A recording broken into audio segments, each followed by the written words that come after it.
Yeah, she's almost got it ready anyway. And the button has been pushed. And now we are live now. so, That uncertainty, man. yeah, It's I, like, does I'm. it give you like an actual indicator as to It when we're live? it gives you like a good 5 seconds of just black screen, and then it just shows whatever is going on, and I'm just like, uh, and we are There you live. go. I think that's why most EFAPs start with them just talking. It's like, yeah, now Yeah, we're just in the live. middle of sentences. yeah. uh, hello everyone. Welcome to yet another episode of Y.A.R.P. Today we are joined by another guest. Would you like to introduce yourself, sir? Hello there. My name is Sawyer, and it's pretty cool to be here because I've never really done a podcast like this. So, Yes. And of course, today we shall be talking about The Last of Us 2. I don't know if you guys ever heard of that. You guys ever heard of The Last of Us 2? oh, it's Yeah, just nobody tried to it's cover this this little game. topic or talk about it, or the characters, or their choices, general quality. so, let's see. I mean, should we How just kind of start off and just say like who's played it, what they thought, just kind of general overview? yeah. Yeah, we can all give our opinions on how many times we played it or this and that. If you Uh want. Oh, so, sure. How do you want to kick us off? yeah, you go first, Sawyer, since you're the All right. guest. Well, all right. Thank you. So I was obviously like going into this, like I pre-ordered the first Last of Us, and I loved it, and I thought it was a phenomenal game. So I was, of course, really excited because I've always been a Naughty Dog fan, like mostly for Uncharted.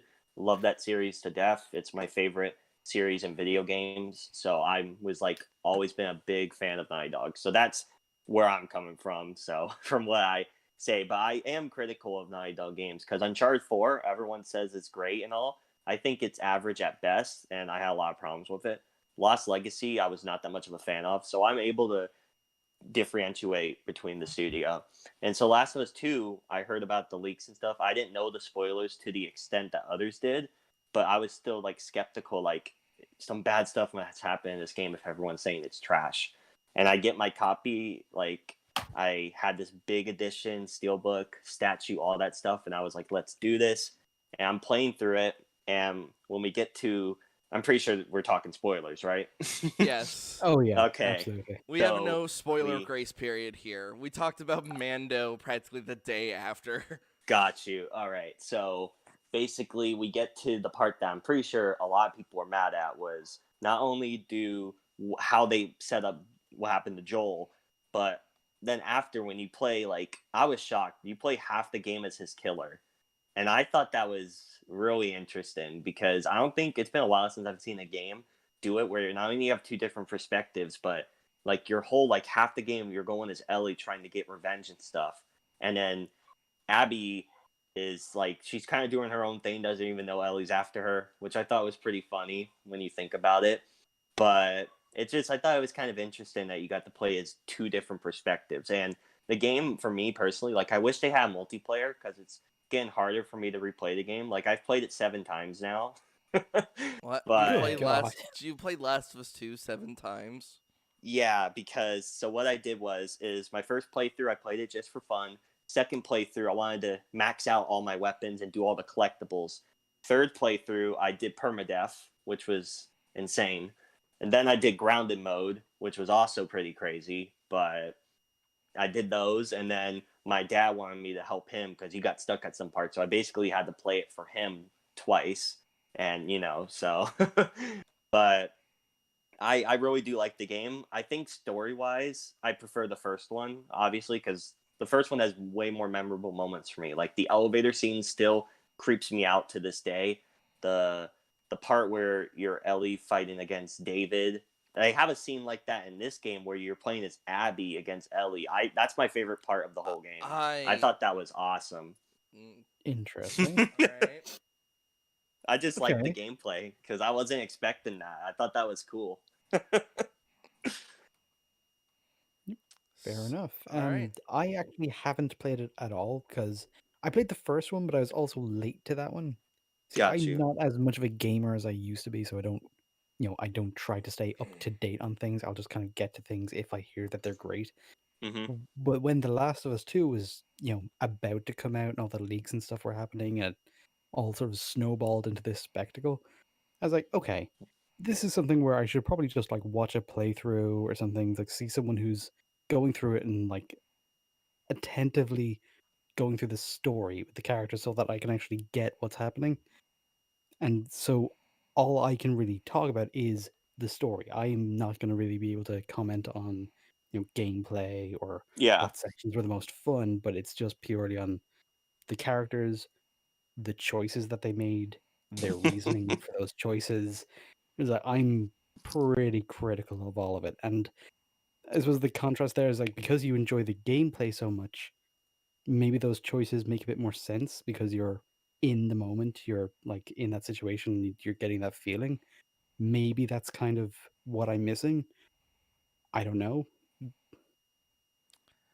Uh, I played Last of Us 2 fully once. I then watched a bunch of playthroughs, and then once Grounded Mode had came out, uh, I threw Abby over that cliff about 60 times, and then that was it. Then I deleted my game, and I was like, I'm satisfied. I've achieved my vengeance in a game that constantly berates me that revenge is bad, even though Abby constantly gets through with her revenge and gets away with it scot free. Well, I mean, what I think about that is, I'm pretty sure we're gonna dive into that a bit later. But how I think is she wanted to get revenge, for her dad and stuff, and she did that. But like as you saw on her first night, she was still like having nightmares and stuff about it. So she felt like she had to do something to clear her mind. So that's why she helped the kids to help her mentally, and then she just like was trying to make it better because she still felt bad even though she got what she wanted. And so I think that they were setting stuff up, and she does lose all of her friends and stuff, and she was put in like a, I would say, like a slave camp at the end of the game for a few months, and it's like hunt up Jesus style. So I was just like, whoa. So I'm like, I think she's been through a decent amount that I don't think a lot of people like, they just wanted to see her dead. But I think she suffered a lot throughout the game, you It's know. not just about how much she suffers, though. It's more about like the consequence of her revenge. So it's like, okay, when Ellie tries to get her revenge, it's like all it does is escalate an already brutal situation into a worse one.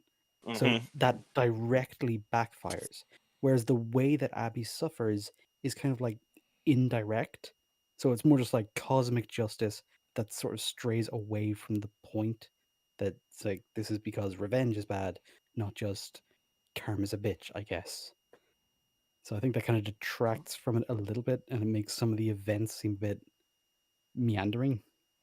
I mean, I get it. It's just like when people talk about Last of Us 2 and how they get annoyed about it's doing the revenge is bad trope and stuff. I just think of other games that do that similarly, and no one really had a problem with it. Like Assassin's Creed 2, that whole game is about, getting revenge for your family and like stopping the Templars and all. No one had a problem with that. Well, Mm. Assassin's Creed 3 as well. Like basically, that series as a whole has storylines like that, I and no one mean, really seemed to have a problem. before we get way off topic, Okay. before Ninja can speak about his experience, Yeah. what separates like that from like Ezio from things like Abby and Ellie is the fact that Ezio has to learn to put his revenge aside and has to become like think about more of the bigger picture. Like that's when he joins like the Order after he kills the guy in Venice. Uh, Hmm. like it has to become this bigger picture. And honestly, the fact that he was so focused on revenge is why Connor is honestly not as great of a character. That's why most people consider him to be one note and bland. Because he's just like, where's Charles Lee? Um, and now, Ninja, let's talk about your experience Last of Us 2.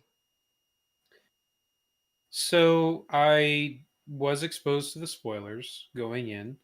Um, I had seen the leaks and I was already pretty upset about what I had seen. You know, I played The Last of Us Part One, loved it. One of the best, emotional game experiences I'd ever had. And then going into this one, I was like, well, leaks aside, maybe there will be some context. Maybe, when I play the game, it'll make more sense. So I gave it the benefit of the doubt and started playing through the game. And, the scene comes up where it happens. And I was kind of waiting for some of that context to kick in or, something else to happen. And it just doesn't.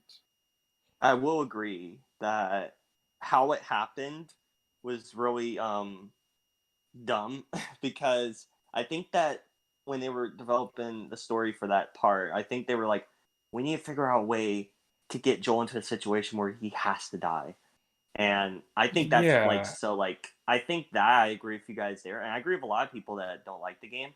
How it was handled, I think, was not that good with Well, what led to him like giving out his name and trusting these strangers. Like there's like 6 of them against 2 of them going to like I get that. It's just I don't let that like I see that as an example and okay, that's a flaw in the game. But Well, and what honestly, there could have been a lot of improvement, not just on that scene specifically, but on kind of the story as a whole.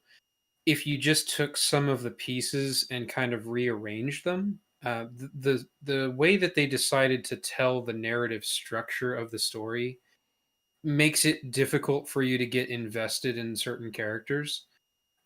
If Especially cu- Abby. Yeah, yeah, if they because you know what really wanted you happens. to be on Abby's side, then we should have started the game from Abby's point of view. The scene where you start playing with her in her younger form and they kind of connect everything to the first game, that could have been the opening. Like we could have started with playing as her, and I understand people might have been confused. I'm like, hey, this is The Last of Us Part Two. Why am I not playing as Ellie and Joel? But it would have allowed time for the player to get to know this new character that's being introduced. Because as long as she's a new character, her sort of, morality is sitting at like an even zero. Nobody hates her, but nobody likes her either. Yeah, it's And, the and then we first get to see her introduction. actions. Yeah. The first But our introduction. introduction to Abby is her killing Joel. And so Yeah, then most players, their everyone's immediate just turned reaction is off. going to be like, I hate this character. And then from then on, the game They don't give works her a chance very to. well. They try to work very hard to, manipulate your emotions and get you to feel sympathy for this Her character. But her dad saved a zebra. Oh God, same Yeah, choice. the dad was the nicest dad ever, so that's why Joel. Like that's the thing. Like everyone was mad about like how they painted Joel. I always knew Joel was an asshole and was a horrible person in the first game. I And was yeah, one of the that's people why that But his disagreed. story but was like a redemption thing yeah, the it first was all game. He about was him Yeah, finding his re-engaging with humanity. his yeah, like humanity. yeah, and then it ends with him killing all those fireflies to prevent the cure, and I was like, what? But So no, So I hold was on. really hold You just kind of interested. he didn't kill the fireflies to prevent the cure. Yeah, he He did to made a save Ellie. human decision between Hmm. cold hard logic that was a risky gamble to begin with, or the very understandable human decision to protect who he saw as his daughter. I It's get like that. and I so will when Yeah. you and I will say when it comes to how this world is projected, it's very like Neil Druckmann basically wanted to do a realistic take on zombies. Hence why he focused with the why can I not remember what's the name of the fungus called again? cordyceps. Cordyceps. Cordyceps. That's why he wanted to focus on the cordyceps fungus. And so when you have to take that realistic approach to zombies, that means you gotta take a realistic and grounded approach to that world. So when it comes to making a vaccine for a fungal infection, one that's not physically possible, uh, but then there's the fact that Ellie is the only living example of immunity, and and they almost immediately want to kill her without running any other tests, and then that's not taken into account how distribution would work, how that would totally come out as a power play for the Fireflies, and it just becomes like this bigger rabbit hole than The Last of Us 2 went through, because The Last of Us 2 presents it as the Fireflies were right, that the world would have just been all sunshine and rainbows had the cure been distributed. When everybody knows, like, while the Fireflies had, I guess, good intentions, they wanted to restore the former government. Fedra, at the very least, was keeping law and order for that area, and the Fireflies were just being fucking terrorists. they were blowing up fucking checkpoints and shit. And they also just like when the second game just shines the spotlight backwards on that ending scene, it it's like the game acts as if in retrospect the Fireflies were the good guys. And that's a very ill-advised move because the more they shine a spotlight on it, the more problems we see with the Fireflies when originally we wouldn't have paid that much attention to them. So when you look back and it's like, oh, A, they did literally nothing to try and improve the chances of this long shot. Mm-hmm. They were like as fast as possible, even though like the fungus has been around for fucking years. It's been 20 Civilization has years. already collapsed. We can take our time and try to do this as best as we can. And that's not what they did. So when they're accidentally making Joel's decision make more sense, they're having all the characters act in the exact opposite way. So right from the very beginnings, like we're very disconnected emotionally from where they are and the decisions they're making. Well, and it's not like the Fireflies gave Joel much of a choice. They were basically going to kick him out without any of his gear, which in this sort of Mm-hmm. world is basically tantamount to killing him. So it's not like, it was presented with, oh, we'll just send you on the way. You're the conquering hero. Thank you so much for bringing us the cure. It's like, no, they were basically going to off him and kill Ellie. So it's like, okay, so my choices are I can walk out here and die and Ellie dies, and maybe there's a cure that comes out of this. We don't really know that, and the Fireflies have given me zero reason to trust that that's what's going to happen. Or I can leave here with Ellie and we can take our fucking chances. Didn't really seem like a bad decision. And Yeah. I mean, that's Well, I mean, kind of what the whole thing, is that a lot of people think that the ending of the first game is ambiguous, and that Ellie didn't understand what happened, or Ellie didn't know what happened, and I tend to disagree. Ellie knew 100% that Joel lied to her. Oh yeah, she didn't know to the extent, Right, she but didn't she know knew. exactly what happened, but she Yeah, knew that's that what what he made it. told her was bullshit. Yeah, that's why she paused and then was like, okay, and that's why in the second game they like. I like the flashbacks on her side at least. I'm not still sure about Abby's, but I think hers like tells its own story on like the Well, beginning of the fall for her and Joel's relationship. How but they doesn't like. that kind of create a problem? Because in the second game, you know, it basically shows that she was never okay with the lie. She never accepted it. Oh yeah, And, because and so she. that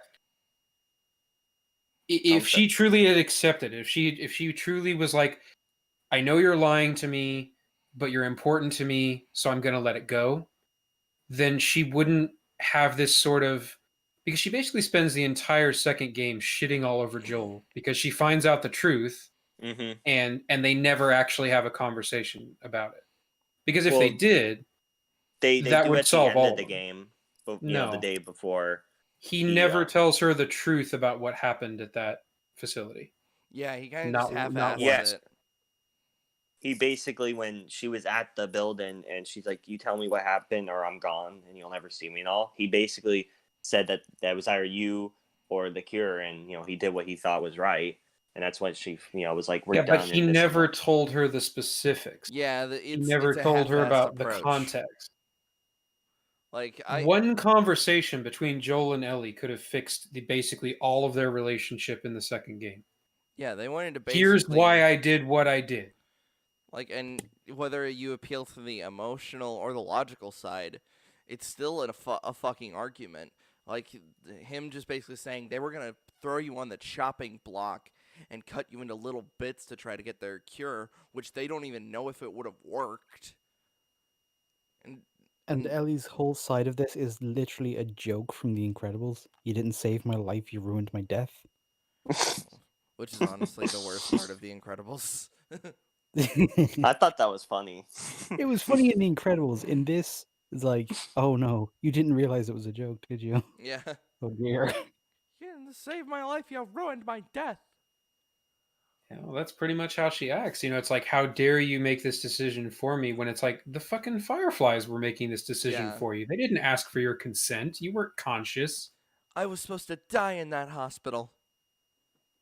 It's like, Like, oh, that's I the thing, is like, fucking hate that that is true. conversation. Like, they should have asked for her consent and all, but like, when Marlene was trying to talk him down when he was leaving, he's like, she would want it, and this and that. And I'm like, that's well, the not second good game enough. kind of solidifies Oh, that she would that's have even wanted it. worse though, because it's like, not only are they knowingly doing something against their consents, like they're putting words into her mouth and consent onto her body, which it just makes it even worse and makes the Fireflies look even more villainous in that moment. And Which That's the before, thing, again is like, just I don't makes the think anyone symbol in of this Joe universe is even like a more. good guy per se. I think everyone's kind of a bad guy, you know? I mean, good and evil is not as black and white in the apocalypse. It's all about your Yeah. your personal ethics now. Mm-hmm. Spoiler alert, it's not that black and white in real life. True. Oh Uh, boy. Yeah, the real life apocalypse is definitely not morally black and white. Yeah. It's when you're turning scary out there. when you're turning into a 1984 society and you don't even have cool robot parts. Oh man. What a ripoff. Yeah, Just my be. hair isn't even neon. Fuck I was this. going to say, if we're gonna become cyberpunk, then at least let me rip off my limbs and put robot bits on me. At least let me embrace it. Oh boy. Uh, oh, As a quick and complete tangent, by the way, Sawyer, have you played Cyberpunk? I was curious to play it, but I had other games that I was wanting to get into, and then I heard how just atrocious it is on old gen consoles like PS4 and all. Like, I've seen videos from like Angry Joe and stuff of like people like T-posing, glitching into walls, the weirdest glitches. And it got to a point where they pulled it from the PlayStation Store. Not even Avengers did that, and that game was a mess. I regret buying that game. Because I have so many clips of me as Thor flying through the floor, a chair bouncing around the map, I, Kate Bishop T-posing through the wall. Like, I have so many clips from that game. And I'm told Cyberpunk is worse. I'm just baffled. I have never been so mad at Jim Sterling when we were going over his worst games of 2020, and he put Cyberpunk as like sort of worse than Avengers, only because it's only because in all Broken. only because in all reality, Jim didn't fucking touch the game. No, you need to stop. You're on this thing about how Cyberpunk is better than the Avengers. It's Well, not. no, it was more the fact that he didn't play. I was more on that fundamental, like he was giving shit for Cyberpunk, and then wouldn't give this shit to The Last of Us 2. That's like that. There was like a fundamental Oh, about like issue he was the having. employee crunch. Yeah, he drilled on all absolutely the wrong things, and for a quote unquote game journalist, he didn't fucking play the game, which really bothers me. It's one thing I mean, for Slur here to not play The Last of Us 2, because all we're doing is analyzing the story and not like things like gameplay, because that's something he can't really touch upon. Whereas that's something that the three of us can touch on. It just it just feels off to somebody like me. And also, I'll admit, like, my views of Cyberpunk and Avengers are completely subjective, considering I practically have the Midas touch and I never run into bugs. Like, I'm so like with lucky. Cyberpunk, I have not experienced a single fucking bug. Avengers, same thing. I'm just like, oh, I get to run So around as lucky. Captain America and beat the shit out of people. I Wow. accidentally have like the perfect experience, and I'm like, it kind of feels a little. I don't want to say it feels unfair to have like the perfect copy, but it's one of those Well, things. it's one of those But things that's mean, where one I of the like, think things you have to do as a critic. yeah, You have to understand that other people are right. clearly there's a mountain Yeah, of there's evidence of people having problems with those games. yeah, there is yeah, that's when you have to look at outside things and it's like, oh yeah, these bugs seem to be absolutely horrendous. It's yeah, like with like with Cyberpunk. Like I think my main issue with it is because I don't really know the story and all. That could be god tier for all I know. But mhm when it comes to technical stuff, I'm not really an expert in that stuff. But I know like this game's been delayed at least 2 different times that I can think of. So 3. originally 3, okay, even more. So I know originally it was supposed to be on PS4 and Xbox One. So for it to come out in the condition it did on those consoles when that was the original release it was supposed to have, because I saw a lot of people defending it saying, "Oh, it runs perfectly on PS5 and these new consoles and this and that." I'm like, that's not what it was originally supposed to come out on. It was supposed to Mhm. originally be a PS4 game and all. That's the problem I think people are having, is that a game that was supposed to be on these last gen consoles and it's performing like this. Was this how it was going to be even with their original release dates? With like, I just don't understand like how a game, that's I think where a lot of people Well, like yeah, and are it's coming not like the from. game had a rush development cycle. I mean, it was what, 7, 8 years? I It was mean, a long that's time. Yeah, yeah. it was longer than The Last of Us 2. Uh And uh I experienced no problems with that game technical wise. Well, te- yeah, I would say technical wise, yeah, It technical There, wise, I will the say at least Last of Us 2 appears to be a more polished game. Yeah, Uh like I think the only issue I had was I was in the church or whatever on day one. The big open world section, which mhm. by the way is so much better than Lost Legacies and Uncharted 4s. Those put me to sleep. Here's the thing. This one did it much better. But Seattle Day One. If you actually had to ask like what was my favorite part of the game, it was that open world section I because liked it. since I'm Yeah, a it really had like big its own. since I'm like Hmm. a real big Red Dead Redemption fan, I was like, I'm on a horse, I'm walking around, Yes, I've got this I open get to world. loot. It's an actual game Uh because huh. I don't like linear games. So when the horse fucking exploded, and I was just like, oh, it's The Last of Us all over again. Here we go. Like, I just felt like it was odd that they did kind of like they had that whole section. and only to just It, rip it out from yeah, under you. it's like, and then they just switched back to the old format. It's like if you really wanted to explore this whole open world concept, why not keep that throughout more of the game? I think in the future they're definitely gonna do a whole game like that, because I think of with their past 3 games they've done sections like this. Like in Uncharted 4, you had that Madagascar sequence that they showed off at E3, driving around in the Jeep, and then you had the boat section where you go around the boat with the brother. You had 2 sequences like that, and then Lost Legacy, you had it with those tokens, Nadine and Chloe, and you had to do all these different trials and stuff to open this pillar. I think they're exploring this type of gameplay. So maybe a future game they'll have an entire game like that. Because this company's known for doing linear type of gameplays, like with Uncharted, Crash Bandicoot, Jack and Daxter, etc. Like they're already known for their big open worlds, like a GTA or something. So I think they're trying to experiment and by adding little bits into these games. So on that aspect, I think it's getting better, but it's iffy for me. Like they need a little bit more work on it because 2 out of 3 I did not like. So I would say it's like just from Naughty Dog in general, I would be so much more in favor of them going back to a more cartoony, adventure style like Jack and Daxter. Oh Because God, between Uncharted games after the second one, I think, um, obviously it's like Last of Us 1 was great, Last of Us 2, from what I've seen, not so great. And just in general, I think they could really benefit from like going back and doing a fresh thing with that old kind of PS2 era adventure game.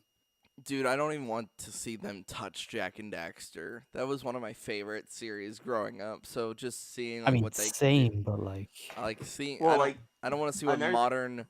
Like I don't want Cuckman to just fucking touch Jack and Daxter with like a 25-foot pole, because then he'll. well, I just what I think is that a lot of the people that worked on these earlier games that we grew up with, like the Uncharted games, like in particular Amy Hennon, like I heard a lot of drama was going on. I don't know if she got fired or left or something. Whatever the issue was, she was one of my favorites because she worked on the trilogy for Uncharted, and then during development of the fourth one, she left due to creative differences or whatever the excuse was. So a lot of these, like Bruce Straley as well, who worked with Neil Druckmann on the first Last of Us, he wasn't here for the second one. So that could be another reason why the story for a lot of people wasn't as good or turned out different, because it was just only Neil instead of a second person helping him out. Yeah, it was the So, George Lucas effect. No one was there to mhm, challenge him. And yeah. so he was like, Neil, maybe we should focus more on the characters. And it's like, there's like 3 pixels missing from the Abby sex scene. I'm going to get back in the mocap Oh suit. no. And a very similar thing happened with Oh. Avatar and Korra as well. It's like when they looked at the two teams that worked on them, there's like a very significant member of the writing team that wasn't around for Korra, who made Avatar more of like that fantasy epic style. And so that's why a lot of the world building and a lot of that element of Korra is like one of the biggest things people point to as lacking Dude, when you they want to compare talk the two. about world building with Korra? It is a fucking black hole. Yeah, Anytime they try to it's a mess. establish world building, it just craters. And especially because you're just building off an established world that worked very fucking well. Well, The it world does. in Avatar is just so fucking cool and it's well thought out. It's like all of the different peoples, they have like their own interrelationships going on. It's like, it's good shit. And plus, like, the problem. Okay, so we went from seeing all these different styles of like the Fire Nation, the Earth Kingdom, Water Tribe, all that stuff, and we see all their differences. Then we see Republic City, which is just generic, like steampunk sort of New York, and it was just so bad. Like I look at all that stuff, and it also just shoots the story in the foot by introducing us to Korra as like, I'm the Avatar and you gotta deal with it. It's like, Yeah, oh I've mastered 3 elements at the age of 3. yeah. Fuck you, training and, Well years she of practice. well the problem is like she hasn't mastered it, but she's at the very least able to display it when like Aang couldn't do that like Yeah. originally. Like, Aang was considered a prodigy because he was, like, really fucking good at one element by the time he was, like, a young teenager. Yeah, by the time he was 12. Yeah. Uh let's see. Anyway, we are So, way off Last of Us topic now. 2, everybody. Yeah, I was going to say on our normal YARP tangent, uh where were we? So should we just Ninja was describing his experience, then we were kind of bouncing back about, like, the Fireflies, the Then we kind justification of and build up went to to the death of Cyberpunk, Joel. and then we went to all these other stuff. There you go. Yeah, that'll happen. So I mean, I'm down to talk about anything, honestly. so so we were part of a Facebook group that's all about worshiping our predecessors. I wouldn't even call them predecessors. The people that we watch on an average basis called E.F.A.P, which is a podcast called E.F.A.P, Every Frame a Pause. And while we were just scrolling, we saw that your video had been used on E.F.A.P posting. So we all Oh, for real? yeah, it had been shared Which one? there. Your why Abby is a great character because Oh, okay.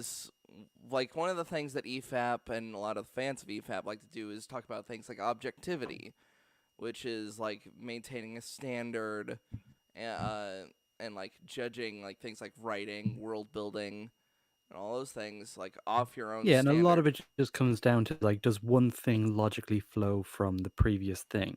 Yeah, It's like how important it is to you, how you feel about it. It's like that's all you. That's subjective.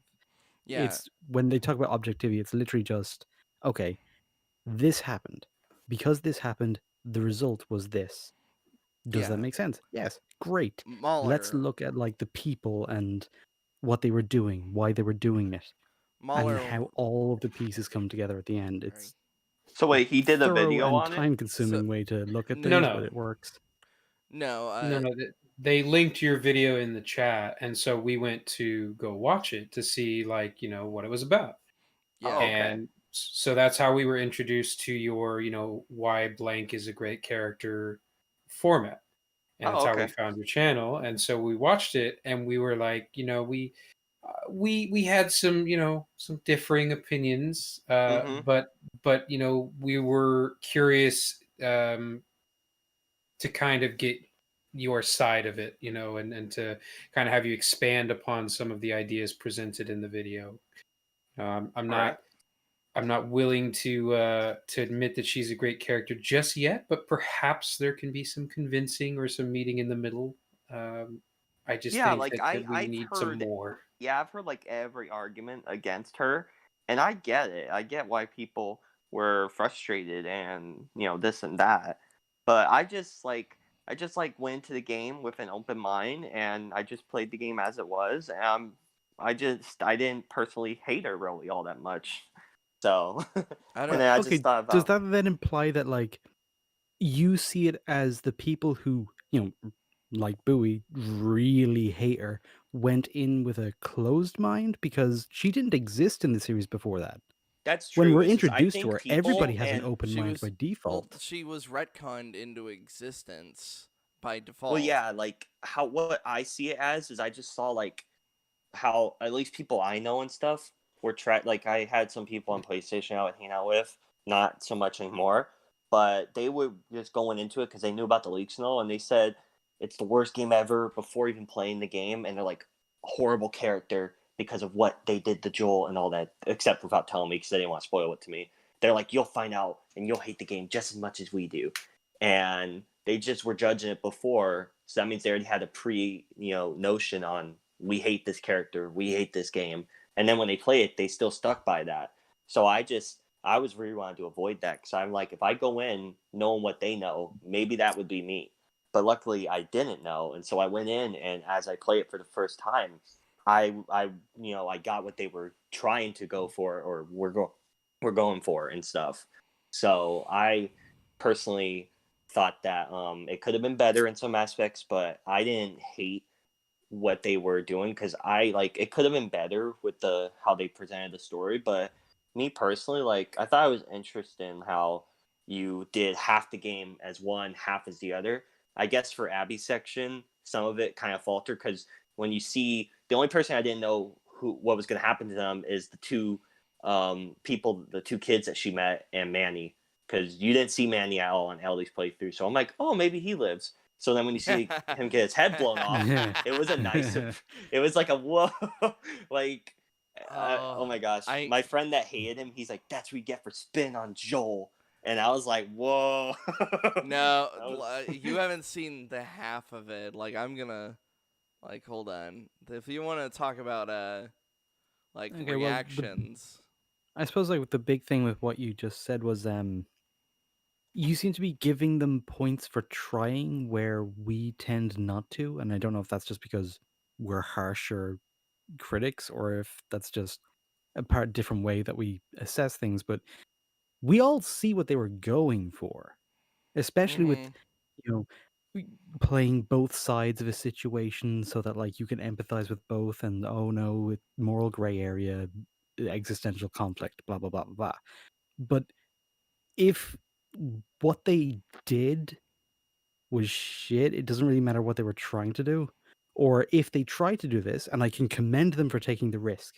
It's like setting out to kill off a beloved character and then make us like the character that did it. It's it's really hard daring, to do. It's it's really. interesting. Mm-hmm. I appreciate that they went with like the most difficult thing they could do and really went for it. It's like that's good shit. But they failed though. And they didn't just fail for the people who went into the game with preconceived notions. They failed for a significant amount of the audience. Yeah, and it's like I'm trying to think of so the example of like when people say that that this is one of the first games where you can play as like the killer or just the antagonist in general. Clearly, these people never played games like Indigo Prophecy or Heavy Rain, because in Heavy Rain, spoiler alert, when you play as Scott Shelby, it turns out he's Yeah. been the killer the whole time. Mm-hmm. And things like in Indigo Prophecy, you're like framed for the murder of this random bystander, and you are playing as the cops. You're trying to both figure out the mystery of how you were framed, and as the cops, you're trying to basically catch yourself, and you can kind of like in a meta way even sabotage that. Like you can Well, I mean, even from a more mainstream example, like look at Star Wars: Knights of the Old Republic. Yeah, You know, that's true. It it's not like hindsight. you have to get into obscure stuff. I Yeah, mean, you were from a basically the bad guy all along. hindsight thing, you're actually fighting against your very old self as opposed to like currently fighting like where the current threat is Malik, your previous threat was yourself with as Revan. So you're dealing with the consequences of those actions. I guess my main issue is that it's kind of like what Slur was talking about. They took some risks. They were trying to do something very sort of meta. Examining the different sides of the conflict.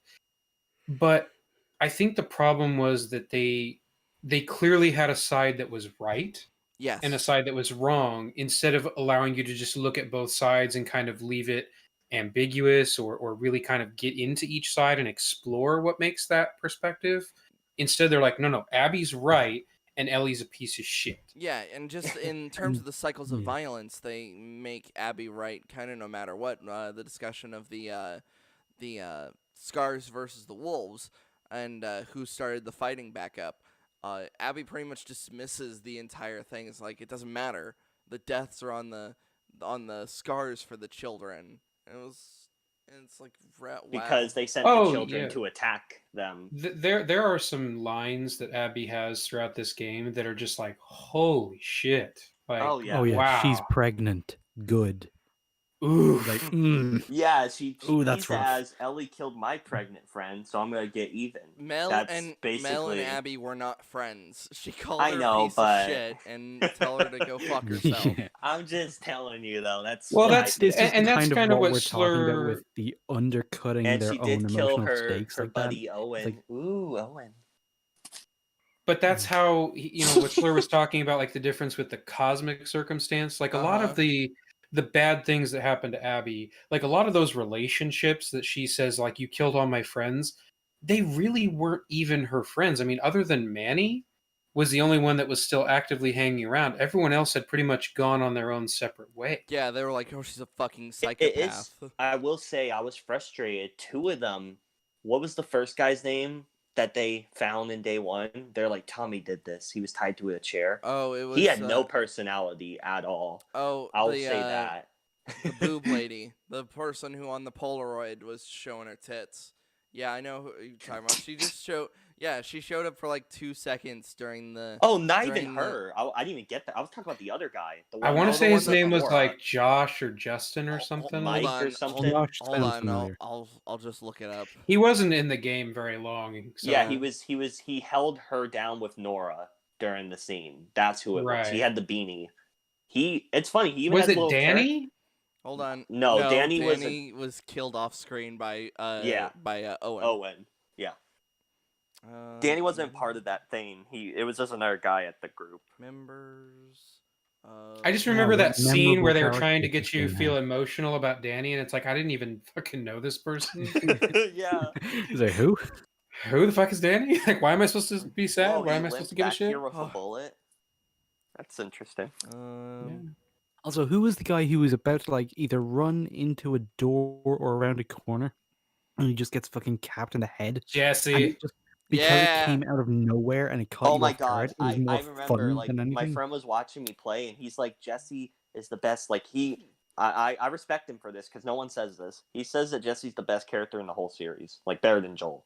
He loves Jesse that much Oh, because he thought he was such a Jesus. cool dude, so awesome, and he's What there for the his friends. fuck did I Jesse don't- even do? Well, Okay, but I the will point say Sperm that- donor. That's who Jesse was. the point is that Oh yeah, the Asian when it guy. happened, he was so shocked, and of course it was Abby. And then right there, it's like they did it twice. So they killed off Joel, and then they let you play as Abby through half the game, and then they kill off Jesse. And right when you're at the juicy part, oh, they met up, they're about to fight. It cuts the black, and I get to play as Abby throughout. Yeah.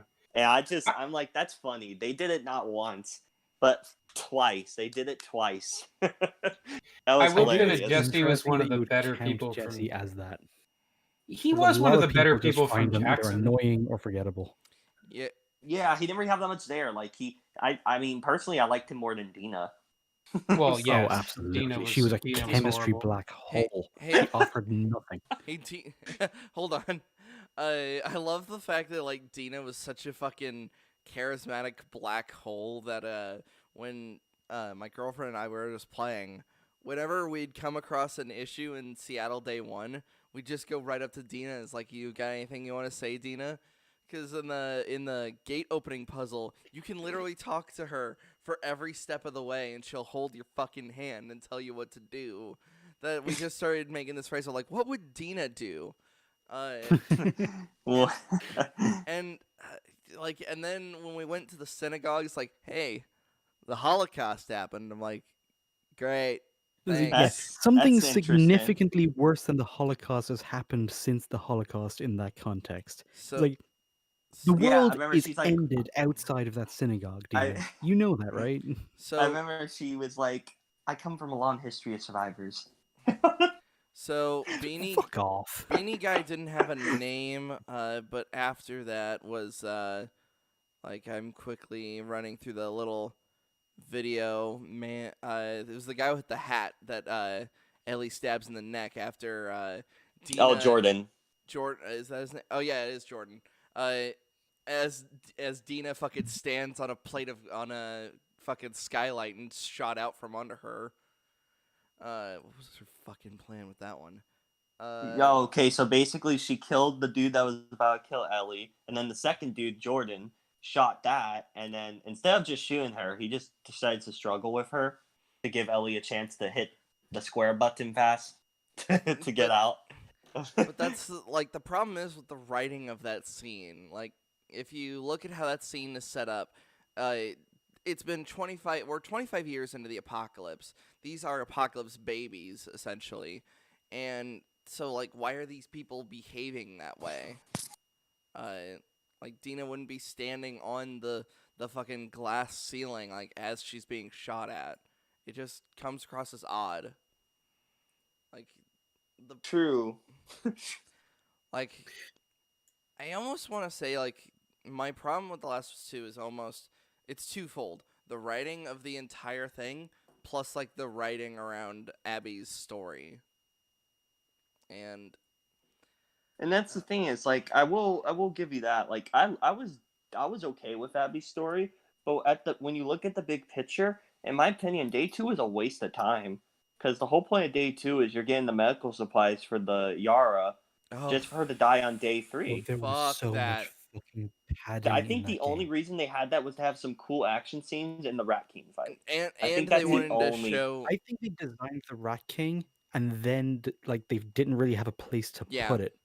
They It's also crazy wanted to the pad out the runtime, and it's like, oh, yeah. what a Also, wonderful happenstance. We can just merge these It's two, crazy. She has just the better have boss this fights in side the quest that game. leads to nothing, and put the Rat King there instead. and here's the thing. Not only that, they wanted to show how she's afraid of heights, and I totally didn't use that as an excuse to throw her off the skyscraper. Oh my god, everyone jumped off that fucking crane. It was hilarious. Oh my gosh. I feel like so in terms of like uh Abby deaths, I love how just everybody's starting to make like not starting to. They There's made like compilations compilations. Yeah. as Mr. Blue Sky was playing. I'm not gonna lie, some of those were pretty funny. Like, I think everyone, even if you like the game, like, come on, you've jumped off the building.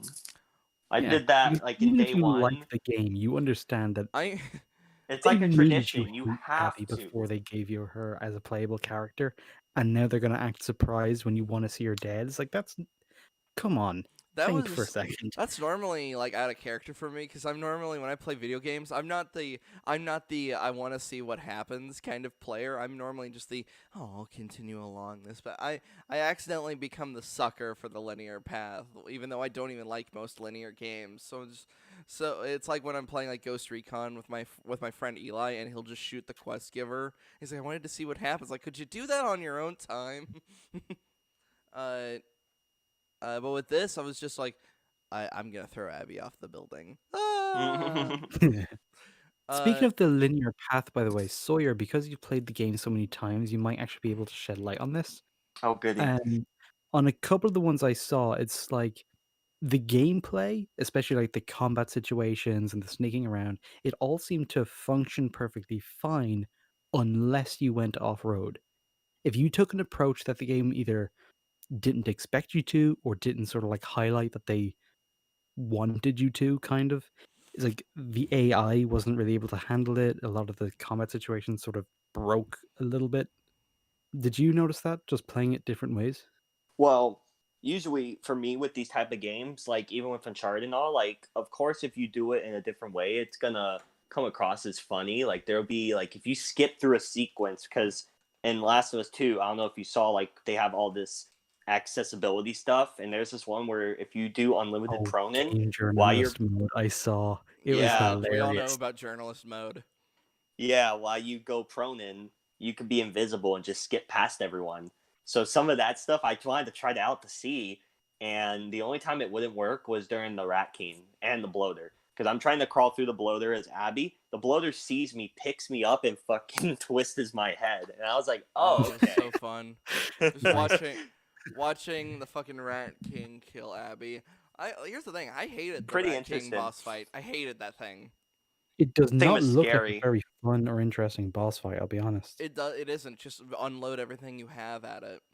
Hmm. And I didn't And then I didn't even realize that was that moment where I forgot I had the pipe bombs. I was like, oh, wait, I have these things, and I just chucked them at him. yeah, And that kind of just what finally finished on like my 5th attempt to fight that damn thing because I ran out of ammo. yeah, Because that's for But some most people would probably point to that as being the best boss fight in the game. for me. It's the Abby Ellie one in the theater. That's my favorite. another example of getting Abby killed. I let her die 53 times in the vain hope of like, all right, alternate ending, Of the game alternate getting the ending. hint. Like, come on, game, you know I want this, and then it just keeps restarting. It's like, fine. I mean, Fine, you I have can to do kick this thing Ellie's where you just ass. go over and like Ellie kills Abby and you just turn it off. And as far as you're concerned, that's I've how the had game so ends. many. Just smash my PS4 like right as it happens. Like, I have so many instances. Like I remember when I was first playing, I completely forgot she had those trip mines because I never used them because I hate oh those. fuck the trip And mines.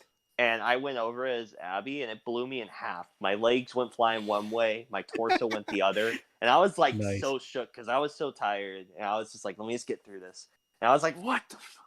And I was like, that really shook me, but it was pretty entertaining. I'm not gonna lie. Uh, I and I love how at the end of that fight, Dina and Lev just spawn in. First spawns in fucking Dina, getting a Run him with couple the hits knife. on coming in, spawning in on and getting a few hits on Abby. Then Lev spawns in to put an arrow through Dina. It just Yeah, it's like where were they this whole time? Was she uh, still sleeping in the back and then she heard the ruckus? well, the problem is with a lot of the writing as well. It's like if it's off screen, the character just is paused. Like there's so many times where Abby during that theater fight, during the cutscene of like we let you live and you wasted it. There's a lot of times where Abby is not pointing her gun at Ellie and Ellie could have taken the shot or something. Like there's just so many instances. It also forgets like what gun she dropped because she still has that during the final during not final during that fight in theater. There's a lot of Oh yeah, I think when she threw it, when Tommy was wrestling with her, she went to go get it back, and then that's when she had it back. You know, because she threw it over the counter. All she had to do was just reach over the counter and get the gun back. So that's probably when she got it while he was wrestling with Abby. I mean, that's a pretty big vault that she would have had to do because I can bring up that I've done vaults like that in my gameplay, especially as Joel or in the multiplayer. well, yeah, That's that's a joke though. the gameplay versus like cutscene stuff, which creates True. ludo narrative dissonance. Yeah.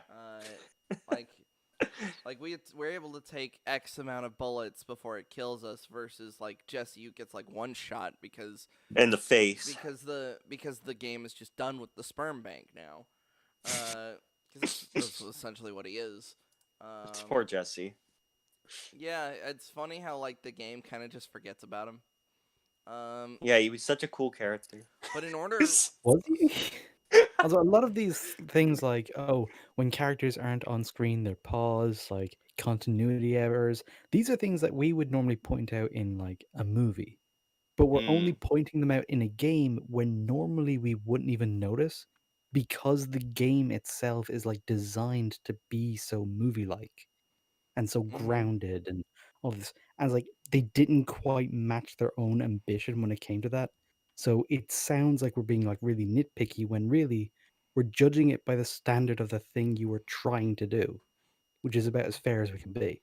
I'm gonna share my screen for a second, so we can. I kind of want to get this as I turn off the banner for the audience to see.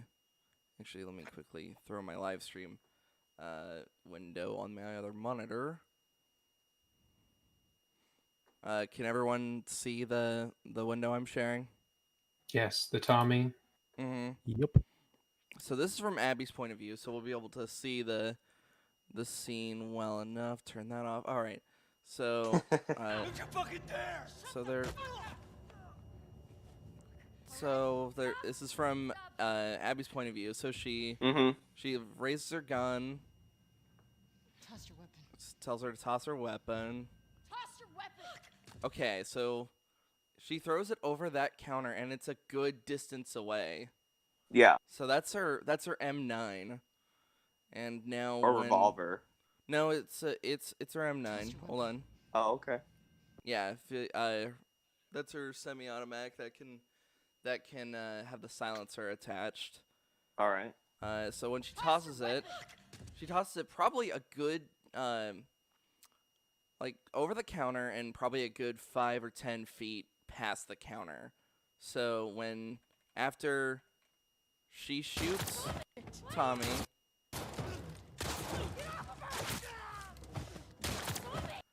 would that be enough time to go over the counter, grab your gun, and then go all the way back to the other side of the counter to then run through that door? It's like she's using Well, a but revolver in she's this shown. scene, but as soon as gameplay starts, she has that pistol back. That's the problem.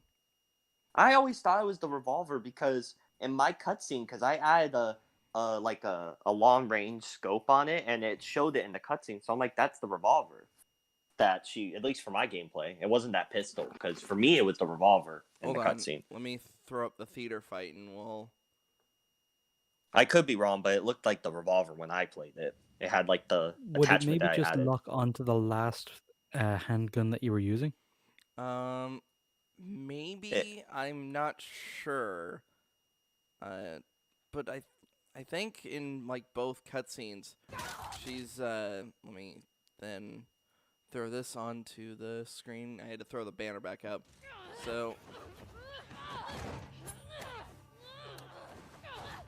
okay. So yeah, it's her pistol. Well, that was Abby's gun she picked up. Because Abby had a pistol, remember? Oh, okay. That's something Yeah, something that everybody's missed then, including us. Yeah, like rewind it back. You see she Yeah. runs in there with a pistol and then Mhm. Ellie hits her. Yeah. Yeah, I heard it fall to the ground. Okay, so that is explained then. I really did not want in terms of like which character I wanted to root for, I did not want Abby to win that fucking fight. That was I was 100% on Ellie's side for that. This is also after you spend a very long time playing as Abby. Yeah. And apart from the fact that like we're set up to dislike her because she killed Joel, I think a lot of people, like just from a gameplay perspective, like the few people I've seen stream the whole thing, Mhm. everybody got very sick of the Abby sections because they were so drawn out. They felt so padded. So And- then it's like, even within the time that they were trying to get us to like Abby, a lot of people ended up just hating her even more because like those sections were so painfully drawn out and long. And not to mention contained some of the weirdest fucking scenes. I am talking about the sex scene. I was surprised. I wasn't expecting a sex scene in the game. So when that Nobody popped up, was. I was like, Nope, wait, nobody was, what? including Yeah, like it looked like she wasn't expecting a sex scene in that fucking game. Angry Joe's reaction was the best, I think. oh, if Whoa, whoa, no, whoa. no, if you want to see a reaction to the fucking sex scene, oh boy, do I have one for you. Is this the Mauler one with Yes. the peepo, the Yes. emergency peepo No, to no, censor? no. Jeez. Oh my. Gotta quickly. See, and what's But yeah, it odd just is came that out of nowhere because they're having like this argument. We are given no buildup of like sexual tension or romantic feelings, and then they just fucking go at it, man. Yeah, Yeah, all we let had me- was flashbacks. Hold. yeah, you have the flashbacks where it's like they dated previously, like they were in a relationship for a long time, and then But she was obsessed about, getting all ripped and stuff to get vengeance. Oh They yeah, don't- on they her don't pure explain that. 100% burrito diet. Oh yeah, I love how Jim Sterling is saying like, "Oh, she's eating fucking burritos." It's like that's I good mean- enough to fucking explain her diet, and it's like that's you know, Definitely, for sure. he like the would last think that. thing you need to build muscle is carbs. That's how you build stamina. Like, cause that I mean, carbs are just energy in general, but like yes, it's the protein you really need. But like, but when you're it not getting mass building protein from a burrito lunch a day. okay, let me throw down Especially the because it's like so much fat and it's so much like cholesterol and like just doing the amount of exercise you would need would fucking kill you if you're on a burrito diet because your heart would give out. yeah. It's a mind boggler, but it's just kind of a funny kind of side thing to point out. It's not an actual flaw in her character that she eats burritos. In case of extra censoring, I made Darth Edgehog a bit larger, and now I've got him ready to move. All right, so this is the most hilarious reaction. So How do I do that? How do I do that, goddamn? Should I go find the Volume. people that killed my family? Mm-hmm. Revenge is Cut best. into them? I could torture them until they're crying, Cut into him. Like him with a golf club. Kill. It's just Do what- it. Yeah, this is what Do I'm it. talking about, where they're just having like this Oh. tense moment. Abby, Well, might as well fuck. No. It's playing that music too. Oh, no. Oh, jeez. No. Needs to be bigger. There No. No. Oh my Also, god, he no. just goes dry. Like no prep, be no bigger. foreplay. It's like, God, that doesn't even look pleasant.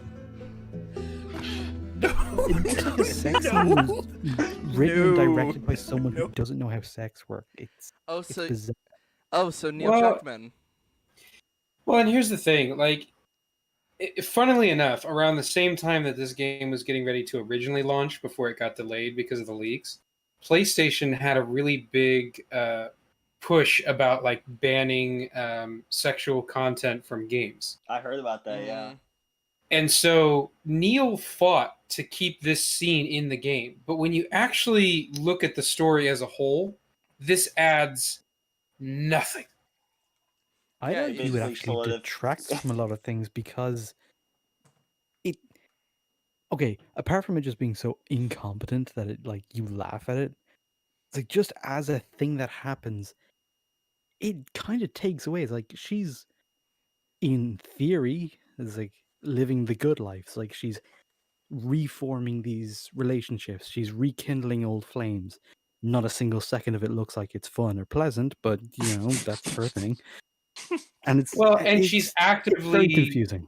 encouraging Owen to cheat on Mel at this point, which is Yeah. why Mel ends up calling her a piece of shit. Yeah, that's But- the thing, is that she is interesting because she's like trying to, redeem herself or whatever, True. for her conscience, for, helping these kids and all, but she still does pretty, bad stuff. So it's like, what? Well, It there's a difference between characters who do bad things but end up becoming likable over the course of their arc. Like that was the whole thing with Joel in the first game. Mm-hmm. But even when we're introduced to Joel, we're not introduced to him as being a piece of shit. Yeah, He's a fairly normal dude. He cares about his daughter, all this Mhm. stuff. Then he becomes a piece of shit because he's fallen on hard times and he's just doing what he has to do. And then he has his redemption arc where he's like, okay, maybe I don't need to be this cold, callous human Right. being. Maybe there's still good in the world. Maybe love is still okay. One could But argue that cold, callous person was kind of already there, because when they're driving and Tommy sees that family, Joel's like, fuck him. Oh yeah, He's he's like, they'll be fine. somebody else will come along. As you were saying, Ninja. no, I'm just here. Yeah, and I think it's just because we have the first game as the thing that set all of our expectations going into this one. Mm-hmm. Abby looks like an incomplete character by comparison. Well, I mean, just that one scene as an example. It's like, okay, so the game has gone out of its way to try and get us to like Abby.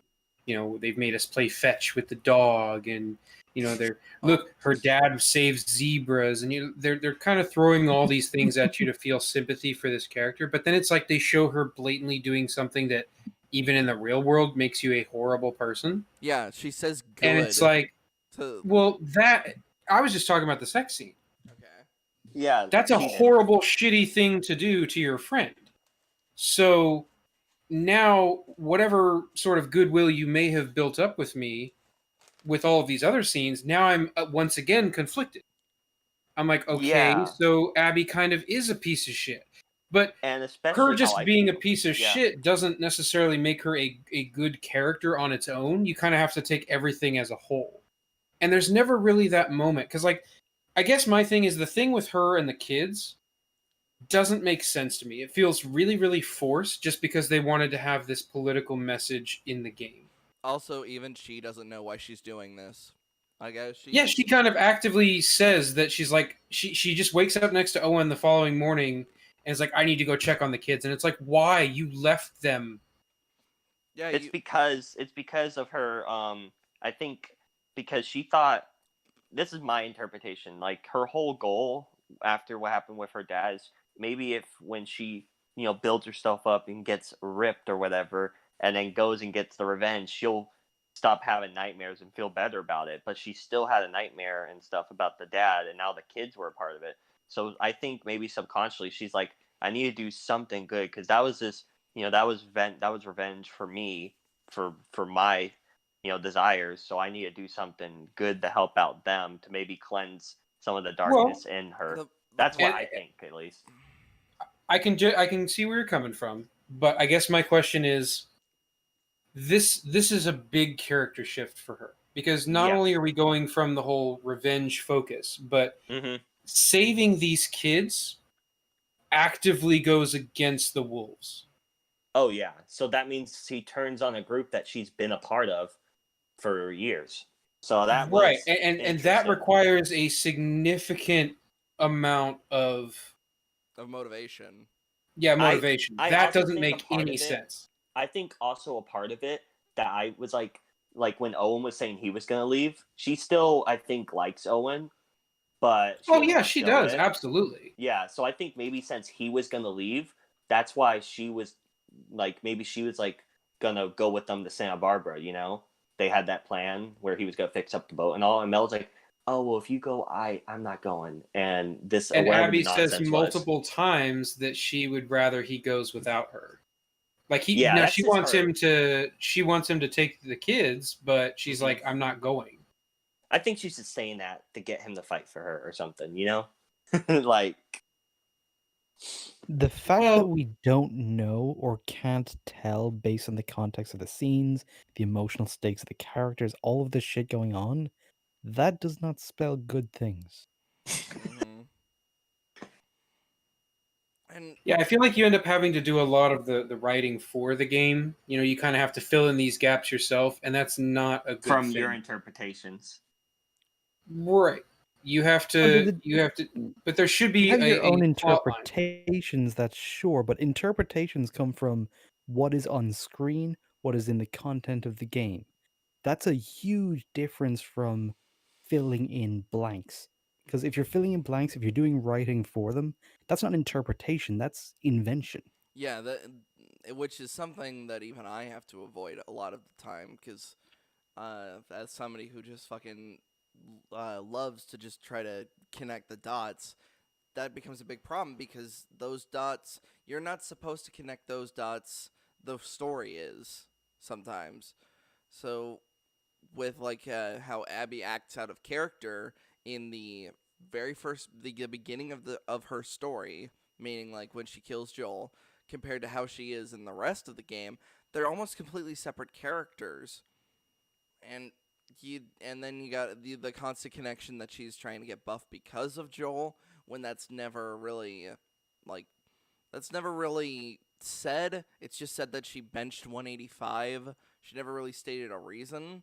And also, if you're going after somebody, you wouldn't want to get bigger in the apocalypse. You'd want to become more well trained. Well, like what I was saying about that was, I think basically her being so ripped and all was a sign of her putting the train in and exercise and the determination to get her revenge over her relationships with like Owen or friends and stuff. She was putting her quest for vengeance ahead of her social life and her experiences with her friends and stuff. I think that's what they were There, trying to go for they when it comes to definitely had that. like some of like how she's so proficient with weapons, how's like she's such a hard, diligent soldier for the wolves, etc. It's when you come to like her size specifically, apart from those things, it in another genre, in a different game, wouldn't have batted an eyelid. We only bat an eyelid at her size, like the absolute unit that she is in this game, because it's apocalypse, because we're shown that food is such an important resource, because she's the only one who's built like that. And it's like you've got these like little things in the world around her that make her sheer massiveness look very odd. Like it stands out so much that you can't help but think, is she just eating like 10 times her share of food?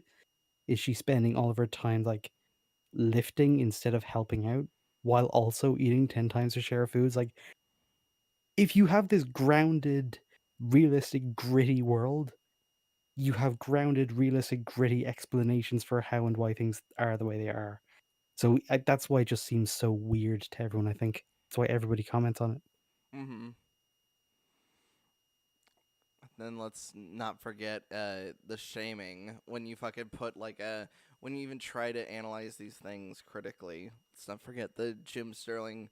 Oh, just because you look at this, you just hate her because you can't masturbate to Oh her. my god, that was like a huge thing online as well. It's like, oh, you just think she's like awful because you can't fap to her. She's not conventionally I remember attractive, even therefore you Neil hate her. It's like Druckmann. it's such a weak argument. I think it made them look not so good when even Neil Druckmann was like saying, like, one of his arguments when people were trashing on the game, and he was saying it's because she doesn't look like a real woman or something, and that's Oh sexist. And my I'm just god. like, no, don't say that. You're gonna make your side look stupid. Oh, And And he did. stupider than he already is. Last yeah, of Us 2 fans activate. Every vote makes a hater lose their caps lock, and then they lost. it's great. I mean, I do want to ask. Like, I'm pretty sure I know what you guys are gonna say, but what did you think of that when Last of Us 2 won all those awards at the I Game was so Awards? fucking pissed. I knew it was gonna happen, but I was so fucking Yeah, pissed. I knew it was happening, but like, Because I especially the don't think it games it should was have up won against were everything. so Like, fucking strong. because It's I like had a friend. Ghost of Tsushima, the Oh Ori well, game. Ghost did not Like, deserve to win because of what happened to me personally. But that's a whole nother thing. Like I What? love that game and all, but for a game to have an issue that it had where story missions would not pop, like it was like Cyberpunk bad. I was shocked Oh. because I had to replay my whole game because I got to the Act 2 and a story mission would not pop, and I looked it up and it said it was a 20% chance of that happening where you can't continue your story. So I was fucked and I had to Mm. restart my game. So that yeah, alone ruined the game for me. But I still think it's a it- great game, and I was able to finish it and all on my second playthrough. But the game, the launch with that issue was ridiculous.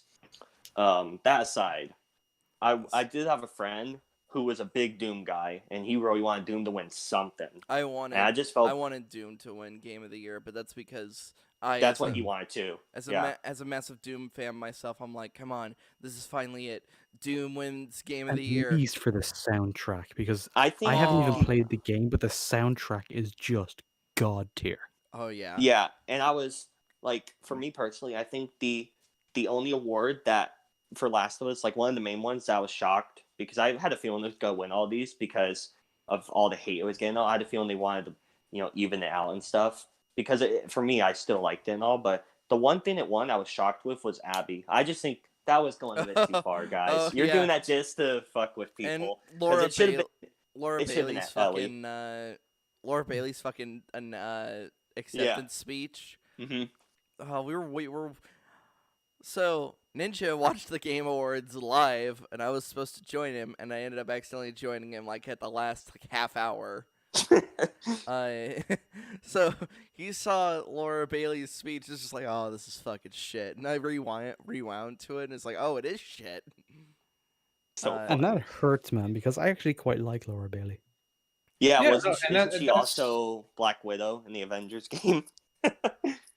Like, the only thing that I felt like Last of Us 2 deserved to win was the accessibility one, because they did put a whole lot of accessibility options into the game, and I'm like, hey, there's nothing wrong with that. Like, we should I encourage mean, games it to is do that. the one category in which it truly was further along than literally anything else. You I- barely even have to play the fucking thing. I almost want to say it might have earned sound design and art style, but I'm not sure. I don't know what it was up against. No. I don't know what it was up against. It was funny that one game narrative. I just laughed Oh, so yeah. hard because I knew Oh how yeah, many no, that people was got that was mad. stupid. The fact it won best storytelling and best direction, that actually And Game of the Year. well, Game of the Year I knew just and that didn't make it less painful, but with best directing, I was like, "Oh, okay.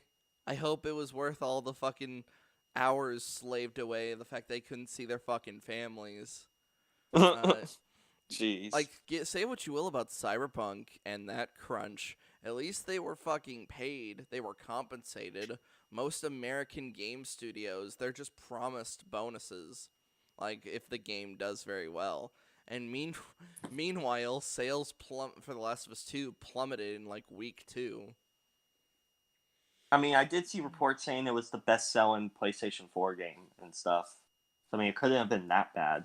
Those were I mean, lies. how many other Oh. PS4 games came out? Because everything else was Ghost for, of like, Well, Tsushima. God of next gen. War. They Ghost of said that Tsushima. it was the fastest selling PlayStation title, but there have literally been shots of how many units like God of War sold Mm-hmm. by comparison, and God of War sold more in a shorter amount of time. So I don't know Oh, where yeah. they're trying to get Dad this of whole. Boy went gangbusters when that came out. And for good reason. It's a really good story. Yeah, I like God of War. I thought it was I great. feel like they were just giving the game whatever sort of accolades they could to try to get people to buy it, because they were already dealing with the leaks, which had upset a lot of people. But the regular, quote unquote normies who don't, hang around YouTube or Twitch or whatever to see these kind of leaks, they had no idea. And they were just waiting for the payoff of 7 years worth of wait, because everybody loved Last of Us Part 1. Everyone was super excited for Last of Us Part 2. And then this happened, and it just, I don't know. I don't see the goal of dividing your fan base as ever being a good thing. And Druckmann I has mean, basically come out and say that's I exactly can kind what of see, like, from a purely, like, cold, cynical thing, It's if you basically... divide your fan base, you yeah. guarantee your game is going to be the most talked about thing. I It's gonna be think super comparison-wise, I think it's basically... A lot of people were saying this, but I think it's pretty accurate. Basically, it's the Last Jedi of video games, I think. You know how Star Wars The Last Jedi was so divided of that fan base in particular? I almost want to say it's And- worse than Last Jedi, though. Really? I don't know, because I still see Yeah, people I make don't know about that one, Chief, essays either. and stuff to this day. I would say And that it's the like- Last Jedi is a bigger scale because it has a much larger audience, a much And larger fan how base. Rise of Skywalker tries to retcon all of that, which basically makes that movie weird and pointless to the universe. It's so funny how much they threw Ryan under the bus in Rise of Skywalker. Like, they even have a scene where Luke, like, when Rey throws the lightsaber, Force Ghost Luke catches it, and he's like, now that's not what you're supposed to do with the lightsaber. And The he looks Jedi's at that. weapon It's deserves more basically, respect. it's basically a fuck you to Ryan, because he had the first scene was him, Luke throwing that lightsaber. So I'm like, okay, you're going too far, guys. You're going too far. Yeah. And I know when you said that like that movie was pointless to the universe, you meant the Star Wars universe, but I like to interpret as you just meant the universe in general. To the overall big sucks, too, picture of 'cause- this universe. Yeah, 'Cause- to the universe, that movie was shit. I mean, Rise of Skywalker was way worse for me. That's the worst Star Wars movie right there. Rise of Skywalker. Oh, So no. I mean, just there's feel bad. arguments to be made for both because they are both fucking Rise of Skywalker abysmal. just pissed me off. I can't. That really got me mad. I can't forgive. I had a Ryan lot more Johnson fun with for- that one just because I went in knowing what it would be. It would whereas be the Last trash. Jedi caught me off guard more. I I- had hopes for the Last Jedi. I didn't have any hope for the Rise of Skywalker. Oh yeah, I went into Rise of Skywalker being like, all right, let's get this shit over with. see how this- Let's see how this fucking shit train fucking breaks. It's at the end of the track. Let's see what it does. Well, you know how Ready. Southpaw was talking about like when he left The Last Jedi and that guy was like, "Oh, it was so good." I kind of had a similar experience when I was leaving the theater for The Rise of Skywalker. Like I was walking out of the theater and I was just like, "Wow, that was a dumpster fire." And then this guy comes up, you know, beside us, and we're walking out to the parking lot, and he's like, "Oh, it was so good," and I was just like, "Ugh." Did we watch the same movie? Did we watch the same Yeah, I was like, dude, whether you liked The Last Jedi, hated The Last Jedi, The Rise of Skywalker was shit either way. I It felt basically destroys everything they were setting up. like I you know mean- that- No, Ryan had already done that in The Last Jedi. Everything JJ set up in The Force Awakens was absolutely shat on. and There was nothing left going into The Rise of Skywalker. That's why nobody knew what it was going to be about. Nobody had any idea because they're like, where do you go from here? that's I I mean, was JJ fallen. didn't even know what it was going to be about. That's the way he's like, I really was- the Emperor somehow returned. So Fuck it. stupid. It's why- It's so dumb. It's why I like, you know, the meme where Homer's just in Moe's being a quiet while there's like a whole party going on around him. That's how I felt when I saw Rise of Skywalker, because during that big fleet scene and like everything around it, my theater fucking burst into fucking cheers and shit, and I'm just like, what's wrong with you people? My theater was dead silent. like, Yeah, there was no reaction for that. Like, it And just then I kind see of came people across on as like, Twitter, oh, really? they're like, it's better than the end game thing at the end where all the heroes come Oh, God. together. And I'm like, what the fuck? Bullshit. there I was was two, like, what? there was two moments where my theater went absolutely nuts when the fleet arrived and when we started hearing all the Jedi voices, and I was just Oh, like, guys, God. come on, come on. Like, have some those- self-respect. Who God else- damn it. Who else thought that the Leia stuff was uncomfortable? Because I Oh, get, that was I mean, so fucking creepy to look at. That yeah, it weird was. Hollywood necromancy shit they did. I just felt so bad for the actress, but I hate that we're going off topic. It's just man, that Us movie going was That's off so kind of what we topic? do here. It Yeah. happens. God forbid. God forbid Yarp goes on a tangent. What the I mean, hell? there's a reason these episodes are like 7 hours long. Except oh, for, I know. except for these recent ones, we've been short manning it like crazy. It's been making me Yeah. like internally Only panic. 3 or 4 hours, right? I know, and I'm just like, what? Our baseline's 5 hours. What's happened to us? We're already burning just- out. We're just gonna have to make up for it at some point and do like a 16-hour stream just to balance out the average. Nope, still back at 5 hours. Well, that's the thing. I was hoping after this we could maybe play some video games or something. But that's neither here nor there. I mean, I'm a big PlayStation gamer myself, so I'm down. Let's see. What was I? Where were we in terms of the big Well- conversation?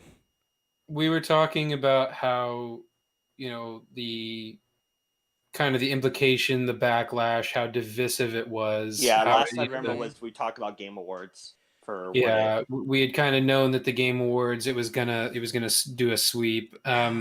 Did you 'Cause- hear about a lot of the crunch that was going on behind the scenes, or was that something that didn't really matter I to heard you? about Sawyer? it, but I hear about that with a lot of studios. Like I heard about that with Red Dead 2 and how people sued them and stuff. So I heard about that with a lot of studios. So I didn't really pay it that much mind.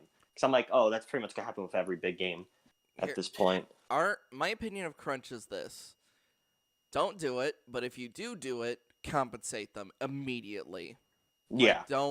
Like if you do the fucking bullshit where you promise bonuses and all that stuff. That's why I hate Randy Pitchford so much. How he was like, "Oh, everybody's gonna get a big bonus for Borderlands 3," and then he just fucking Oh, don't even swallowed that speak of that game. that bonus, all their Ooh. bonuses in like one fell swoop. He just took it all, and it's like, oh, I fucking hate you. Goodness. But with I don't remember if Rockstar employees were compensated for Red Dead. I know. I also I don't honestly think don't know. I don't think they were compensated for that either. For let's see. Well, but it kind of makes me think about what Sawyer brought up earlier. Mhm. How there were a lot of people, at Naughty Dog for like the first Last of Us, and there was a hell of a lot of turnover, and now it's not even like the same team anymore. And Yeah. I'm sure that crunch probably played a factor into that. Yeah. I mean, arguably, crunch is what caused the employee to be so disgruntled that they leaked the stuff in the first place. Yes. So we do still think that it was an employee because Sony said Oh, it had to have wasn't. been. Okay. No, it no had way- to have been. There's There's no way way it it would have wouldn't been. have been not an employee. All right, They would because have had to have access to the material. I heard that a hacker group got in because of an open server from one of their old games. One of their old Hacker group is a very, very vague vague term and Yeah, a very useful scapegoat. I'm just telling you what I've heard. I mean, I was Yeah. assuming it was an employee, but whoever that employee was must be in witness protection. So Yeah, there's No, a reason they call them leaks. It's because the boat has a puncture in it and something's getting out. It's not because somebody broke in. No, no, I don't think that the person who leaked it is alive now. I think he's just, oh god. he's dead and at the bottom of a river with a cinder block at his ankles. Well, more than likely, they've probably been blacklisted in the industry because that's typically what these companies do. Mm-hmm. Well, yeah, because no matter what you think of it, you shouldn't expose a highly anticipated Well, property like that. and That's there's just- legal contracts that you sign and this Yeah. and that, to non-disclosure agreements and stuff like that. So they definitely broke laws leaking the material. Whether you think that was a good thing or a bad thing, is neither here nor there. Legally, it's a problem, and so now Naughty Dog can basically say this person did this, and now considering they might have been in this industry for 10, 15, 20 years. I mean, who knows? I don't know why someone would risk doing that. Well, but there's plenty of reason why. yeah, I mean, if A you've lot of been the time it's treated because really they think shitty people by the don't believe it. company, I mean, true, but I mean, it is still, I mean, I will never feel sad when a corporation has loses X amount of money. It's like in all reality, with Last Jedi, to go back on that, it's I don't feel bad when Disney loses X amount of money when The Rise of Skywalker comes out afterwards, and Revenge of the Sith made more money than it. Because I will never be boo-hoo for this big corporation that makes more money than God. So Naughty Dog, with its billions of fucking dollars, and it's making these employees crunch and not be able to see their families for God knows how long. And this guy who's just enough of this shit, and he leaks the plot, which causes people to cancel their pre-orders or return their game almost immediately. It causes Cyberpunk has unfortunately overtaken it in terms of most refunded game of 2020. Oh god, yeah. I still feel bad for Cyberpunk because I remember a lot. I know a lot of people, friends of mine, were so hyped for that game, and for it to be a dumpster fire, it was. I feel bad. Same with Avengers. The hype was so fucking real, man. And I was calling that it would be a disappointment. I wasn't even close to how much. I didn't think it'd be that broken to where they removed it from the store. Yeah. I had this nightmare scenario of what if Cyberpunk was just gonna be how CD Projekt Red handled the Witcher franchise in its beginning? Because let's not here's the thing: people only remember Witcher 3. They don't remember Maybe Witcher it's 1 and 2, which were Witcher 1 was fundamentally gameplay wise fucking broken. Witcher And 2, Witcher 2 just had sections that were like almost unplayable, yeah. while some of it was like pretty Jeez. decent. Meanwhile, Witcher 3 had a shit launch. Like no one remembers the launch of Witcher 3. It was abysmal. It took Yeah, but it wasn't as bad as like. I'm not saying it was as bad. I'm just saying like this company kind of has a fucking track record. But Of that's the being, difference. I Is, just is thought what of a they did is conspiracy. offering the free DLC, Uh-huh. offering the support that they applied to that game Right. is what made the difference. Right. Whereas like companies like Bethesda, Fallout 76 had a god awful, horrible don't launch, even speak of that. And then to compensate, they accidentally doxed people. and then they basically just didn't continue to support the game at all. And it was like, oh, you want a refund? Go fuck yourself. No. Yeah, I thought of a theory. Like, do you think they knew the game? Like, I don't want to say this, but like, do you think they knew to some extent the game wouldn't be 100%? So that's why they delayed it past this year's Game of the Awards, so it wouldn't be a Oh, consideration. absolutely. There's no So way the they game would be couldn't have ready known. for next year's. They released it day of the Game Awards. That's the hilarious part. Oh, and Yeah. the thing I was saying is like, what if? So if this is like just a repeat of the track record, I really don't want to have to wait till Cyberpunk 3 just to Oh, just to see them finally hit the nail on the head and get it right, because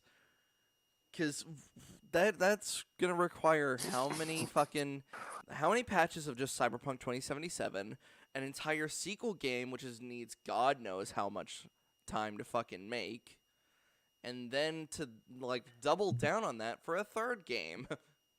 No, they'll fix jeez. it the same way they fixed Witcher 3. They don't have to start all over at the beginning. Mhm. They'll patch the bejesus out of it, and they'll try to fix it by releasing additional content. Well, no, I bet you there will be more DLC for that game than there is for most. right. Well, no, I was talking about like with like to not to make up for it, but to once Cyberpunk 1 has been patched and is a functional game, and it's still objectively a like 6 or 7 out of 10, they would need to, if they're replicating the Witcher thing they did, Witcher 2 and Witcher 3, Cyberpunk 2 and Cyberpunk 3, God knows how long that would take. And Jesus, that's like nightmare scenario. And I don't think they could even recover from that to recreate that scenario. No, and that's what I'm I saying. think You it's like don't to have to get recreate it that anywhere scenario. close to ideal. You're Yeah. gonna have to get to a point where we get rid of this releasing games as broken shit. Like that Yeah. has to die before any of these are gonna be good. And what's weird is like we kind of I I don't want to embrace the fact that games launch broken. But the overall general public has kind of just accepted it. That's and Which I is guess bullshit. yeah, I guess that's kind of the overall issue when it comes to like the public versus groups like this and then groups like EFAP, where it's like, no, we shouldn't be accepting this. I don't know how pre-orders are even still a thing that people do when this is just what the standard reputation They is. just gotta get their pants basically. They're like, oh, I gotta get Spider-Man, like for Avengers, or like I gotta get the Verizon Wireless DLC pack. It's like how with Batman Arkham Asylum, the pre-order bonus was basically a bunch of challenge maps, the Scarecrow ones where you fought the skeletons. Like it creates the haves and haves not economy. That's why people still pre-order. Hell, I was tempted to pre-order Cyberpunk for my PS4 and then cancel it because they were giving out Cyberpunk samurai medallions, and I'm like, damn it. See, and one thing I find that's kind of interesting since I do the whole GameFly thing is that occasionally, if I opt to keep a game and they send me the box, sometimes when I get the box, it'll have the pre-order bonus shit in it, Oh, that's hilarious. as if they had bought it from like GameStop or whatever. And I'm like, that's fucking awesome. So What's I don't nice. pre-order anything anymore. when you guys used to pre-order stuff? Were you what would be your biggest factor for pre-order? Physical things or in-game things? For me, I've never pre-ordered anything in my entire life. I'm actually what like in hindsight proud of it, but it was just never a thing that occurred to me to do. Yeah, for that's a good thing to be proud of in terms of hindsight, though. for me, it would come down to what's the game like. For example, Naughty Dog. If it was a Naughty Dog Uncharted game, 100% pre-order. like day one pre-order, because Well, that's how much of a fan I am. well, Or if it's for I was saying Yeah. like the bonuses. So like the example would be that samurai medallion for Cyberpunk. That almost made me put my $5 down just so I could then grab the medallion and then cancel the pre-order like 20 seconds later. I got you. I mean, yeah, like I like some of those features. Like they may be a bit expensive, but like how God of War, they had the Stonemason edition where you got the Kratos statue with Atreus. I do like getting some of those statues. You had Nathan Drake for Uncharted 4, and then you had Ellie and etc. I do like getting some of the statues because I think they're pretty cool. So that's a factor. And personally, for me, the steelbook for the game, because I think the steelbooks for games like even Red Dead 2, that looks awesome. So that's another factor, and if I decide to pre-order a game or not. But it's like a risk because you don't know if the game's like, especially with Avengers. I had a friend, get like the really nice edition, and we saw what happened with the game. So it's like it's a risk if you decide to put your money down for that or not. So Ninja, what kind of pre-order bonuses when you used to do them, if you ever did? Did you prefer the physical stuff or the like a poster, or did you prefer it when they actually gave you something in game? Well, I was kind of spoiled because when I used to work at GameStop, we would just there was a whole drawer of like all those pre-order bonuses that you would hand out when somebody put their $5 down, and we totally took stuff out of that drawer all the time. Fair enough. I feel like I would do the exact same thing. That's even better than mine. I like it. Yeah, Big we respect. also got like posters and those cardboard cutouts that used to stand up in every GameStop store. Yeah. Like eventually somebody gets to take those home. So I had like a life-size version of Batman for the Arkham games That's awesome. in my apartment. So Nice.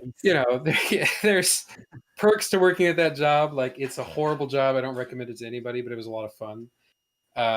But in general, I think the kind of like what Sawyer was saying, the statues are always a nice bonus. I have the helmet that came with the Halo 3 Legendary Edition and the that's statue cool. Wow. You of got the original one, the fucking like the thing they throw on the Xbox. and yeah, well, not Halo, but like Halo 3 when they released the big helmet.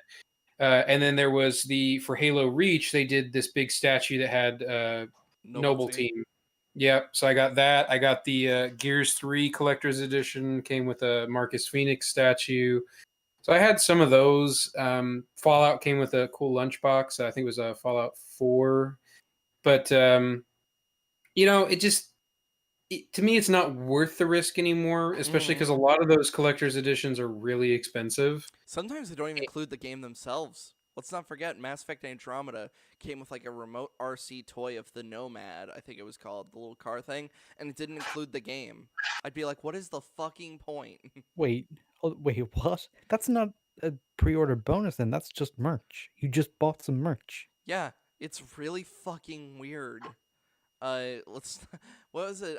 It was Dead Island. Dead Island had the fucking torso. Yeah, I mean, there's definitely some cool stuff out there for special editions or collector's editions and stuff like that. But I mean, to me, it's just not worth it. And I've come to heavily rely on GameFly for this exact thing because it has saved my ass so many times. I rented Fallout 76 instead of buying it. And I'm a big fan of the Fallout universe, so that would have been something I would have bought and pre-ordered. It saved me from Marvel Avengers. It saved me from Last of Us Part 2. I got to play it, but then I'm like, oh, thank goodness I get to send this back. It saved me from Cyberpunk because Cyberpunk, I was fully on board the hype train for that. That thing has been at the top of my queue for like a year and a half, and I was waiting for it to be released. And then I finally get it, and I'm like, oh, this is basically unplayable. Like, kind of broken. Yeah, I'm like, I gotta let this go. And so I started to realize that, and there's interesting opportunities where you have to realize, a lot of these new games that are releasing at $60 a pop, there are plenty of examples of games that have been out for a while, but that the developer is still supporting and still working with, and you can have so much more fun. Like I know Sawyer brought it up in one of his videos, but Dead by Daylight is a great example of an old game still getting content. Yes. I love that game so much. And it's like there's so much there for you to do that it's like almost an endless amount of entertainment. and I don't have to pay $60 for it. I will say Mhm. a tiny gripe I have with Dead by Daylight is the fact they've just kind of, depending on what version you have, are just appealing to movie monsters that already exist, or I mean, for just whatever's some, pop culture, like how there's Ash from yeah. Evil Dead. Well, Well, like, all of that is how I DLC. It's not part of the base game. how I justify that is they have it. They have a new, like, their past 3 were original characters. The Blight, original. The Twins, original. The Death Slinger, original. They have it, so they make it fair. Like, they get in. For me, I'm gonna be honest with you. I got in the game because of Stranger Things, and I love the game and I play it almost every day. But if they did not do Stranger Things, I probably would not have given it a chance. So I think coming from that aspect, to get your audience bigger and to get more people into it, you need to add properties that people know, like Saw with the pig, Michael Myers, with its map, Freddy Krueger. It makes sense to add in properties that people will recognize and like, along Right. with adding Well, new and characters. usually, yeah, and when they usually introduce these killers that you already know of, most of them, they'll also introduce new survivors. And not all of the survivors are existing characters. Some of those are created from scratch. So it's like Yeah. they're still expanding upon their base universe, which is really good.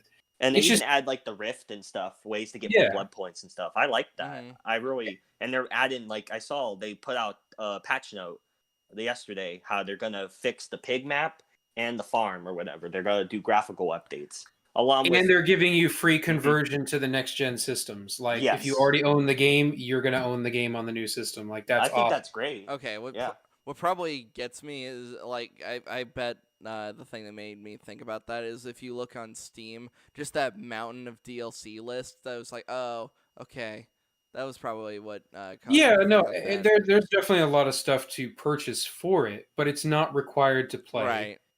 And you can still do a lot even without the DLC. There's still a lot of content there. And it allows you to kind of buy it in chunks. You don't have to do it all at once. And what always kind of amazed me, even when I worked back at GameStop, is you'd always hear about games having a season pass. Yeah. Maybe it's just me, but that always implied that there was going to be more than one pass, like season 1, Yeah, when you say a 2. season pass, the implication is that there will be more seasons. And Fortnite did kind of have multiple seasons, like every every month or every no, few weeks they would have like new shit. I've But blinked for my most eyes. games, I've blinked my eyes. It's now a new Fortnite season. But that's just it. Most of the games, though, didn't do that. Fortnite was actually one of the first to start doing that. Like if you look at just like say Fallout, we're gonna do a season pass for Fallout, and it's like, okay, that gets you access to 3 DLCs. So you get those, you play those, that's great. But there's never gonna be a season 2 of expansion for that game. They're gonna be moving on to the next title. So it just kind of struck me as like weird. a very strange thing to name it. Right. Like you could have just called it like the expansion pass or, the content pass or whatever, but a season pass just always kind of felt weird to me. But in terms of games pricing, anyone else really? How many of you guys looking forward to the $70 price tag now for most games? Oh, that's another dude. main reason why I did not get the PS5, because for me, I don't get systems at launch, but to charge $70, like they charge 70 for Miles, and I paid 50 on PS4.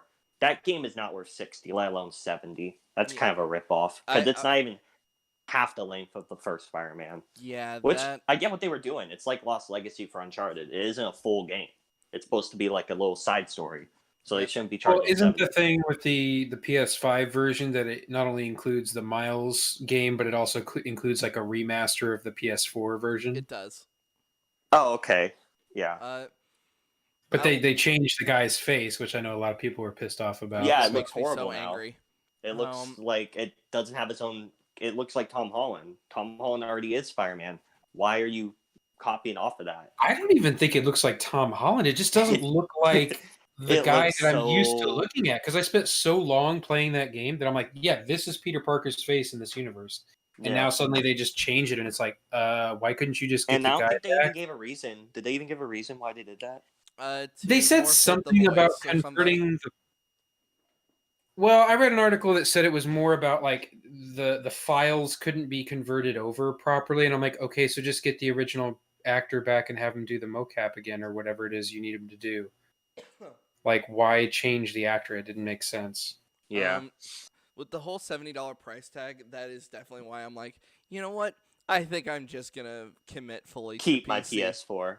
No, just commit to PC fully. I'm like, I'm already like the PC guy of this group, so I'm like, oh fuck it, I may as well commit to it because I have a PC, a PS4, and a Switch. So I'm like, all right, fuck it, I'll just commit to PC when it comes to all my games.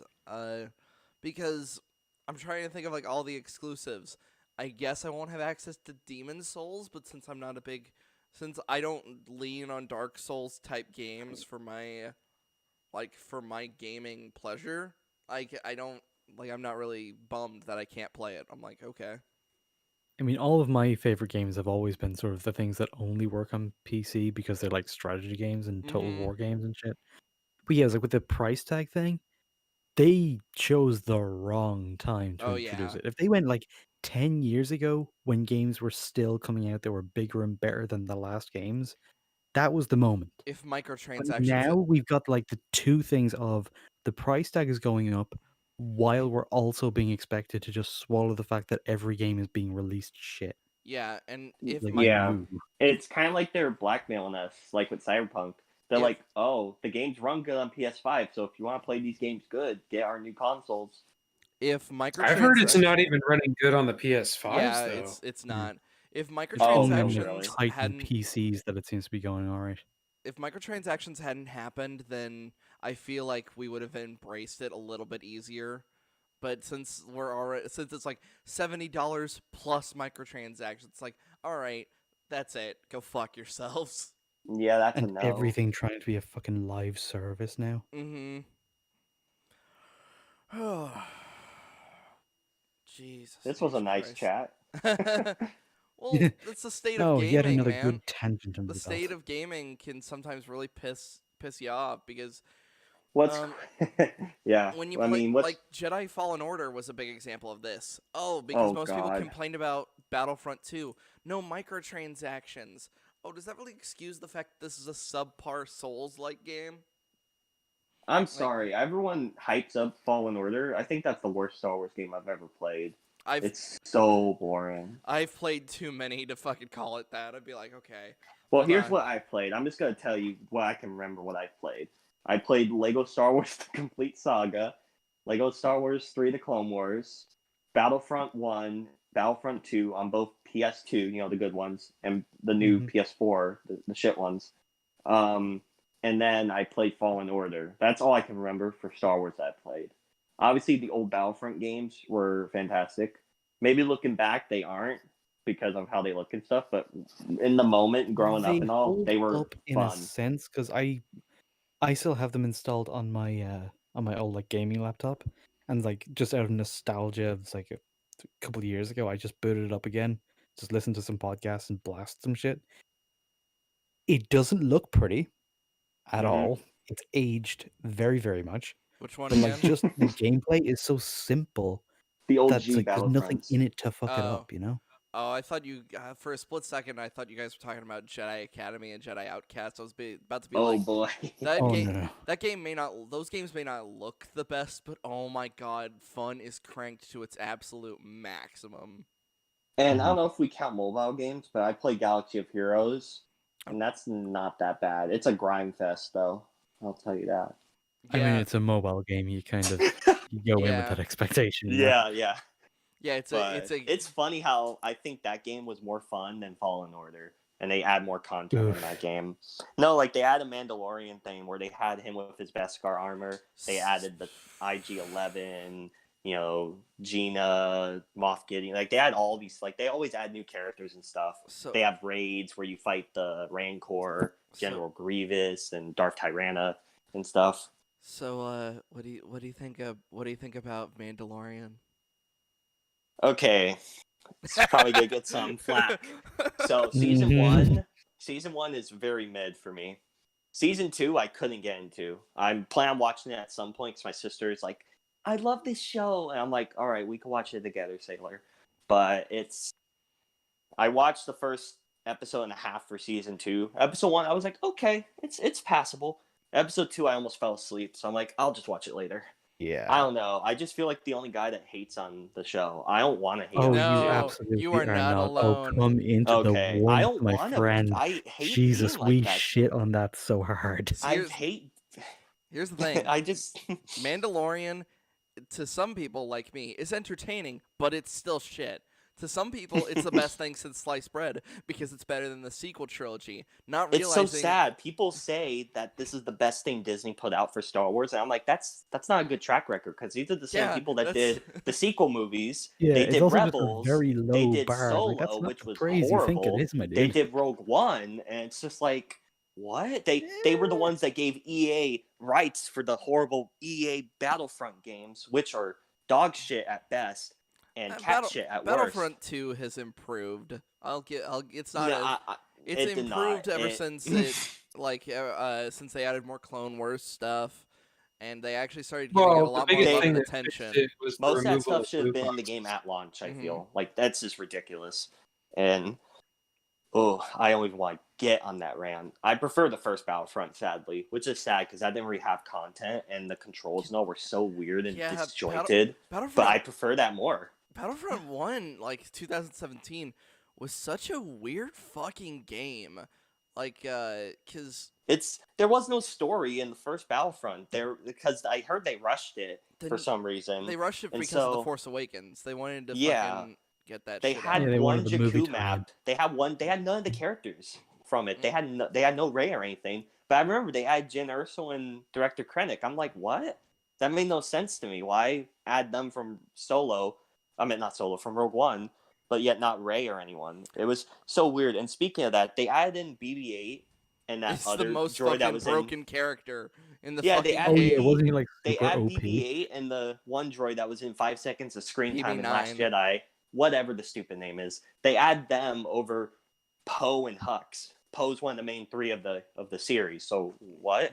I just didn't get that.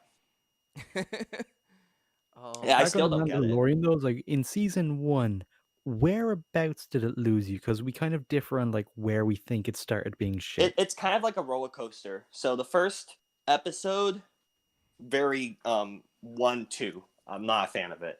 Episode 2 was like a filler episode. I feel like a filler. 3 was like, okay, something happens. 4 was like, okay, we're getting some momentum. And then 5, it goes right back down to mid. It goes right back down to the 1 to 2 section. 6, it's trying to come up, but I'm still like, this is kind of ass. 7 and 8 were fantastic. I thought those were the only 2 episodes of the season that were actually good. So Interesting. 'Cause where- I think for us, it's sort of like the inverse of that. It's like where the first 2.5 to 3 episodes are pretty solid in terms of like everything makes sense, everything's consistent, they're getting a good grounded grasp on the world, and then it's like at episode 4 it just fucking plummets and it barely lifts after that. See, I still want to have I always have the discussion in my head of like what was for worse, episode 4, 5, or 6, and to me I really didn't like episode think it's 5. Yeah. but six for some reason I just got on my nerves, like fucking Twilight Lady hissing all the time. Oh god, yeah, the Harley Quinn wannabe. Fucking Bill Burr, who fucking Yeah. notoriously hated Star Wars. I know. Why is I he will say, this is like again? in season 2, is like his character is actually like one of the only half I think- decent things in it. It's because they probably let Bill Burr actually act, as opposed to Yeah. hey, Bill Burr, be funny. And it's like, I wasn't a stormtrooper, wise ass. Jeez. Oh god. I'm not gonna But lie, yeah, the and Stormtrooper for section Sawyer, it's like, you know how in season in 1. the sequels they had to do the Finn thing of he confronts his former commander now that he's no longer a Nazi? Bill Burr does that entire thing better in like under a minute than Finn did over 3 movies.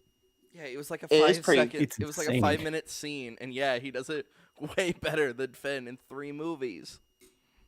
I will say it is pretty funny how in that final episode or whatever of season 1, that the Stormtroopers, I feel at least in the live action, had most development just by like talking, just waiting. I remember they were shooting their blasters and they were missing their shots and they were like so confused. I love that reference because they're notoriously horrible at aiming, I guess. So that's that's the that's a thing. whole That was thing. hilarious. I've had to kind of go through my own journey of realizing that just because the meme has been embraced, that it's not a good thing.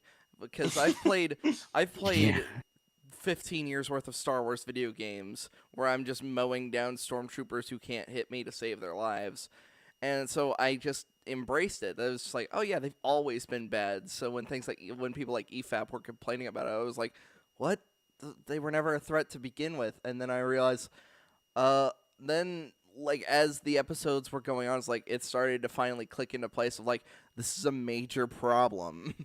Because Yeah, it one, means why would no I? fight ever has any stakes Yeah, it does no because stakes, and what was then originally meant to be a joke about them being unable to aim is now just canon. yeah, and you can't even make the excuse that like the books say, where it's like their equipment is just so shit, and it was their sheer numbers. Because here's the thing: they still have those numbers in the Mandalorian. The Empire Yeah. is supposedly no longer in the seat of power, yet they're getting killed left and right. And it's like, what? How are they? Like, how?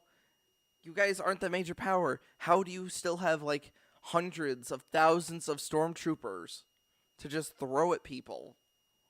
Well, I just think like not everyone was on that second Death Star, so they were probably scattered around the galaxy. So they were still probably remnants of them still around. Yeah, Like in the in the like in EU, the Battlefront 2 story. like in the EU, yeah, there was like the Imperial warlords, but in canon, after the Battle of Jakku, which was a year after the Battle of Yavin, and Mandalorian takes 5 years after. Not, did I say Yavin or Endor?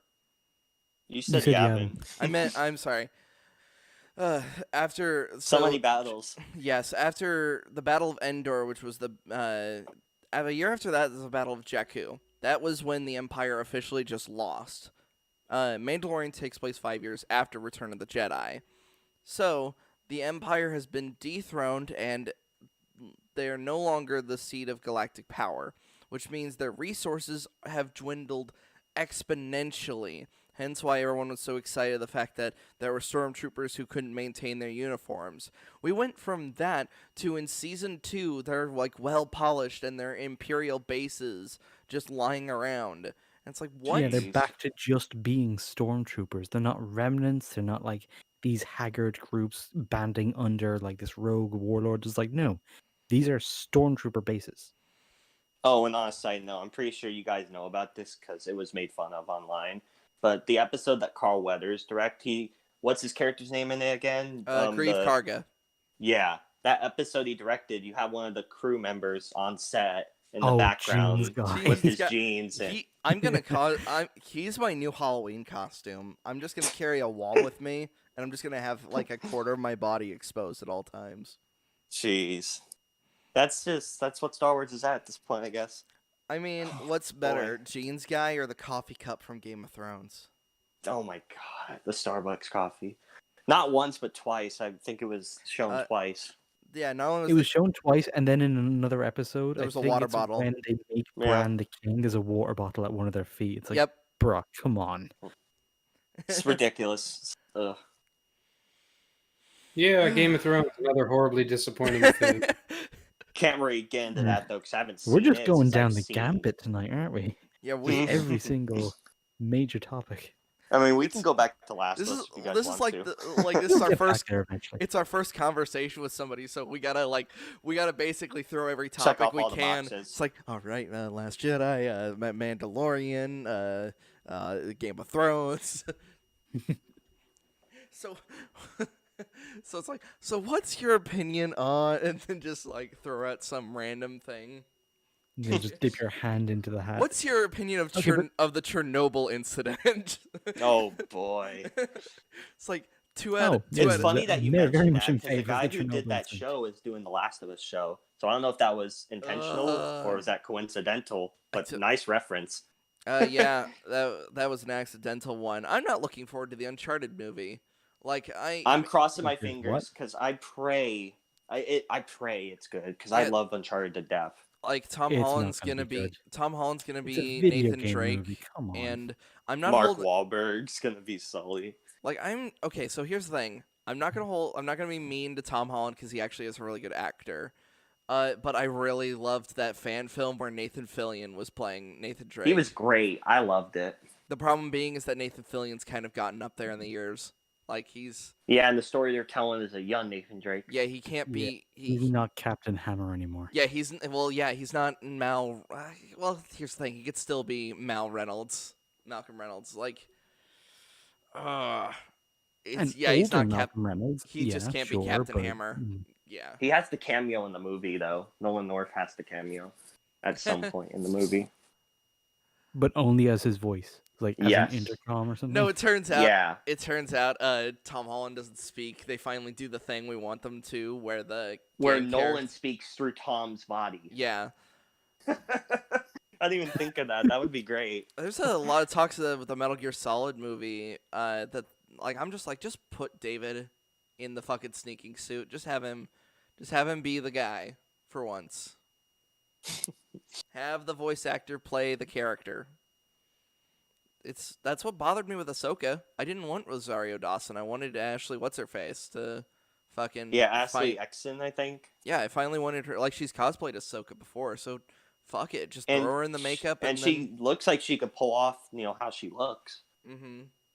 But I guess, since she's a voice actor, we need a real actor. God. Rosario Dawson. No, that just reminds me of, like, how Kojima wanted, like, when he was like, let's bring in Kiefer Sutherland. Fuck this guy who I've been turns out I've been trying to replace since day 3 of making Metal Gear Solid. Jeez. So, you want, should we talk about, your video? And... if you like to. The original topic I of could, the conversation. Yeah, I could go down on why I reason, decided to make that series. The reason why you're here. The reason why you noticed me. So you wanted to just basically show why such and such is a great character. Why... I thought about it is sorry if you want to finish. No, my question was going to be, why'd you start with Abby again? You've talked about it a little bit in the beginning, but I wanted to hear the full story. Yeah, so basically my main thought process was, well, for one, where my YouTube channel is dedicated on movie reviews and stuff, in a year with lockdowns and not a chance to really see anything, I had to start thinking of new ways to put out videos for my audience, how little they may be. And I was beginning to see more TV stuff, getting those out, but I thought I wanted to do more different stuff. Like, I even did a quarantine video for my experience, because I have my experience where I would travel to places, and obviously I couldn't do that, so I had to come up with something creative for that too. So I thought, why not do a series? Because I like when people do those video essays and stuff. Obviously, I don't have all the experiences to do that stuff, so I wanted to do something that I'd be capable to do.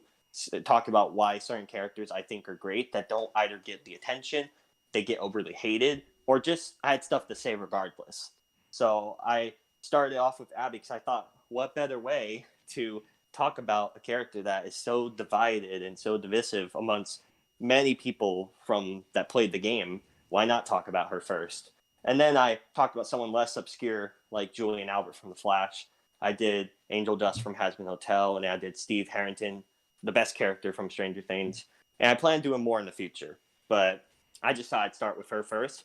And it turns out that was good because that's my best viewed in that series at like over 200. So, I'd want to talk about more of the technical aspect, but in terms of the subject, I'll let either Ninja or Slur lead that conversation. Well, yeah, before we went live, we were almost going to get into, like, you felt that Abby was unfairly hated, or people were throwing criticisms at her that weren't exactly fair. We've kind of criticized her a lot over the course of this. I respect your what guys, are the what criticisms you you think are because... unfair exactly?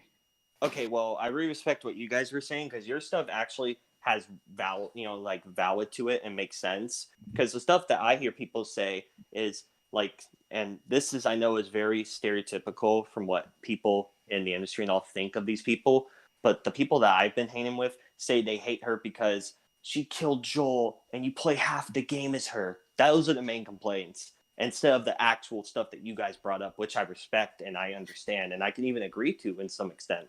So I I was mean, really just saying the basic stuff that just frustrated me, that they didn't really give the game a chance. Like if you watch the game, like people just watch the game and don't play for themselves. I just don't like that. They I, don't give it a chance because watching it and playing it are two Gassler. different. Oh, I will say, her killing Joel definitely doesn't get her on the right foot. However, It well, doesn't. I think it's just True. that that's the way we're introduced to her that hmm really set people. Like when people say that they hate her because that she killed Joel, I think they're just. I mean, we have these very long conversations fairly regularly. We listen to them quite regularly. Most people don't. So when most people are trying to like put this shit into words, they're gonna go for a very basic way of phrasing things. True. So when someone says they hate her because she killed Joel, a lot of the time what they mean is the way that that happened was so poorly executed that that was my only takeaway. yes, You get me? And it's like, so when you say it's like, okay, she was getting a lot of hate. What's the big distinction between something that you say, okay, that person's just hating, they didn't really give it a chance, blah blah blah, versus okay, this person, even if they went in with like preconceived notions, they went in expecting to hate it, but they came out and surprise, surprise, they fucking hated her. But Yeah, like like I mean, they have reasons. Like, where's the line? and also I thought I would want to quickly add to this. What was the source of that you were seeing all this hate? okay, well, I have like a lot of people that I would hang with. I know there's very much I could show for proof, but like people I talk to on Twitter, people on PlayStation I hang with, and just bigger YouTubers that I would watch, like Angry Joe and all, a lot of their arguments I felt weren't really as good because a lot of them were basing it, like even Angry Joe, who made an angry rant when he saw the leaks, a lot of them were basing it off the leaks prior, which is fine and all, but it just felt like going in, they didn't really feel like they gave the game a fair shot. They were just going in wanted to hate it. You know what I'm saying? I could be wrong in how I see that. That's just how I felt. And that's what a lot of people told me, no matter what the game turned out to be context wise, nothing could justify what they saw in the leaks. That's how a lot of people I've talked to have said to me and how their attitude is to it. Basically not giving the game a fair chance.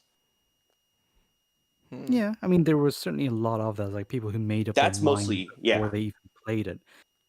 So when you were talking about hate, that was really more specifically what you meant. Like the people who had this strong opinion but weren't really justifying it, To an versus a extent, and criticism, which is I someone guess who's like justifying and I guess I mean I get where like I see where she's coming from and all and what she did and all. I guess orderly, they probably should have told the story a bit differently to get more people on board. But personally, when I saw the bigger picture, I was fine with it because I was thinking when it was happening, I'm like, what did this dude do to piss her off? I was like, whoa. Like I'm like something had to have happened. That's where my mindset was. Besides, oh no, Joel died because I had a feeling he was gonna die. I didn't know the spoilers, but I'm like, he's barely been any marketing, so it's obvious something happens to him at some point. And you play as Ellie, like something had to have happened. And I just didn't expect it to be that early. I thought he, died either midway or at the end of the game. I was shocked that it was at the beginning. I Yeah, wasn't expecting that. yeah. Context is definitely important for that. Cause context and execution. And then yes, it's like just coming back to like her being getting away from people's reactions to her, but like just looking at her as a character, the way she works, everything that goes into her, and the way she works in the story, saying that she's a great character. The reasons that you gave, and you gave some of them again here, were that like what they were going for was very interesting. It's something you don't see very often. It was a unique experience to go through. So that made it interesting. Do you kind of like take that as something that makes her great, or is that just kind of one of the pile? It's kind of what contributes. I think that's mostly what contributes because like mostly like when I say why they're great, it's kind of like I just thought it was like a cool title. Like I'm basically just giving my reasons why I like the character. I'm not saying that she's the best character in the game. I'm not saying she's the best in that series. I'm just giving reasons why I think she is better than people give her credit for personally. I feel, Oh That's yeah, really why what she's at my least worth giving a shot. yes, Right. yes. Why I she's at least that's basically what I do. Like with Julian Albert, that's another character that no one talks about, and people say was like so annoying and the worst of that season of Flash. I personally liked him, and I gave my reasons though why I thought he was solid and pretty good. So that's usually what I like to do with that series. I like to give my reasons. They may not be the best in the show, but I like to at least or movie or whatever. But they at least I like to give my reasons why I think you should give them a chance or something. Okay, and just going off of that, looking at the other characters you've done, okay, one that seems like the most. It seems like the best idea for that kind of video because you can see arguments from either side would be Angel Dust. It's like Mm-hmm. there are people who think he's problematic, he's awful, he's this, he's that, whatever. And then you have people who's like he's just a very lewd, crude, Bug Bunny kind of character, and that's a lot of fun, which is kind of like my take. So that makes a lot of sense. And then beside it, you have Harrington, who everybody Steve fucking loves. Harrington, Yeah, Steve God Harrington. tier. What was Why was that something that you felt people needed to be told to give him a chance?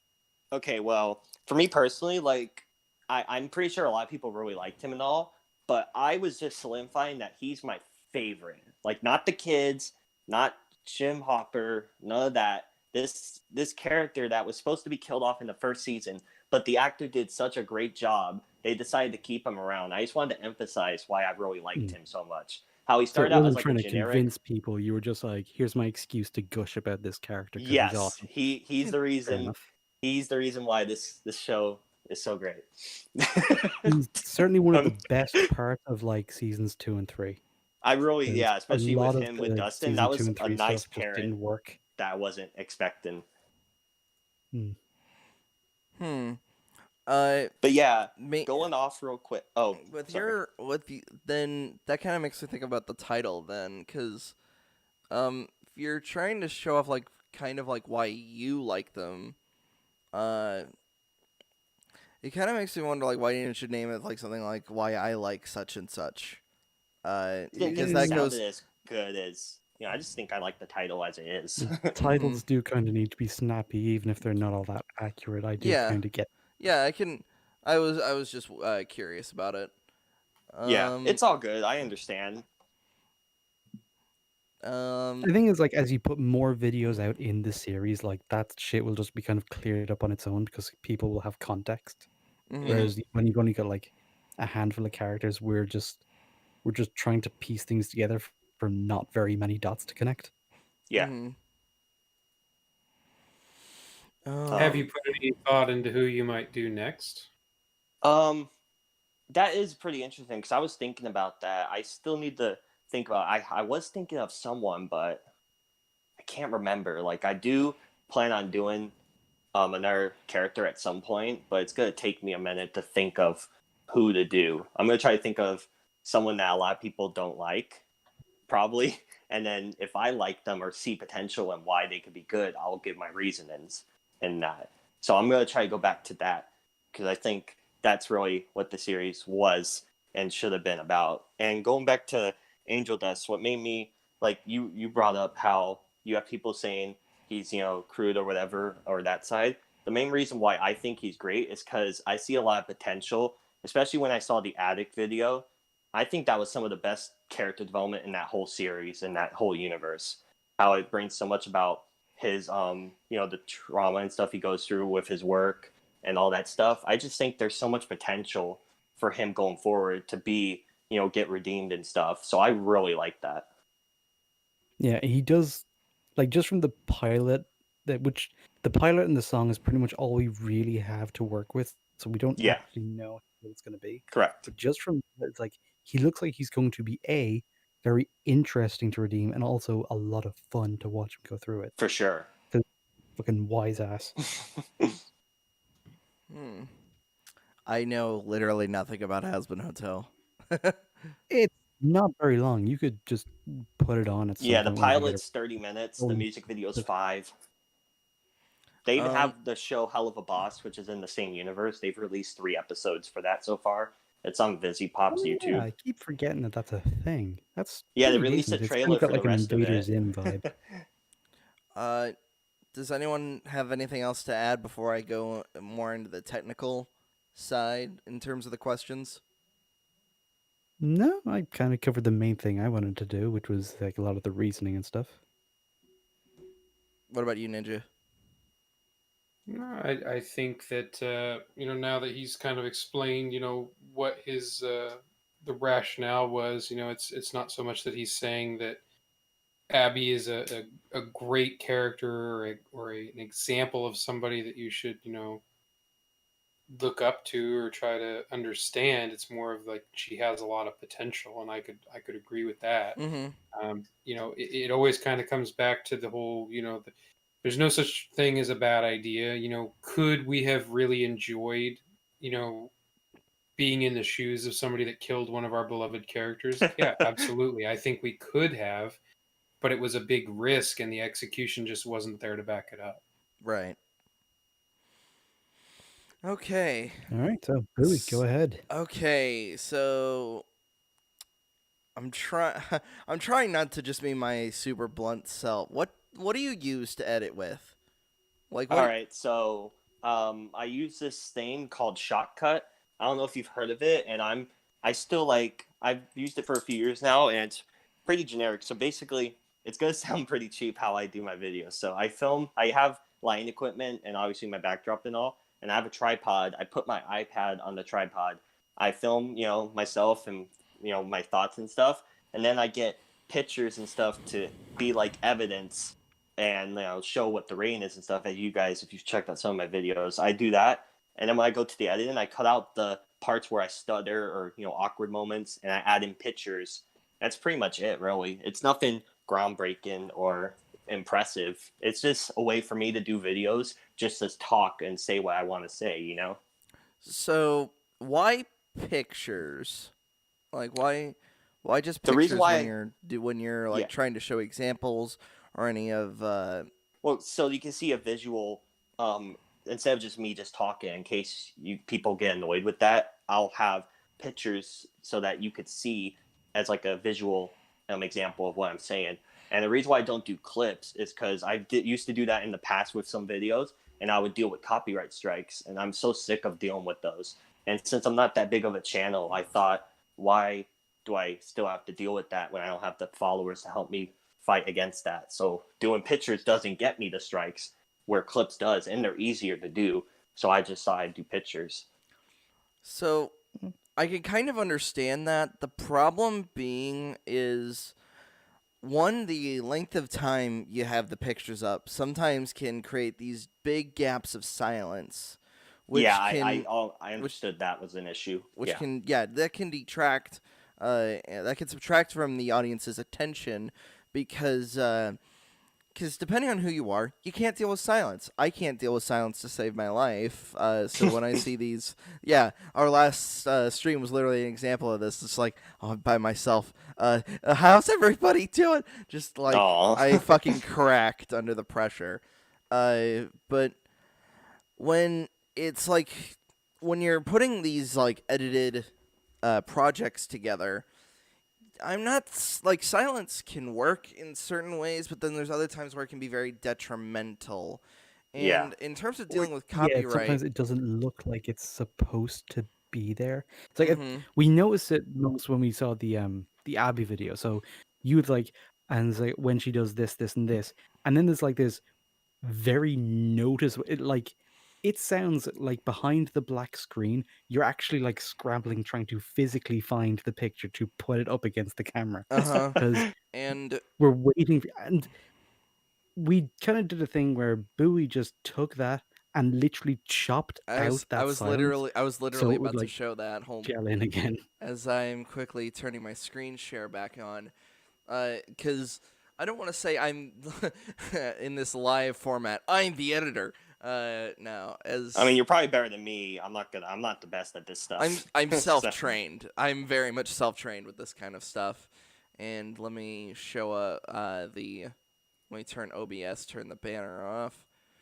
So with this, I just simply just grabbed your clip as I wrenched all to the beginning. I grabbed your clip and I grabbed the scene of when Abby's father died.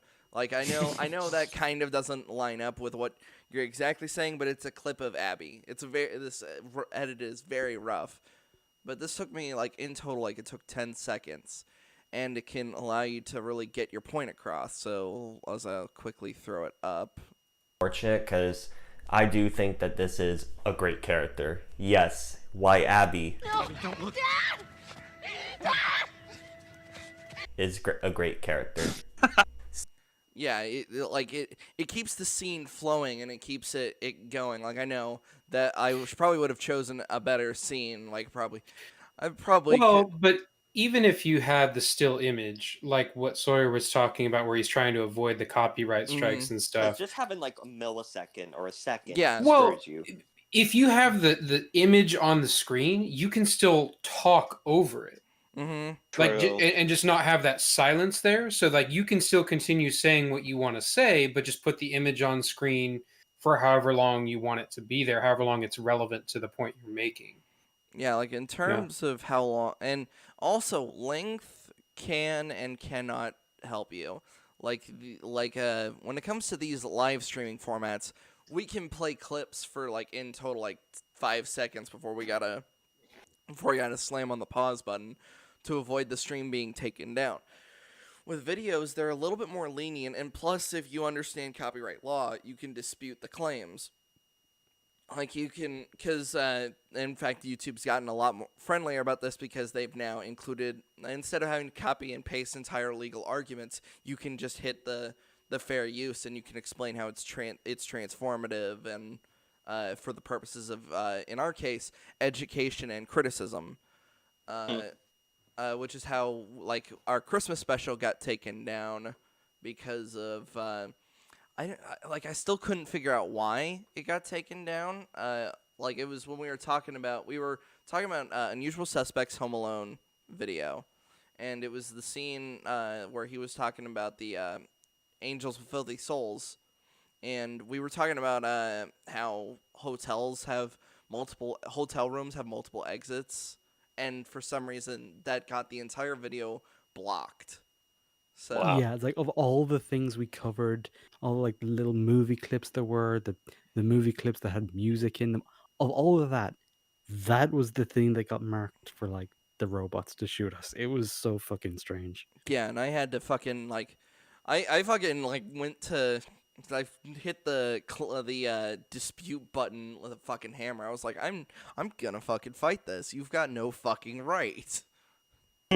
The problem It's like, being is that it's up to the person who filed the claim to whether or not they can take your dispute seriously, which is I honestly think is a huge fucking issue.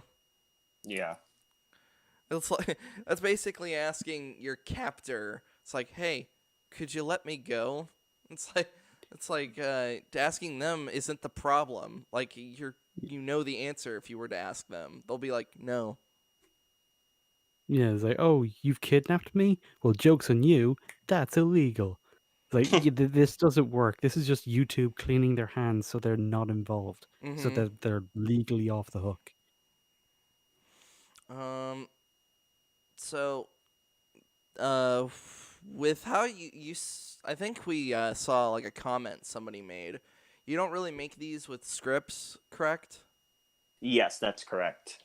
Which I know could be considered a negative, but I feel if you're on a script, it could be, if done poorly, it could be pretty obvious that you're going off of a script instead of just in the moment. And I think I make better points and make better cohesive statements in the moment instead of reading off of a script or memorizing a script. Well, That's just how I feel. the thing is, like, you can kind of have a bit of an in-between. I can't recite a script very well to save my life because I end up doing the video essayist voice like, I end up going into this pattern where I talk like them.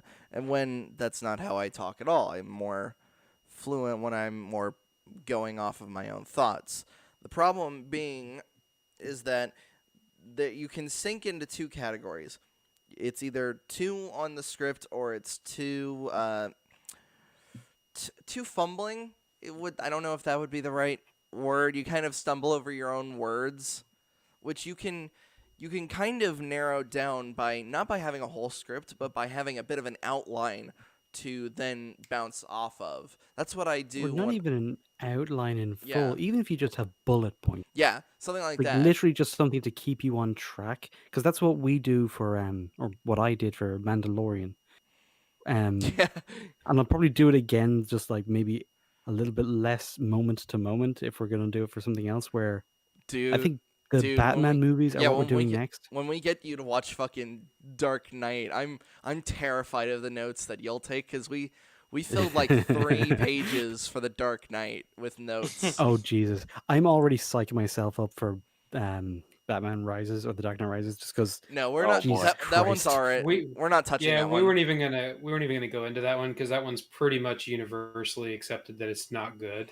Yeah, But the other two are still like on this pedestal as being like really, really good, and it's like, I actually we have some tweeted. concerns. I actually tweeted out that like when you see what's going on with Southpaw and Spider-Man 2 and you're going to tackle the movie series that most people consider to be like the best version of Batman. And it's just that Bane that a gif of Bane going like, "So let it begin." Yeah. But yeah, just going back to like what we're talking about, is having bullet points to keep you on track. So you are still talking off the cuff. You're articulating yourself without like reading or trying to memorize shit, but you're just like you've got it locked into your head Yeah, as to it specific gets what the point you're making, it gets you to and then you can just focus go up. into the next one. Uh, It helps me. It's helped me like through college doing a bunch of like public speaking shit. I would never write an actual script. It sounds so robotic. Yeah, because Yeah. especially if you were doing this on the internet where you end up doing this is the Game Maker's Toolkit. Today we will discover the secret of Mario's jump. Oh boy. You like you end up going into one way or the other. One thing like that would definitely help with the stumbling because while your videos are at most like what, like 15 minutes to 20. Yeah. So Uh, occasionally you'll have a long one, but that's usually end of the year videos, like yeah, movies I've seen where you can like they could always use a like depending on the point you're talking about. If you do flub, that's what helps with either multiple takes or doing a bit of trimming would help because like say with the last part of the Abby edit that I did, you kind of stumbled over yourself for a second. So like another take would have helped with that, or simply just starting like in that same like while you're recording to just start over and do it again and then trim that mistake out. It's just little bits of just editing to trim the fat to really make your point like more concise as you're talking. yeah. See, that's the thing. These guys are really good at focusing on things like writing. I'm more on the technical aspect of a lot of things. Like, how does this Gotcha. work? Like, how does this person doing that, and then this happens, and then also how is it filmed and how is it choreographed? It's why like I know like The Last Jedi is just our go-to target. It's a lot of people's go-to target. Like I could tear apart, honestly, I could tear apart the throne room fight with more vigor than like say than these two could when talking about like how Luke's character was assassinated. I could probably approach it with some level of fire, but not as much as these two. Like so with like things like like as I was mentioning with the throne room fight, they rotoscoped a fucking knife out. Like they fucking basically saved Rey's life in the edit. And not only that, they kept cutting, which showed how much the choreography was just completely fucking up. Like, learning... I still argue that the throne fight from Rise of Skywalker is even worse. I would need to... Like, I've only seen Rise of Skywalker twice. So I feel like I would need to really get into it. I Oh, used to dude, I used to do watch it this again thing and with try to keep track of where the enemies are and what they're doing. It's a fucking headache. yeah. I've It's heard she so kills So more. inconsistent. I heard she kills like the same guy twice. Yeah, Yeah, Oh she my does. god, yeah. it's a Yeah, she mess, man. actually does. Oh, you're okay. Yeah, you're talking about the Exegol throne room. I thought you were talking about the Emperor's Yeah. throne room from the Death Star. I was like, I don't think Oh that no, that fight that's that fucking fight was Kina. just awkwardly choreographed. I don't remember much Yeah. else being wrong with it, other No, than yeah, the the Leia stuff. Exegol throne fight. It's a goddamn disaster piece. Uh, in terms of your next character, the problem being is that like how with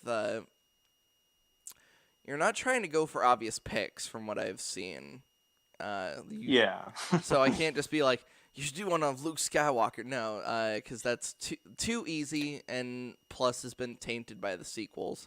I could do one Um, on the shitty droid L3 has from Solo. Oh, That would be- I that mean, you would have to you'd- make some convincing. you'd be arguments. going Yeah, I know. uphill I battle I on hate that her, though. one. That's the thing. I don't like her. So That should- would make it a lot harder. You should Although almost. I suppose you can not like the character, but still have an argument as to why true. I they are could. interesting, or I could why just they smirk in the would have the thumbnail, being like, potential to be "Yep." good.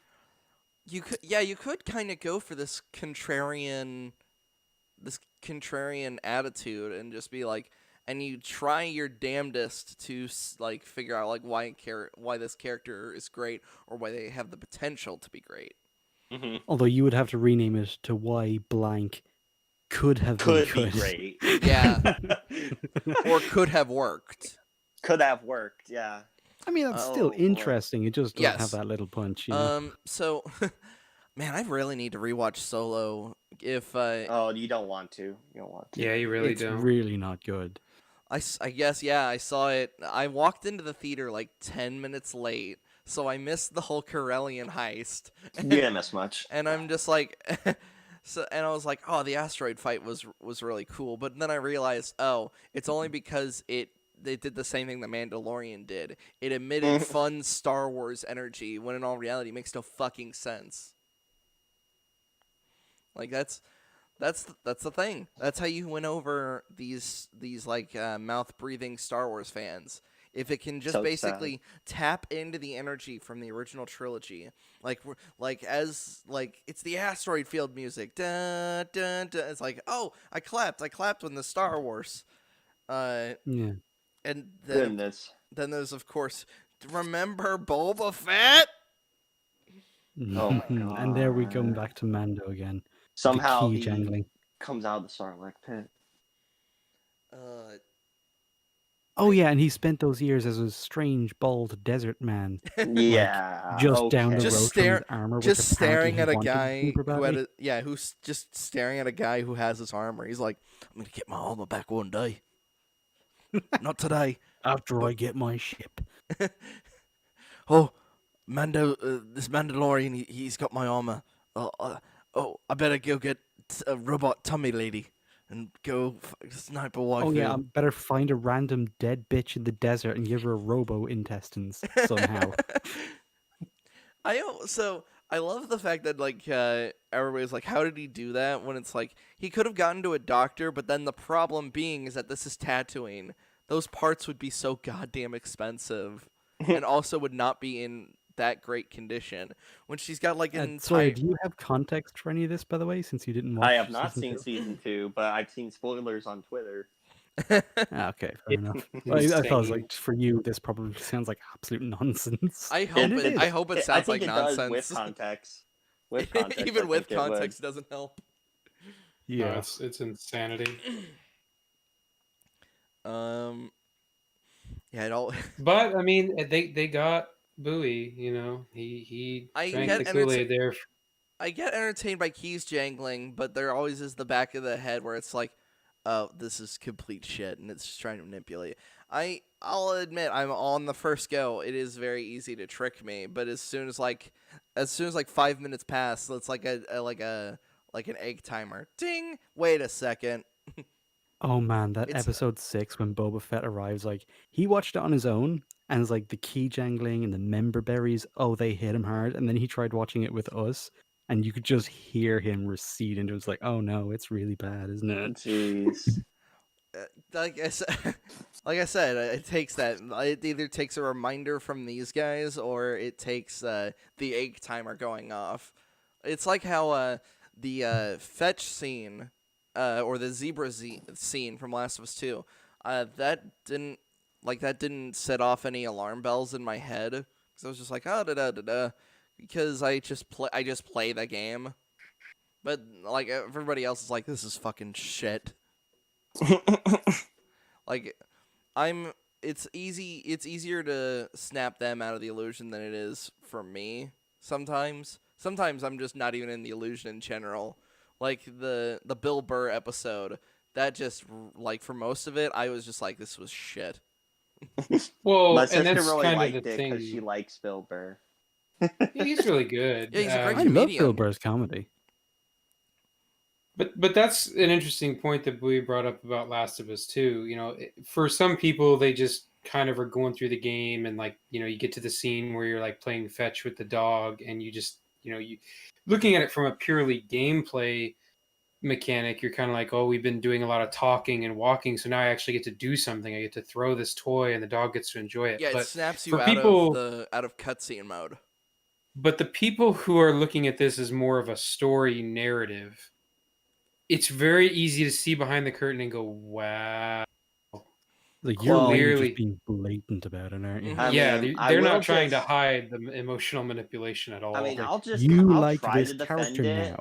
now. Okay, so I'm gonna try to defend this here. So basically, Oh, these God. dogs are raised. Yeah, yeah. So these dogs are raised, you know, in their group and all. And I saw a lot of people were another complaint that I saw people were trashing on was that you kill dogs as Ellie, which means she's bad. And you see Abby pets the dogs and all. That's another reason why Abby's Oh my good. God. And I'm just like, well, those are Well- her group's dogs and all. It's not like it would be weird if like Abby goes to Jackson and kills that one dog there. It'd be like, but that's kind of what the you know what I'm game saying, though? shows you. Like it's that shallow. Like they show Ellie killing dogs, and so you're supposed to be conflicted about that. You're not supposed to be happy about that. But then those same dogs you see Abby, you know, being nice to and petting, it's supposed to be like, look at how good and sweet and good natured Abby Well, yeah, is, because and it's that's like, that's their people. Ellie's a stranger that they were trained to, you know, attack. well, exactly. So it's like if So- they had showed Abby having to fight a dog in Jackson, it would have mixed their message. But it's just that's the whole point, is that those sort of messages should be kind of woven into the script in a way that you almost don't notice that it's being told to you. Last of Us 2 is very like blatant about it. They don't Mhm. try to hide the fact zebra that they're thing. Yeah, especially It's the playing. zebra all over again. It's like, oh look, a random injured animal. I will do Aw, this it's a because I sweet am a little good person. and Look then how gets good a person stabbed I in the am. neck. You now think I am good. Oh yeah, You and wonderful even the tool to try to, you know, be like, this character is good because they help animals, and this character is bad because they kill animals. and it's Context like be damned. and it's like trying to make you feel bad for killing that specific dog when the game like basically told you if you didn't kill that dog, it's game over. Yeah, you don't Oh, have a you mean choice. the one at the Ferris wheel. Yeah, like when Ellie gets inside, she's attacked by Alice, I believe was the name of the dog. She kills it, which only got to me because when you kill it, we actually have a chance to notice a death animation. When you kill the dog, it's just and then that's over. But with killing Alice, you see it's like going through like its last little spasms, and that accidentally tricks your. It definitely tricks you. It does the thing that in movies when the dog dies, it like makes you go like, oh. Well, Boy. isn't it sad though that like literally that dog was given more of a death scene than like Jesse? Yes, that that was It was yes. more of a character. Yeah, it really was. crazy. I mean, like And- when you think about it in retrospect, it's like, oh shit, they gave more dignity to that dog than they gave to Jesse. Yeah, and then when you finally play fetch with this dog, it's like, don't you? It's pointing at the player and going, "Don't you feel bad that you killed the dog?" And it's like, the dog was trying to kill me. Yeah. Yeah, So I they don't mean, give you a lot of choice, you know. And I think that was one of the things that they kind of got in trouble with because like before the game came out, everybody was up in arms about the fact that they wanted you to kill dogs, And and they then basically No, it came was out and because they said, promised you that could you skip wouldn't over have it. to. They Yeah, I said it was remember that. optional. Yeah, yeah, it and said it it's was And then it optional. not. wasn't. The only one that isn't optional is the Alice one. I was able to skip through the other dogs because I didn't want to kill them. I So it is don't exactly possible. remember. Was Alice like a cutscene, or did you yes, actually there's a have quick to time input? event. Yeah, so you fall down the ventilation shaft. She jumps on you. You have to spam square, and then you get your knife and stab her Well, in the but neck. that's And then but it's actually a gameplay segment, not like a strict cutscene. Yeah, it's a quick time event. Okay, that's what I couldn't remember because I just remember it all kind of blurring together after the first few hours. yeah, it's kind of like with Mel when you're struggling with the knife. That's a quick time Oh event, but fuck that scene. Fuck that scene in general because in terms of the writing, it's the first time she's covered up, and also Mel and Owen don't act like people who are gonna have a baby and are being technically held hostage. Like the first thing they'd be pointing out is like, "Don't hurt me, I'm pregnant." And then she goes into Yeah. a war zone, that's Yeah. what I was gonna. like doing all Oh. these acrobatics to like climb and scale Neil's buildings. just trying to Their show fucking us belly. that pregnant women can get stuff done too. Why would Owen have Well, any yeah, it's say? like she He's gets the only the extra fucking strength father. bonus from the person, and Why would Owen have a say? Oh yeah, he's only the fucking father. Why would the father have anything to say? Hey, Anita Sarkeesian told him how to do this game. Okay. Oh, that's right. Interesting. I love how Feminist Frequency has just turned into just a bunch of podcasts. She doesn't even do the what was the series called? It was like tropes for women or something, which was like how, women versus tropes in video games. I think. yes, and how Like like that. it's like, oh, we can't see Batman's ass, and it's like, well, yeah, you can. I don't know. She's Joel wearing a Schumacher seemed to cape make it a big thing. It's like, yeah, let me just see Batman and And his Robin's nipples. ass. Yes. and nipples. Yeah, The bat nipples. I always wondered if the bat nipples were gonna be a gadget. It's like an emergency like grapple line. Just Or he shoots- takes them off, and they're like tiny landmines. yeah. That's how they were gonna blow up the rocket ship. He just pulls off the nipples and puts them on the walls. But the other deceptive thing with the marketing was the whole, you know, they basically showed Joel being alive and grabbing Ellie when she's in Seattle, but that ends up being Jesse in the final product. Oh yeah, a lot of the marketing was really manipulative. And then there was the CGI trailer where we see Ellie dancing with Dina and she's wearing a bracelet, and then we see Ellie wearing that bracelet. Mhm. Like as in like, oh, they're gonna kill Dina, and that's why Ellie is on this quest for revenge. That's what I thought. You know what like, I from all the fucking marketing, love? I was positive. Like that part in the game, I remember where when I was playing it for the first time, when she loses Dina in the storm, she's like, "Dina, where are you?" And I was like, "Whoa, this is where it happens." And then I'm right here, and I was like, "Wait, what?" I was so confused. They play sad music for the weed. Yeah, the fact that they thought that killing Dina, for people who never even met this character, the fact that they thought that killing her was a selling point is just fucking hilarious. I think they just did that because they knew if they were selling it as Joel gets killed, people would be pissed. So I think that's why Yeah. they did it. I think I'm glad that it wasn't Dina, honestly, because I wouldn't have really cared as much, and I don't think anyone would have really cared as much. I would have just One of laughed. my favorite reactions is when Heel versus Babyface was doing his playthrough. There's that scene where Ellie reveals to Dina that she's immune to the spores, and Dina's response is, "I'm pregnant," and he Yeah. just busted up laughing. He's like, "Why is she trying to one up her?" That's so funny. That's like such a bizarre reaction. It's just like, these are not two human people having a conversation. This is two robots exchanging updates. Jesus. Oh, this is definitely a side thing. So you know how you said like people loved the reaction of when Manny died? Yeah.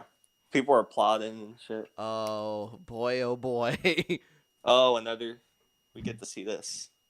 Let me take That's- this down so the audience can see. Can my co-hosts also see? Oh, yeah, we I can can. see. Oh. Well, like right now, I see. Yeah, here we go. That's what I was talking about earlier. It was fucking hilarious. Because it just came out of Yes! nowhere. Yo. Oh, hold on, I'll rewind it. It's great. Yes! Yes! That was cutscene stuff. That's not a fail. He's dead. Oh my god. Yes! Oh. Eat shit and die, you twat. That's my favorite part. Eat shit and die, you twat. Jeez. He spat on Joel. Called him a pendejo. Jeez. But don't worry, his dad's got arthritis. And he's Oh, smashing that's- It's smashing funny, all I the skipped puss. over that the first time. I never knew that was a cutscene the first time. Oh, Because it you was in thought the he background. just got caught by a stray bullet in your playthrough? Oh no, I saw that. I didn't see the dad. Part. Yeah. Yeah, I it's didn't- weird. Like while you're in the cafeteria, they have this whole conversation, or they can. Like it's obviously skippable, but it's weird that like then after that they never bring it up again. It's not like Yeah, Abby you never see feels the any dad again. attachment. I always wondered Nope. what happened to the dad after all this. Does he still deal with arthritis? In I terms wonder. I mean, I Well- would assume so, but with no one to care for him, he was probably just thrown out to the zombies. in terms of gameplay differences, I kind of really hated how Abby got the best weapons. Like, Well, it makes sense because she is part of that group that overtook the government. So well, that was here's the something thing. that I do get. Ellie never picked up any of the wolves' weapons. She kept her, like, she was going up against people with assault rifles, and she kept her bolt-action rifle. And, But like, her she shitty took the weapon in California. yeah, she took the fucking MP5. Which you don't even get that long to mess with it. I almost didn't I mean, use on it. New Game Plus, what I do like is instead of in the first game, you have to wait till you get to those sections. Once you get to Seattle Day 1, you spawn with all the weapons. So you could play the whole game with that assault rifle. But So that just was sounds pretty cool. broken. I just So we've kind of talked about a lot of different aspects of the game. Mhm. Should we talk about the whole when it comes to arguments or divisive things about this game? Should we talk about the elephant in the room with the whole representation stuff with like Lev? Because I know a lot of people had mixed reactions. oh, to you that. I mean mean, if You mean- you you mean laughing at just watching her get punched in? Him get Oh, punched by in the Fat face Geralt? by Fat Geralt. Or also the fact that we all knew there was going to be a trans character, and everyone thought it was Abby. Everyone Yeah, thought it that's was the Abby. That most- was the most hilarious it's part. so annoying. I'm like, it's I guess for me, from a narrative standpoint, it kind of goes back to like what Slur was talking about with Abby's size. You know, this is a very gritty, sort of realistic representation of the apocalypse, and so it doesn't make sense that somebody who was guaranteed born after the apocalypse had already started, it like this whole identity politics thing just wouldn't really exist in this universe. Or, well, like, trans people would still exist, but, like, as I a don't think they political could topic or as, transition, like, a you know? point to make, it wouldn't. The way they would handle it would be very different. Yeah, The way especially people when you add in talk the wouldn't elements be of like built to the cater to, like, us in, like, the Right. pre-apocalypse times.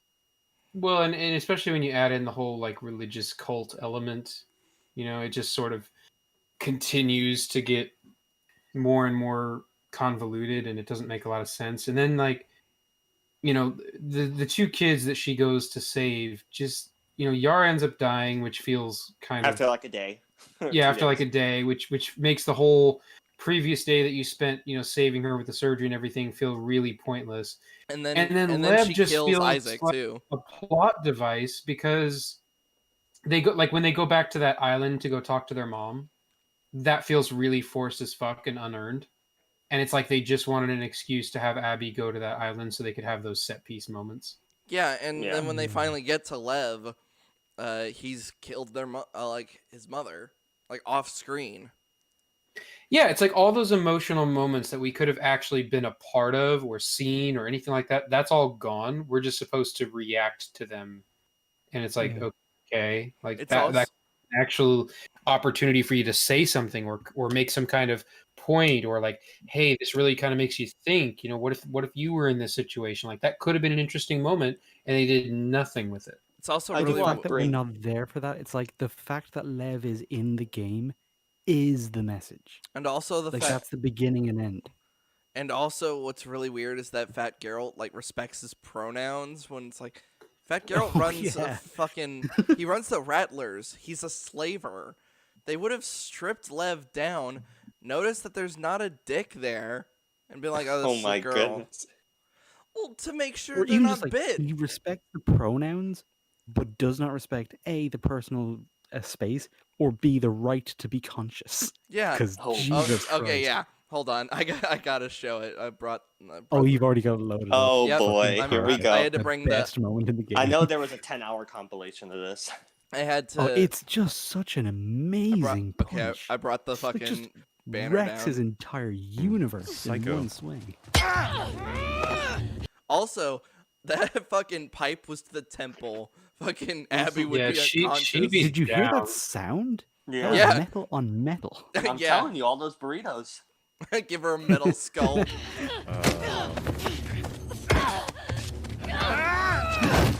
I am not unhappy about this. I love that. I'm not unhappy.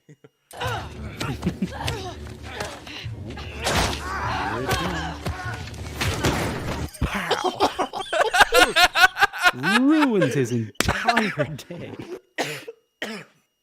Every Knocked out time. that. Every fucking time. You get the punch that It's was just felt like, across you the don't even universe. see him. He just comes from off screen, this giant of a man, Yeah. and just full open arm swing, wrecked. Must have been like being punched by a truck. And then the fact that Lev's stupid fucking face hits the fucking garage door too. Just fucking falls down. Jeez. It's a I can't help but just go like, get fucked. That's crazy. Oh, it's the most hilarious thing in this entire fucking game. And right, Fat Geralt is also funny for some of the same reasons that Abby is a problem. It's like, look at that man.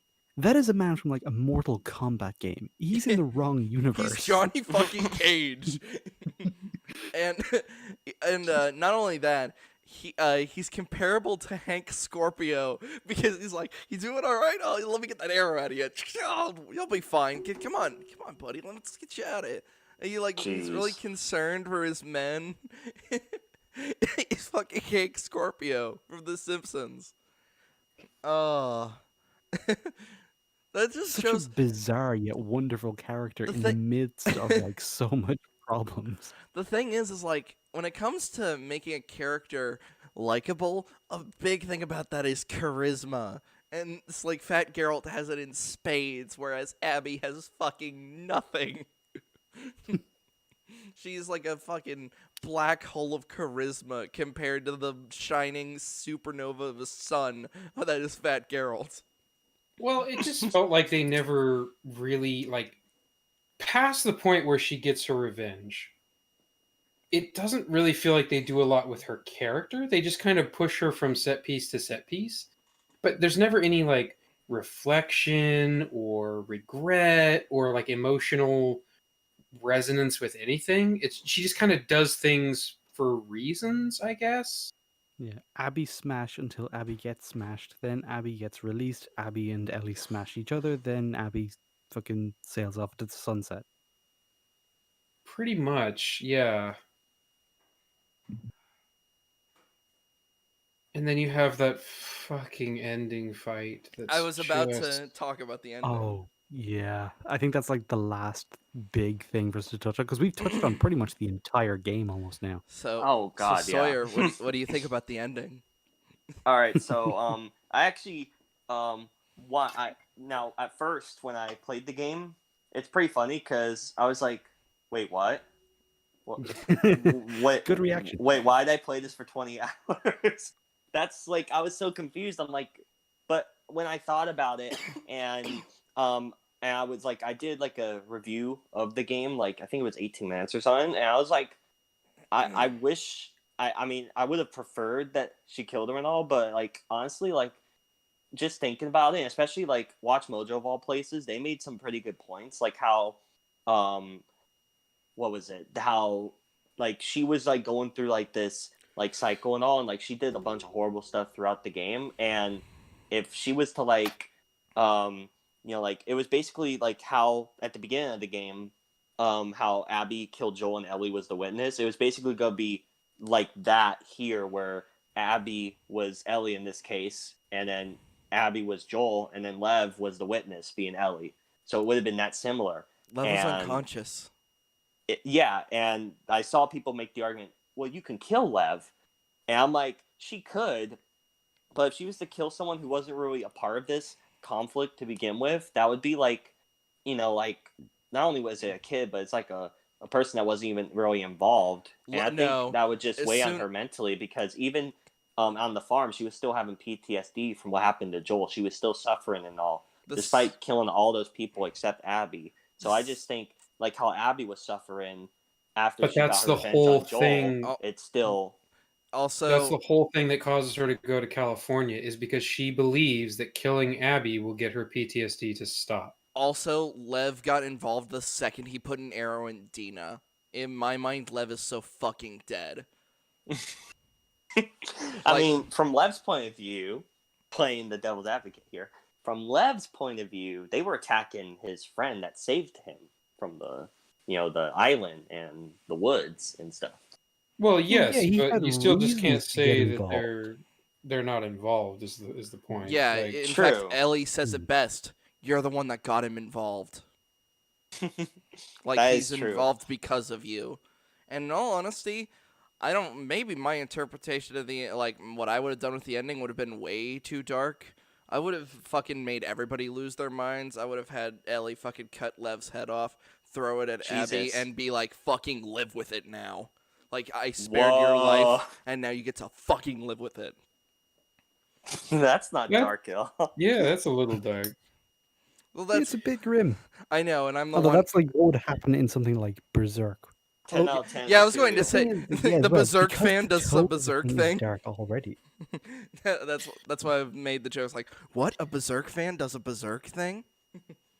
I mean, yeah. Well, but I think the problem that a lot of people have with the ending is that they showed the flashbacks. Yes. Right God, before that she fucking made the flashback. decision to let her go. Because it's like, if you had not shown the flashback, there would be more room to argue that maybe Ellie changed her mind or whatever.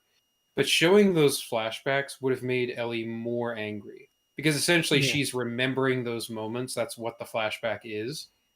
And that would cause her to be more pissed, not less. This bitch. I'm glad you brought that up, because I just thought of something. I don't know how you guys are going to think to it. So the first flashback, when she, like when she finds Abby and them hanging, she lets them go, and they're going to go their separate ways. And I was thinking, what the fuck? But okay. And so as she's on her boat, she's holding her blood, and she sees Joel's bloody face. So that means she's like, no, I'm going to kill you after this.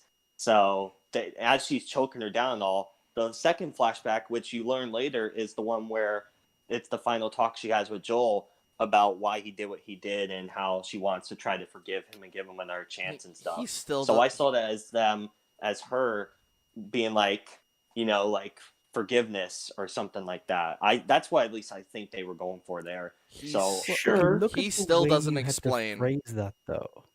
Forgiveness or something like that. Whereas, like, you look at this thing where this latest flashback was her remembering the last conversation she ever had with Joel, and in that conversation, they were actually about to start rebuilding their relationship. Yeah, I don't know if I can forgive you, but I'm willing to try. Most gut-wrenching reminder of what he had taken from her. It's like, even more than Joel's bloodied face, that would be the thing that would really fucking drive her to Bowie's suggestion. Like, that's going full fucking Terminator mode. Like, when you remind someone like that of exactly what she was robbed of.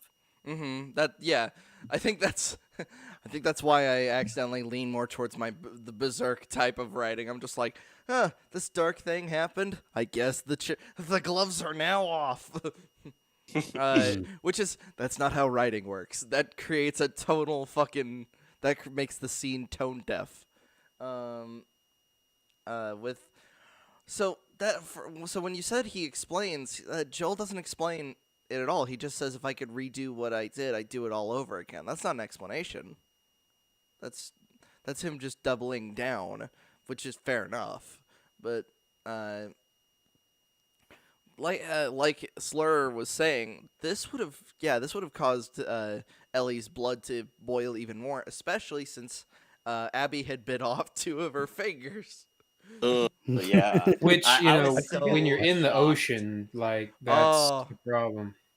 The amount of pain you're feeling at that Literal moment. salt in the wound. Maybe? And I just realized she lost her knife too, that her mom left her. Mhm.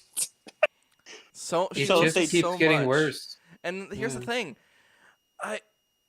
I feel like with the fucking losing the fingers and having that be in the ocean, your adrenaline's gonna spike even fucking more because you're just in so much blinding pain that that the adrenaline to compensate would put you in full on sadistic murder mode.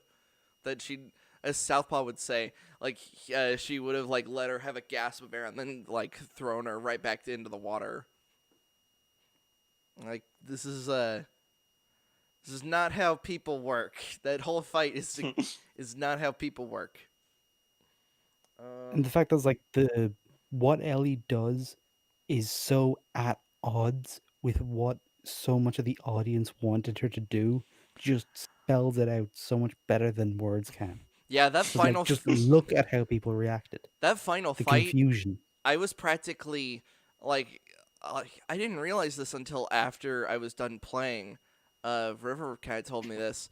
I was saying things as if I was imagining that Abby was the entirety of The Last of Us 2. So I was just fucking taking my rage out on Abby in general. It's like shitty controls, broken AI, a shit story as I'm strangling her.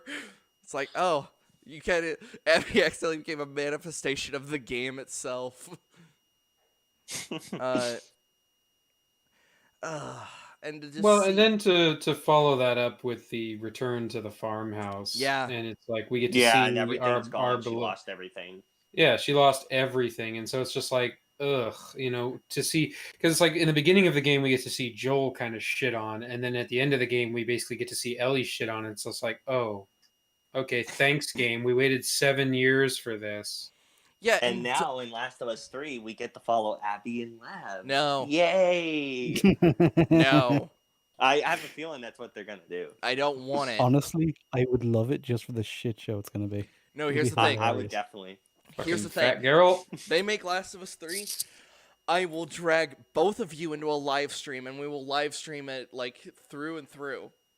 No, you can't make me. Pain. I'd be interested to see that. Oh God, No, just the it's three of gonna us. be. Just the 3 of us. Just suffering. I'm convinced that there is. This is like Sawyer. So, said earlier, this is the TLJ of gaming. Anything that they put out after this is essentially going to be the Rise of Skywalker. There is no coming back from this. Yes. Yeah, So there it's is just no gonna way worse. that. Well, there's nothing. Where do you go from here? You either Everything that was double set up down in the or you first say, "Fuck game. It this." just kind of ended. Yeah, it's done. There's even Last nothing Jedi carrying was- you forward. Yeah, Last Jedi ended with them escaping, and it ended on the little broom boy. The lights in the broom boy in the one place from Canton Bight, and I'm like, oh, with his he has sequel the merch. Force. He has the midichlorians. Broom Boy pissed me off so much. Like, everybody says like, oh, it's to show like it's irritating that anyone can have the Force. Like, yes, anyone can have the Force. It's the fact that he pulled it to him when he's like barely understanding anything. Anyone who doesn't have any Force training can show signs of their powers, but through tiny things, like things that like, can't be being observed. sensitive to the Force is not the same as being able to wield the Force. Yes, like Anakin was Force sensitive, and he he could kind of use it with his reflexes. That's why he was able to be one of the only humans that could continue to be a pod racer. Or things like Luke, how he was a fantastic pilot. Broom Boy just walking out and just fucking force pulling a fucking broom to his hand. I was like, oh, fuck you. Yeah. Fuck you, Ryan. This is And then ends the dun dun dun dun dun dun dun dun dun dun dun dun dun dun. Star Wars, everyone! You remember Star Wars? Yay! Yay! Oh, we We just spent it the always last 2.5 frustrates hours me- shitting on It it. always frustrates Remember me that Star those got Wars? nominated for best score when it's just recycled music, but the prequels didn't get nominated. Yeah, for that is best so score. fucking cheap. It still I hate pisses that me shit. off because the prequels had great music despite the movie quality. I wanted, like, the one thing I wanted Last Jedi to win was, like, best costume design, but now I look back on it, it's like, it was this, like, everybody's in the same outfit, basically. Poe is just wearing a black jacket as opposed to his brown one that he gives to Finn. Rey's just wearing gray and then Finn's instead of just her. wearing what he gave him. Yeah, Rey's just wearing gray. Like, Oh that's... boy. Although, I will say I like her Jedi outfit in that movie way more than her Rise of Skywalker Jedi outfit. Ugh. I think it's just because it kind of looked like a bit of a regression. It was just her Jakku outfit minus most of the hand wraps. No, I think they still had the arm wraps. I'm going to look at I hate to look at pictures of Rey, but I'm doing it. Why do you enjoy torturing yourself so much? Because it's the only It's way I funny to can look feel. Like watching on a stream, it's funny to see it looking back. Let's see. It's like I watch old clips that I clip of me on like Dead by Daylight or something, and I get so mad, or like Fall Guys, and I scream and stuff. Looking back, I'm like, this shit's hilarious. Yeah, her Rise of Skywalker outfit is basically a cleaner version of her Force Awakens outfit without the arm wraps. That's literally it. It's so fucking stupid. Meanwhile, Jeez. Well, she's not on the sand planet anymore. She doesn't need the arm wraps. Meanwhile, at least the Last Jedi outfit was the gray. It actually looked like Jedi robes, and also like it had the holster. Like in terms of costume design, it showed progression. She didn't have any progression. Yeah, I know. That's the problem. All in all, Rey has pretty much no progression. Her costume even reverts back. Oh, wait, sorry. No, we talked about this before the stream started, I think. Rey did have progression. She went from being the little lost child on Jakku to being the Force itself. All the Jedi and a time traveler. And all the Sith. Ooh, Yeah. I did think of a topic. I'm curious what you guys think about. What do you think about how they aren't going to recast Black Panther and instead it's going to be Sherry probably? What do you think about that? Because a friend of mine brought up, if they do that, that's basically a waste of his character, because all his character did in the MCU was bitch and complain in Civil War and die twice. That's what he And basically then just summed it up turn up as. in Endgame. Yeah, that's basically what he summed it up as. Well, So I don't know what you there guys think of that. There is comic book Yeah, examples she's of been- Shuri being Black Hmm. Panther, but I True, think but this early, like 2 movies in. well, they're having to deal with an unexpected. It's not like they could have planned on Chadwick That's true. Boseman passing away. I mean, But I think her actress is in a little bit of hot water still. She I recently saw that. Yeah, had that Twitter too. thing. Yeah, where everybody What was trying to Twitter get her thing? What canceled. happened? She deleted her Twitter or suspended it or something. So basically, Why? What she happened? she shared a She- video of she- somebody mhm. that was basically saying, "Hey, with everybody trying to rush these COVID vaccines out, we should ask questions. Like you should ask your doctor if this is the right decision for you to make." Which Basically, doesn't sound all that bad. I mean, right it's- on its own merit, it's not that It's bad like- of an approach. yeah, it's but like- basically, she got crucified for it. And she got Mhm. called a racist, a sexist, and an anti-vaxxer. And it's like, first of all, she's a person of color. Second of all, it's like, you were literally propping her up not even a couple months ago when everyone was like, "Oh, Chadwick Boseman died. She should be the new Black Panther." And now you guys are That's why I crucifying hate her. Twitter. They're always so backwards. Like, Yeah, it's like one insane. minute they say one thing, the other it's just stupid. I had this one guy who was literally, like, I won't say names obviously, but he was literally hyping up that he got blocked by these famous people, and I'm like, that's not a good thing. That just shows you're an asshole. I Pretty mean, much, yeah. And he's like, A "You very can loud unfollow me then, asshole. bitch. Bye." And I'm Yeah, just boy. like, "Gee." I And mean, he's a I Fallen Order laughed. fan. Yeah, That boy. just tells you what you need to know. I laughed at the fact that fucking Young Defiant blocked me just because I said like I disagree with your takes. Don't even know who that is. Oh, He's an asshole. yeah. He's someone whose videos we've covered.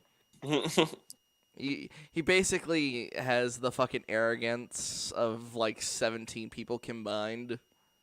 But And like the actual arguments of like one infant who can't talk because he Mhm. literally doesn't make points. He just says like, "Oh, this show it's really bad because like it's boring and it's unoriginal and and he just like doesn't explain I or give wonder examples or if cite he's anything." I wonder if he's done a Has Been Hotel one. Ooh. That would be You could interesting. look- Young Defiant has been. But yeah, it's like when we were going through that video, I was doing something kind of similar to the why blank is a good character kind of take because Damn I it. was defending shows I don't even think are that good, but A, they're not bad for the reasons he was saying that they were, and B, they are more worth watching than he was painting them to be because they were doing things that were interesting or there were things that they did well. It was like they just weren't Plus the forgettable trash he was saying they were. yeah, So he it's kept just like he just basically kept saying, "This is trash. If you like this, you've got a bad taste. This such and such Yeah, little bitch." to be honest, anyone that does that, that's just not the right way to go about it. It's Mm. not. It is like an awful way to fucking argue. Like especially since he was tackling all the it was like 20 overrated animes and he tackled the ones that are really good. So fucking he was tackling One Piece, he tackled fucking Naruto, My Hero Academia, Full Metal Alchemist. basically anything that's popular. Yeah, My And- personal favorites are Death Note and Beastars. Full Metal Alchemist and My Hero Academia and Berserk, of course. I'm more focused on the manga for Berserk though, since the anime's turned It's into the a one that trash. actually has something other than the Golden Age. Yes. Yeah. The thing is, you can't even say at least like the modern anime has the Millennium Falcon arc and also like has the Berserker armor. It's like, yeah, there's kind of a reason why in terms of anime we don't go that far because it'd be very hard to fucking animate these arcs because you look at all these detailed fucking drawings and it's like, yeah, It's now not you gotta even make that. it move. They shot themselves in the foot with their animation style Yes, choice. of course, It the was 3D. god awful. 3D mixed with 2D. It was so fucking great. Well, this was a pretty long stream. I see it's past 4 hours. Oh, this is short for us. Oh, we're getting up to our normal length. Yeah. Yeah, with This is each passing second, we're at 3 hours and 11 minutes. So okay. we're like in the beginning stages of our streams. Oh wow. Not that much, but this is usually about like the length that it would get by Alright. the time we've like finished covering the main topic. Yeah, Mhm. because my phone's at 12%, so it's not gonna last much longer. Oh, no. Well, do we need to kind of wrap up and I let mean, I Sawyer don't go on want to his rush way? you guys too. I'm just giving you a heads up where No. my phone's at. That's fine. We were just saying if you wanted to dip out, we won't stop you.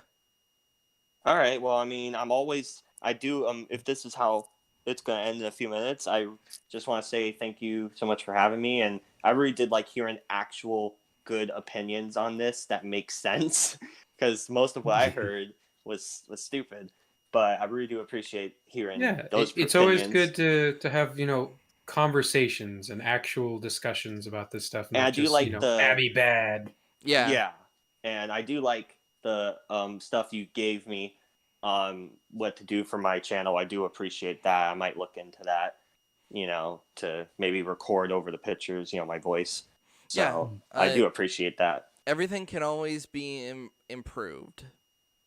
And it's not that like we're trying to tell you how to make your videos either. Right. These are just things Yeah. we kind of thought as we were watching it the first time. I mean, Is it a that's cool perk that life? that you watch my videos and thought of ways to help me improve. I think that's nice. Yeah, we're not So, trying to. We're not doing what we do to Jim Sterling, where we just see where we just see his content, and we're just like, oh, you fucking idiot. Yeah, Like we we're didn't. just like stretching out to like get back at the punching bag again. It's like that's not what we do for everyone. Yeah, we don't do that Yeah. for everyone. Like, and I've even made jokes. It's like, because I have a tendency to just kind of go off the rails. I've made jokes that's like the second you get here, I've had to stop. Like the idea of like grabbing you by the collar and putting you against the wall and going, "Why? Why do you think Abby's good?" It's like now, we're very tolerable and very. I would like to say we're nice around here. Yeah, I felt pretty good. I mean, I feel like I'm, even though it's pretty much three people that I'll say are not that much of a fan of the game compared to me who really likes it. I thought it was a pretty fair conversation. It's not Mhm. like you all dogpiled on me or anything, so I felt like I was able No, to get. we kept Bowie on a leash, you know. That's, Oh. And also that Ah. we're not like trying to convince you to change your mind. We're more just curious as to what the reasoning was, which I think Yeah, I is a just hope my better arguments approach. were good. I just hope that I gave good points.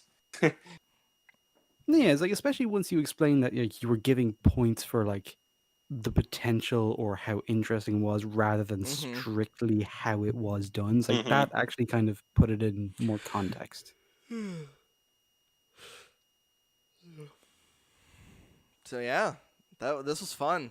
We should definitely have you on again.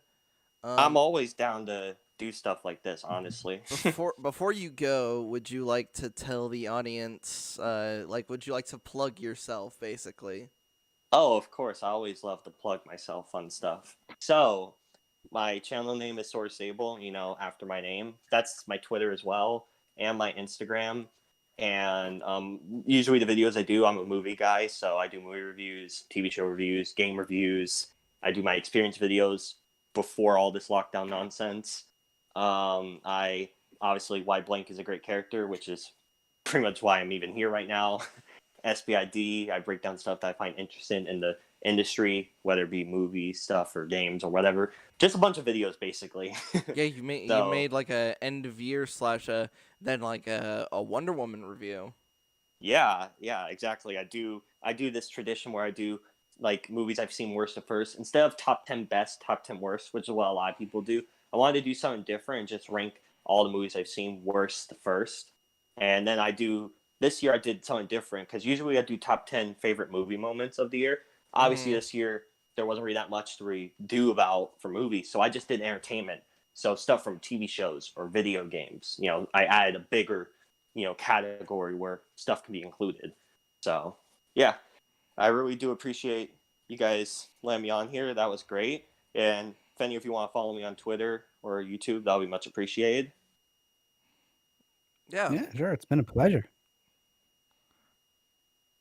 Like it's always a bit nervous getting someone on because you don't know what kind of attitude they'll have, Yeah. especially if it's somebody we've covered because we can be quite critical. Yes. Yeah, I always try to make sure I'm polite and nice because I would like to have chances because I don't really get enough chances to collab because it's just so hard to, Yeah. get in with people. I So think I'm always down. I think that's why I've been nervous about this only in the sense of like where I made the joke of like why it was mainly because I've been worried. It's like, oh, what if he just comes into the call and basically starts swinging?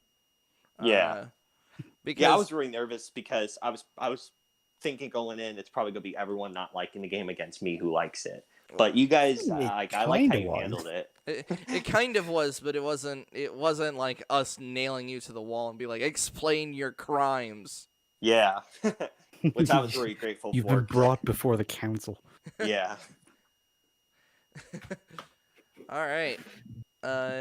Well, with that, I guess we shall see you hopefully in another episode, Sawyer. yeah. I mean, you guys invite me to this Discord thing. I can stay in that if you want. I don't use Discord that much, but I mean, I have notifications on. Yeah. And if you want to add me to a Twitter DM, we can. I'm down. Okay. I'll definitely keep that in mind. We'll probably do like a separate chat because for this one, Y.A.R.P is mainly just for the four of us. Got you. for like just private talk and that kind of stuff. So And Alright. organizing the streams themselves and Yes. shit That's like that, cool. because you'd just Business be getting stuff. notifications, either me shit posting or Bowie trying to actually like organize something. Yeah, I'm sure. I like how the most erratic out of the three of us, me, is the one that's actually like trying to organize all of you. Just like, all right, you sit there and you go over there. Slur, I swear to God, if you kill the adoring fan one more time. All right. So we shall see you later, Sawyer. All right, thanks again, guys. Yeah, thanks for being here. Goodbye. There we go. That was fun. It was. I Way had better than you thought it was gonna go. yes, and Way back. I didn't know he would be prepared to be here for like a full stream length. I thought he was going to pop in, talk for a bit, and then hop out again. I No, told he him like we streamed for like 5+ hours. So I think he's probably just surrounded by jars of pee, like the fucking sniper from TF2 is like, oh, finally I can get up. Man, makes me think we need to like reach out to Southpaw and be like, "Hey, you should have known better. You know how long EFAP usually lasts. What the fuck? I've thought about You that. shortchanged us, my friend." No, I'm trying. Like I was really excited with the Southpaw episode, mainly because now I'm seeing AFAPs going on right now, and Southpaw is on that. He's been in the last few episods they've released. So I'm like, yeah. come on, mention us. Unless there's Notice something me, that happens senpai! on Y.A.R.P that's relevant to what he's talking about, I don't think he will, because he also doesn't even mention his own streams usually, He mentioned. unless it's like directly relevant. Yeah, I guess. Yeah, I guess. I guess our episode was like the most he's ever plugged his own stuff because he was bringing up South Podcast for like quite a bit. Well, yeah, and that's natural. Yeah, I that's mean, natural. I can't wait. I think for, if he takes our suggestion and goes with the Dark Knight stuff, it'll probably end up coming up on EFAP.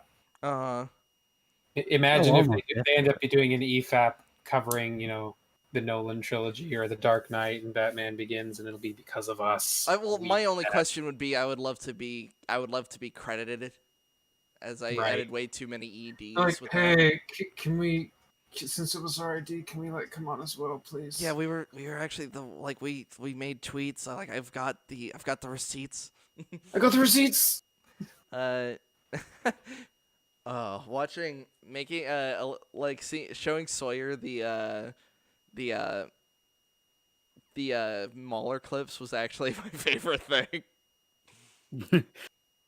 It's just like bringing him into the world for a little bit, just to. This is our experience. He was being exposed from all of the, he was exposed to all the shit that we watched for a second, and it was glorious. That did indeed go way better than I thought that was gonna be. Slur, when I was talking to Ninja a bunch, I was just trying to. Because we had Southpaw. Southpaw wanted to be on ever since I asked him, and he just we had the friendly conversation from start to finish, and since we watched EFAP, we already kind of know, you can kind of build this thing of what to expect. With Sawyer, all we had was the videos, and it's oh no, we don't know how he is outside of videos. Yeah, well, that's kind of why I assumed he wouldn't be here very long. Is I didn't know how prepared he was. Mm-hmm. I thought we were actually going to kind of watch the video with him, and do the whole pause and react to it, and be like, well, this is what you brought up, and here's the the example of your arguments put forth in the video. But I mean, we kind of summarized it more or less. The biggest argument was the that her motivation didn't make sense, which I agree. If that's the kind of arguments that he's used to getting, and that's what it sounded like, is that it's not so much that he has a problem with people who don't like the game. It's just that most of the arguments he's dealing with are crappy. He's dealing with Twitter arguments. That's how I summarized it in my head. Oh, if you deal with Twitter arguments, yeah, of course you probably would do this kind of stuff. But since we deal with more of the donkey arguments as to why the game is good, which it's not, that's like we become more well informed and we like counter with like with actual evidence and like and sources Right, and and shit. that's the whole thing about the objective criticism is that Mhm. we can apply it to basically anything. And when Well, you I- start you're doing supposed to, but there's a lot of the I EFAP crowd who love the Mandalorian, man. that, no, I know. yeah. There's a lot of the EFAP community that thinks that Hill House was better than Bly Manor. I mean, they're wrong, but I actually haven't seen Hill House, but I have seen Bly Manor. I need to watch both. Yes. I Halloween will say, like, episode. the first time I watched Oh, Bly Manor, like, I yes. had no frame of reference for how good it would be. It's like I just threw it on because like I was over at a girl's place and she loves horror shit. But like as I was watching it, I realized like as it was going through, we were able to like play this fucking guessing game and like try and piece the mystery together ourselves. And a few episodes in, I noticed like everything was thought out, detailed, and consistent enough that we could actually reliably predict shit if we Yes. were paying attention. To And was what? like, Yes. oh, somebody really wrote this. It's like sat down and thought about it. That's interesting. And then watching through to the end, it's a fucking good show. Yes, to hang out with a girl. That's why you were watching not Blind Mirror, watching Hill House. Yeah, that's the reason. No, it was Bly Manor. Were you not even paying attention? Yeah. Nope. It was Bly Manor, and I originally wasn't planning to pay attention to it at all. You were oh, the joke I realized my joke fell apart. I was trying to make a joke about you trying to get laid. I mean, I did get laid. That's why I was there. Huh. Yeah. How But we also dare you watched Bly Manor, underestimate which your was awesome. co-host? My joke fell apart before it could even get out. It was aborted. How did you feel about the ending, Slur? Because I wasn't real on board with the whole Oh. ending thing, where it kind of became it went from like horror to romance, like love story. See, that wasn't the thing that kind of pulled me out a little bit. For me, at the very end, it was like the whole framing device thing. Yeah, well, that's what I'm Like talking how about. like Like, everything you that find out happens the when you get back gardener to the was the thing. narrator. And yeah, then there's like you have this like uppity bitch who clearly wasn't paying that much attention at the very end, is like contradicts the storyteller as to what the story is. But I was like, oh, maybe if you shift your perspective, it was really this kind of story. It's like, no. We literally just saw the whole thing start to finish. It's a fucking horror. Sit the fuck down, bitch. You need to listen again. Well, I think the reason that it divided the EFAP community so much is that Hill House is more like traditional horror, paranormal and jump scares and stuff like that, whereas Bly Manor is more that existential horror. It's like, what are the implications Yeah. of this? How do we deal with trauma and loss and grieving and these sort of ambiguous concepts? Whereas, yeah, Hill House uses things to do horror. Bly Manor uses horror to do things, and that is such a. I love that approach far more. Yeah, It's well, and why especially I for love the genre, Lovecraft. it's a I love breath of Edgar Allan fresh Poe. air. It's all that shit. Whereas, like Bly Manor, because it is more traditional horror, it's also a lot more shallow. It's still a very good show from what I hear and from what I've seen. It's pretty good. I just need to You sit mean down and Hill watch it the whole way House? through before I can make declarative statements. But it does seem like it's not really. It's building up to the horror, not using the horror to build up to something else, which is like I think why anyone who likes Bly Manor more tends to. Yeah. Hill House definitely doesn't have the same sort of like after you're done watching it, you don't have the same level of takeaway. Like I hate to use the argument, but the themes are not as good. Yeah, it's the kind of horror that sticks with you because the It horror doesn't is just make you a think. Okay, so question.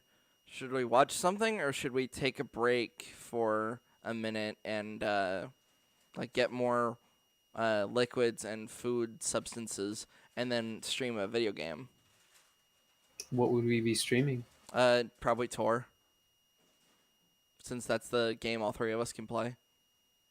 It's fair. Yeah, I mean, I guess we could do that if we want to stream some Tor. because Not opposed to the idea. I don't really have anything on my algorithm that I could make us quickly react to. Well, there is something I floated out a very long time ago we never got around to. The Game Overthinker. Game Overthinker. You're gonna laugh when you see who it is. Oh, that's right. It's Movie Bob. Mm-hmm. Oh, It's dear. Movie Bob's early work. Well, let's do it. I mean, we can still pause for a minute or two or rotate Oh out to yeah, grab like go to the beverages. bathroom, get like Yeah. something to drink. So we'll have to. I don't want to say we'll have to do this in shifts, but one of us, we can't just suddenly be silent for like a 5 minutes as we all Well, go why to our don't business. one of us can Yeah, go one and of you guys go right now. I'll Dibs. hold it. Okay, go. go ahead. Go, Go. Slayer.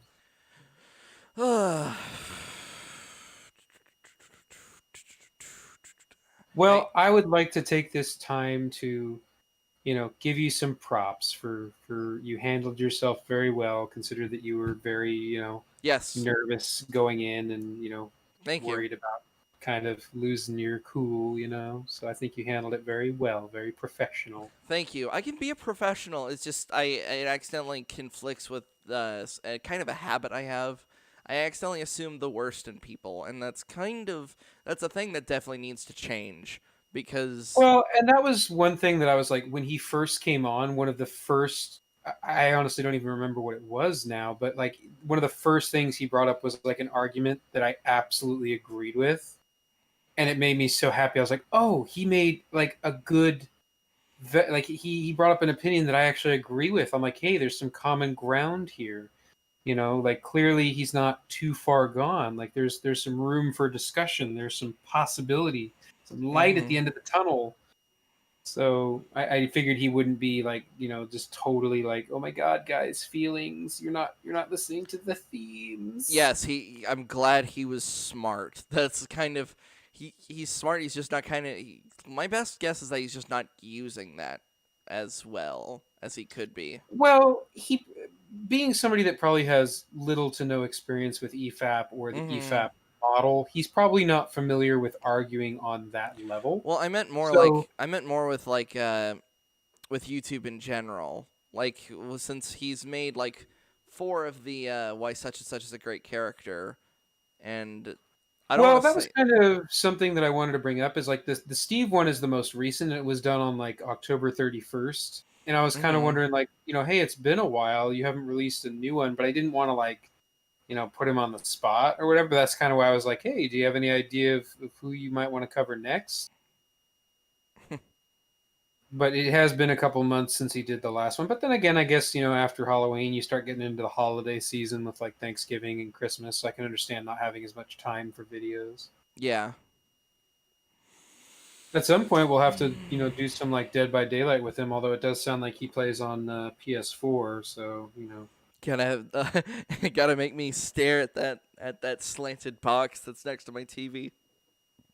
Yep, I don't absolutely. I don't hate console. It's just I've kind of given up on the idea of Well, upgrading. I'm no, I just meant it more makes it very difficult to like stream it or yeah show because kind of us gameplay. the streamer that's built in is not the best. No, my friend that has that YouTube channel, he actually has a recording device for his gameplay stuff, but it was like Mhm. I think it's like $200 or $250 for Yeah. this piece of equipment, and I'm like, I'm good. I Mhm. figured I'd start with regular YouTube videos, and then if I wanted to dive into game reviews at some point, I'd probably end up needing to get one of those. But I'm like, I'm not going to start there. I'd rather spend the money on the good mic first. Actually, I've got a friend who has a Delgado. I actually could probably ask him if it would support like a PS4 I think that's what he has. and if I can just like buy it off of him. Yeah, you might look into that because like if we want to do game clips and stuff like that, I think Mhm. you pretty much have to have one. So A quick so what are the question. after the interaction? What are you thinking? Do you think he's going to be like Jay or I not? think we can convert him to a long man.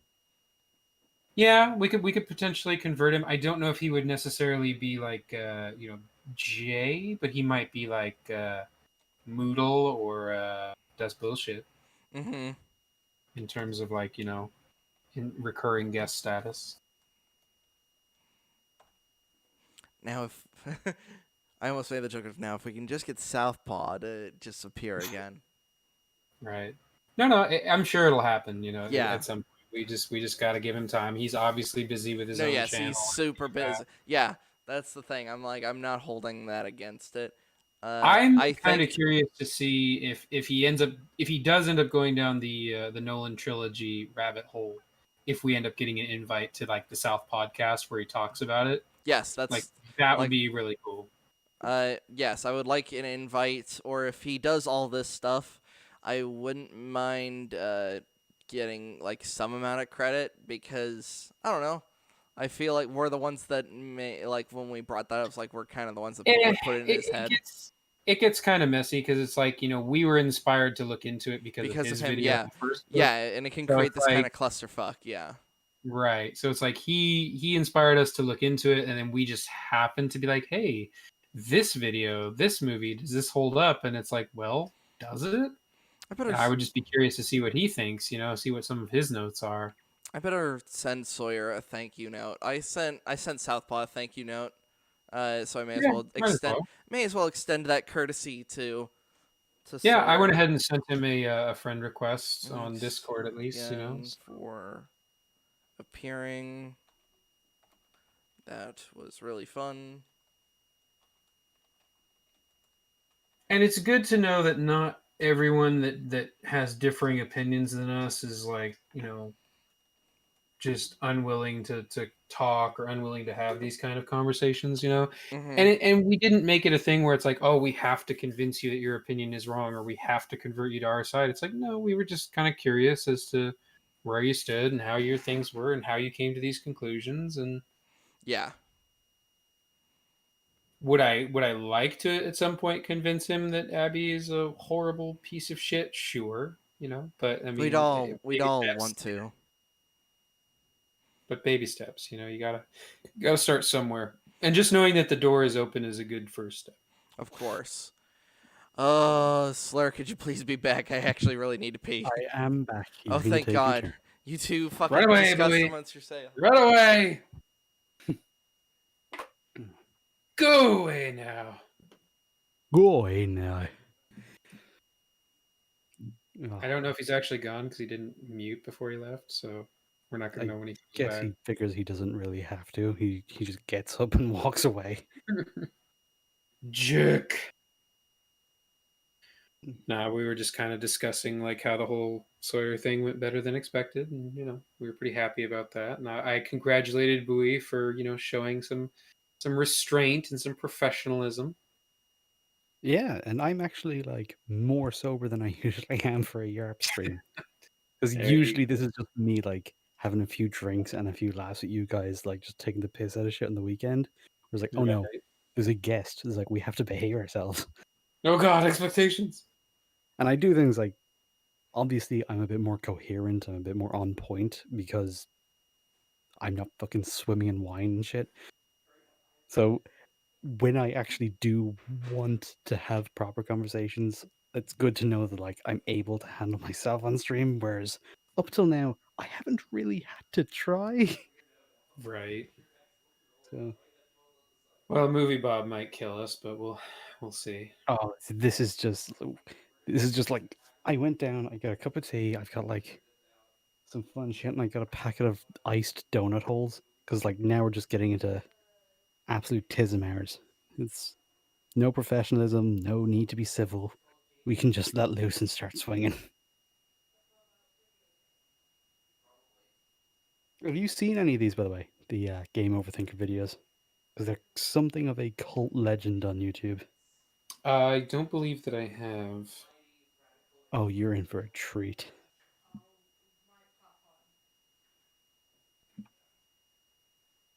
Like originally, like he started doing these before YouTube was like the only platform. Because I think some of them were hosted on Polygon. I think, or something, and then he was picked up by The Escapist, and they have 2 video series that he did with The Escapist, and they never picked up Game Over Thinker, and I think he always had that as like his baby, his passion project, similar to Cinema Venom and like his videos. Mm-hmm.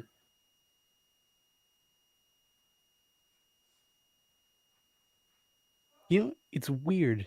As Tismy as Cinema Venom's content is, the documentary video, now that I'm looking back on it after having seen it and been able to think, it's actually like a really well made video.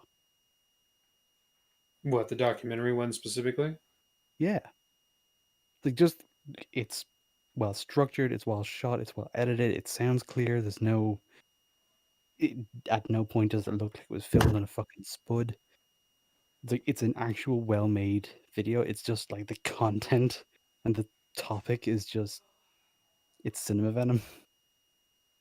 Well, It's a I mean, strange it's mix. it's good to see that he's growing as a YouTuber. I guess it just I mean, is it though?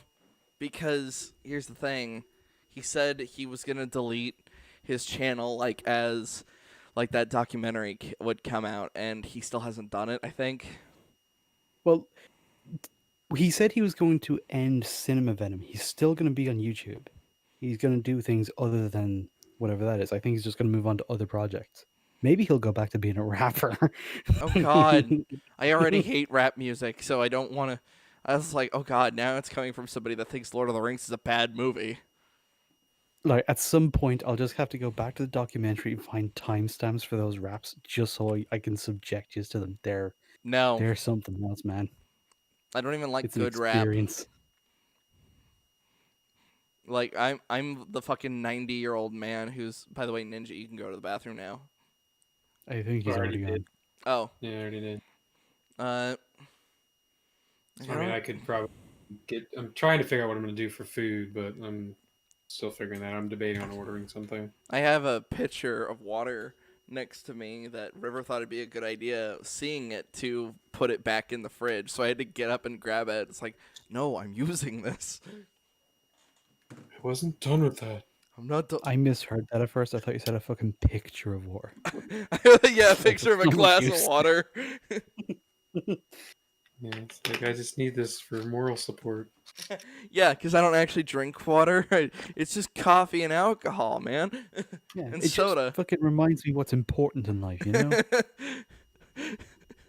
As like my skin's falling off. Hey, look who joined us. Howdy doody. Hi. Oh, you said Wow, River, too. you sounded so meek to that, like hi. We were talking about rap music.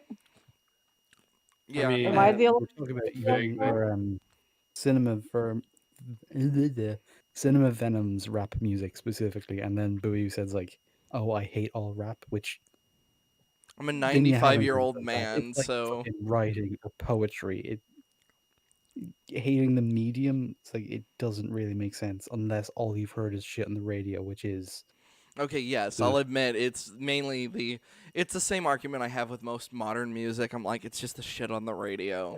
Yeah, that's the thing. He doesn't like most modern I'm music. So. I'm an old man. I like I said, Guardians of the Galaxy practically woke me up to my real taste in music. Which is I funny will say because it's like I've had to introduce him to a lot of older music because I've actually grown up on the stuff. Yeah. So like I'll play him something and he's like, "Oh, is that the Rolling Stones?" I'm like, "No.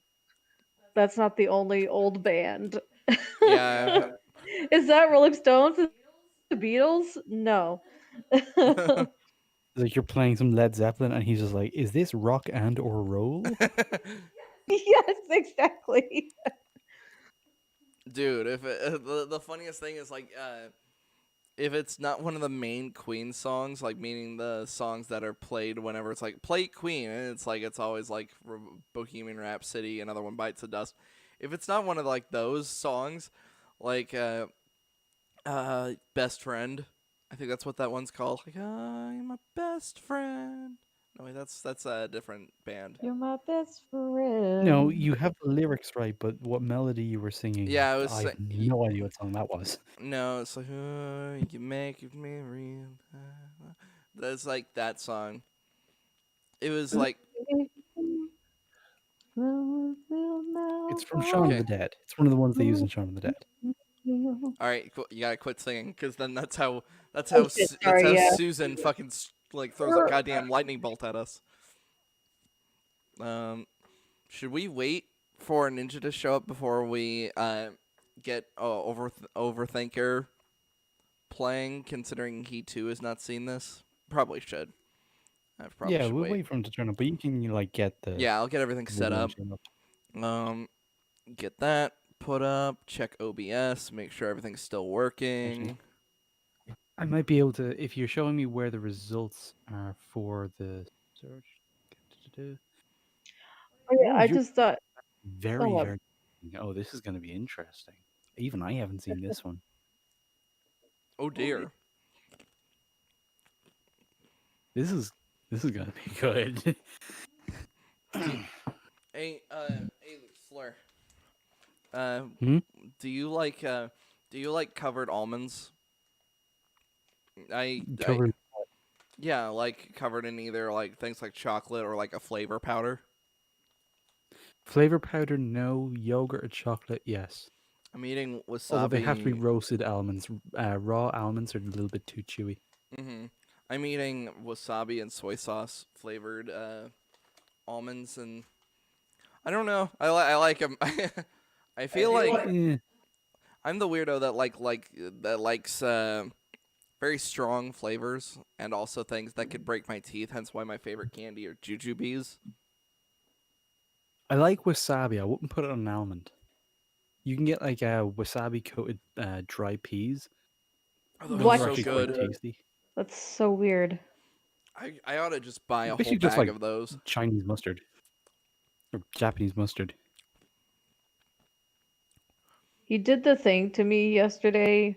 Well, okay, he didn't put it directly in my mouth, but he just handed me a Okay, thing. that can Yeah, sound I very know. wrong. I know. Just hold on. But he handed me the thing, and it was like, "Eat it." I was like, "What is it? Or what flavor is this?" Oh And he yeah, wouldn't tell me. I kept like the bag hidden so she couldn't read the label. And well, I guessed it though. I guessed it was wasabi. And I was like, it's okay, but I don't tend to be a fan of spicy things. Wasabi isn't spicy; it's harsh, as I like to call it. It depends on how you define spicy. Like, there's the chili kind of spicy. Then black pepper is technically also spicy. So is mustard, wasabi. As Like, I like to it's very different kinds. I like to describe it as harsh because wasabi is horseradish. So it's it's kind of similar. yeah.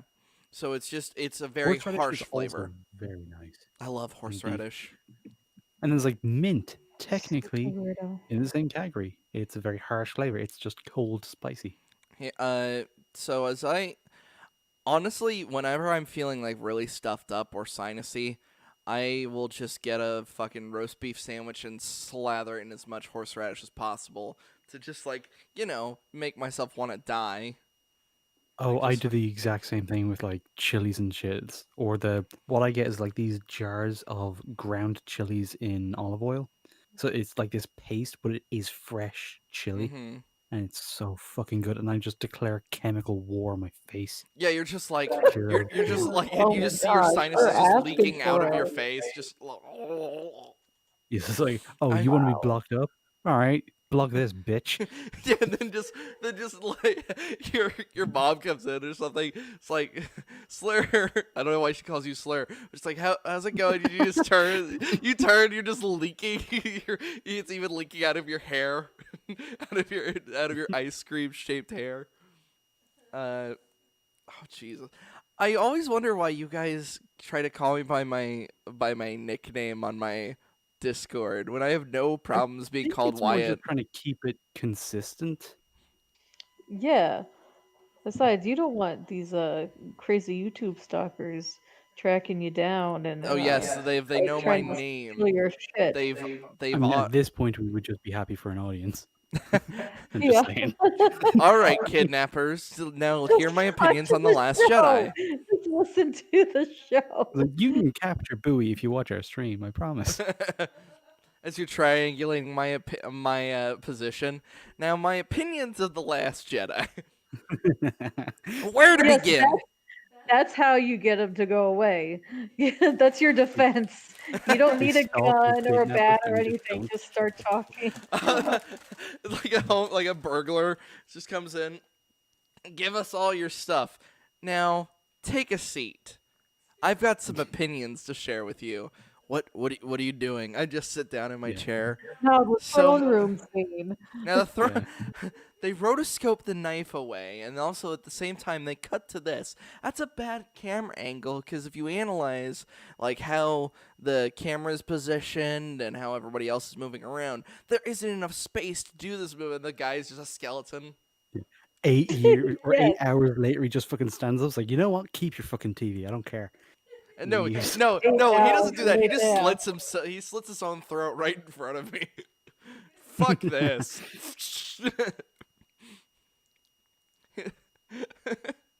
Although I'd probably get sued for that because you know how American home defense laws fucking work. Oh, he was in the middle He of bored the guy to death.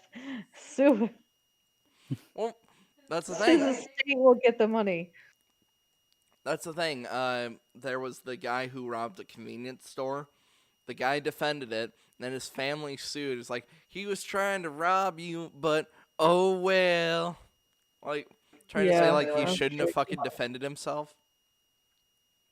There was something similar happened in somewhere in Britain, and this was like a good few years ago, where a man was trying to rob a house, and Mhm. in the course of robbing the house, he got injured on like the fence or something, and he Mhm. tried to sue the owners of the house. God. I hate that. I hate that so fucking much. Oh, I mean, he didn't succeed or anything, but goddamn. Oh, then the he should have been in balls. America because he would have succeeded. There's the fucking case of the shotgun booby trap. Where Oh, the, I actually know about that one, and they lost that case, which they- surprised me. Yeah, they lost it because the house wasn't inhabited. If the house had been inhabited, they would have had to pay. We're off on another tangent.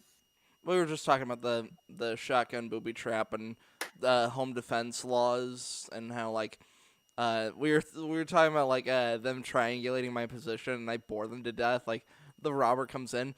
Now let me tell you about The Last of Us 2. And then he just slits his own throat. It's like how his family could probably sue and they'd win. So yeah, it was a tangent. Mm-hmm. Yep. All right.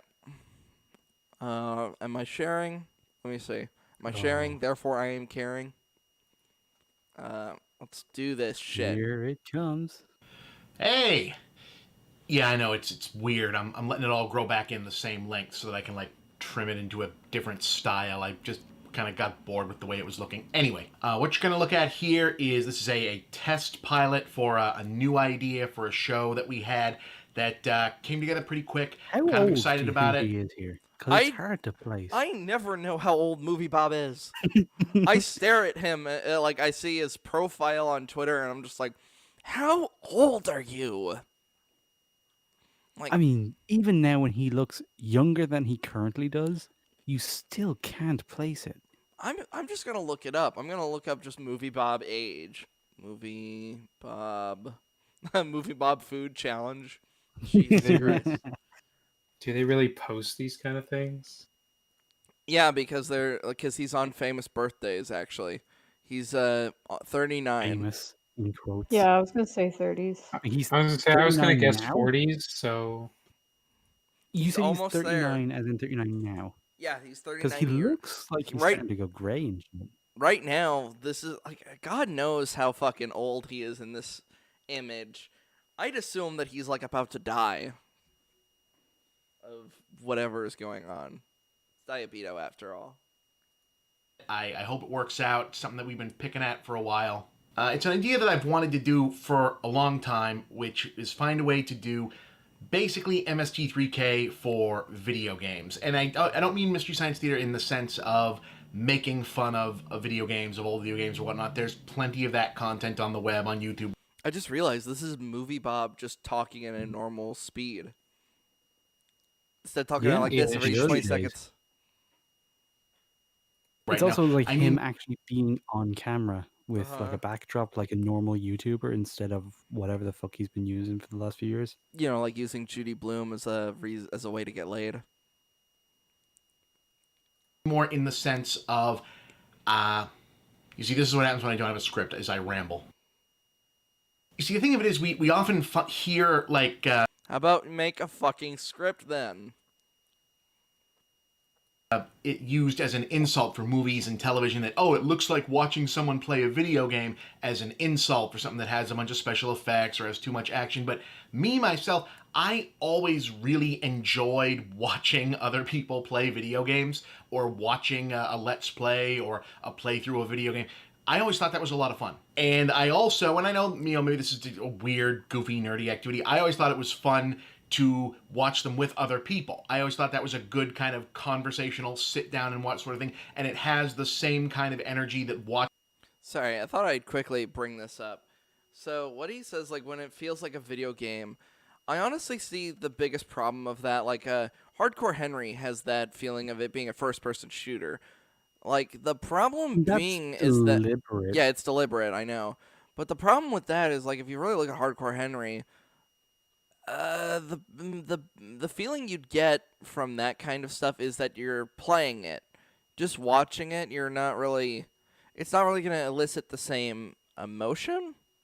I mean, we have a perfect example now with Mandalorian. The way video gamey is the best way to summarize what exactly is happening there. It Yeah. feels like this is a video game cinematic because nobody acts like a fucking person. Yes. watching bad or repetitive movies do in the Mystery Science Theater way. Not in the sense that video games are bad, but in the sense of games, because the action isn't always trying to tell a story, because it's forward progression, there is repetition, that there is a lot of extra time to talk, have, a side conversation and tangents That and whatnot. editor- Wow. Oh man, whoever he got to edit is fucking godsend. Jesus. How much do you think was cut out in those like little moments where he clearly was about to go on this other fucking tangent away from whatever point he's trying to make? So you mean anytime he opens his fucking mouth? Yeah. The action is playing out and then loop back over into the game. So it sort of occurred to me that this could sort of be like a combination between watching a live, not live sort of event and a podcast where you're watching the game, you're coming, oh, hey, look at that, isn't that interesting? But also discussing things and what's coming up and, hey, remember that, remember playing this game, what is that, isn't that? So I thought... When did this come out? I can't... This would have been... See, I'm trying to put it... Because I was paying close-ish attention to The Escapist because that's where Zero Punctuation was before they moved over to YouTube as well. Like, I was still in fucking school, so you're talking 7-8 years ago, at least. So before live streaming had really kicked off. Yeah, before what he was describing was just so common. So he is like, there's a reason he's finding it hard to put into words because it just wasn't a thing yet. Let's Plays were, though, and long Let's Plays were, so he shouldn't have this much difficulty, but yeah. For a long time, hey, that sounds like a web show. That sounds like something you could do. Yeah, there it is. Just get different people together and watch a game. So I put this pilot together with myself, my brother, and my brother's wife, Sarah. And we shot 2 of these pilots real quick. It's very rough ideas. We did 2 different games. The first one you're going to see right now is Contra. I thought it would be fun to start with a retro game that a lot of people, me and my brother's age, had played. Sarah was not super familiar with it, so that was also fun to have someone who's not memorized it, seeing it for some of it for the first time. The basic format is you'll see us at first in a big screen, and then I think we're a good example of like talking about video game stuff with somebody that doesn't play that many video games, since River's that person. Like, And when it comes to like newer games, I'm that person a lot of the time too. mm-hmm. And when the games start, there's like two screens on screen at the same time. And then when it switches over, you'll see the game in the big screen and us in the small screen. I want to stress again, we're not here to make fun of the games. We're here to talk about them. You know, we swap stories. Since it's a retro game, memories of playing the game. People have, one person in the group or another. Instead of this, he could have just started doing that, and we would have got it immediately by seeing it. Yeah. That's why I don't know. I'm just kind of just like, get on with it. Yeah, get on, fucking God in the heavens, like that, like Monty Python style parts of the clouds. Like, get on with it. Mm-hmm. Another person has questions about the game. Someone else tries to answer it, throw out facts.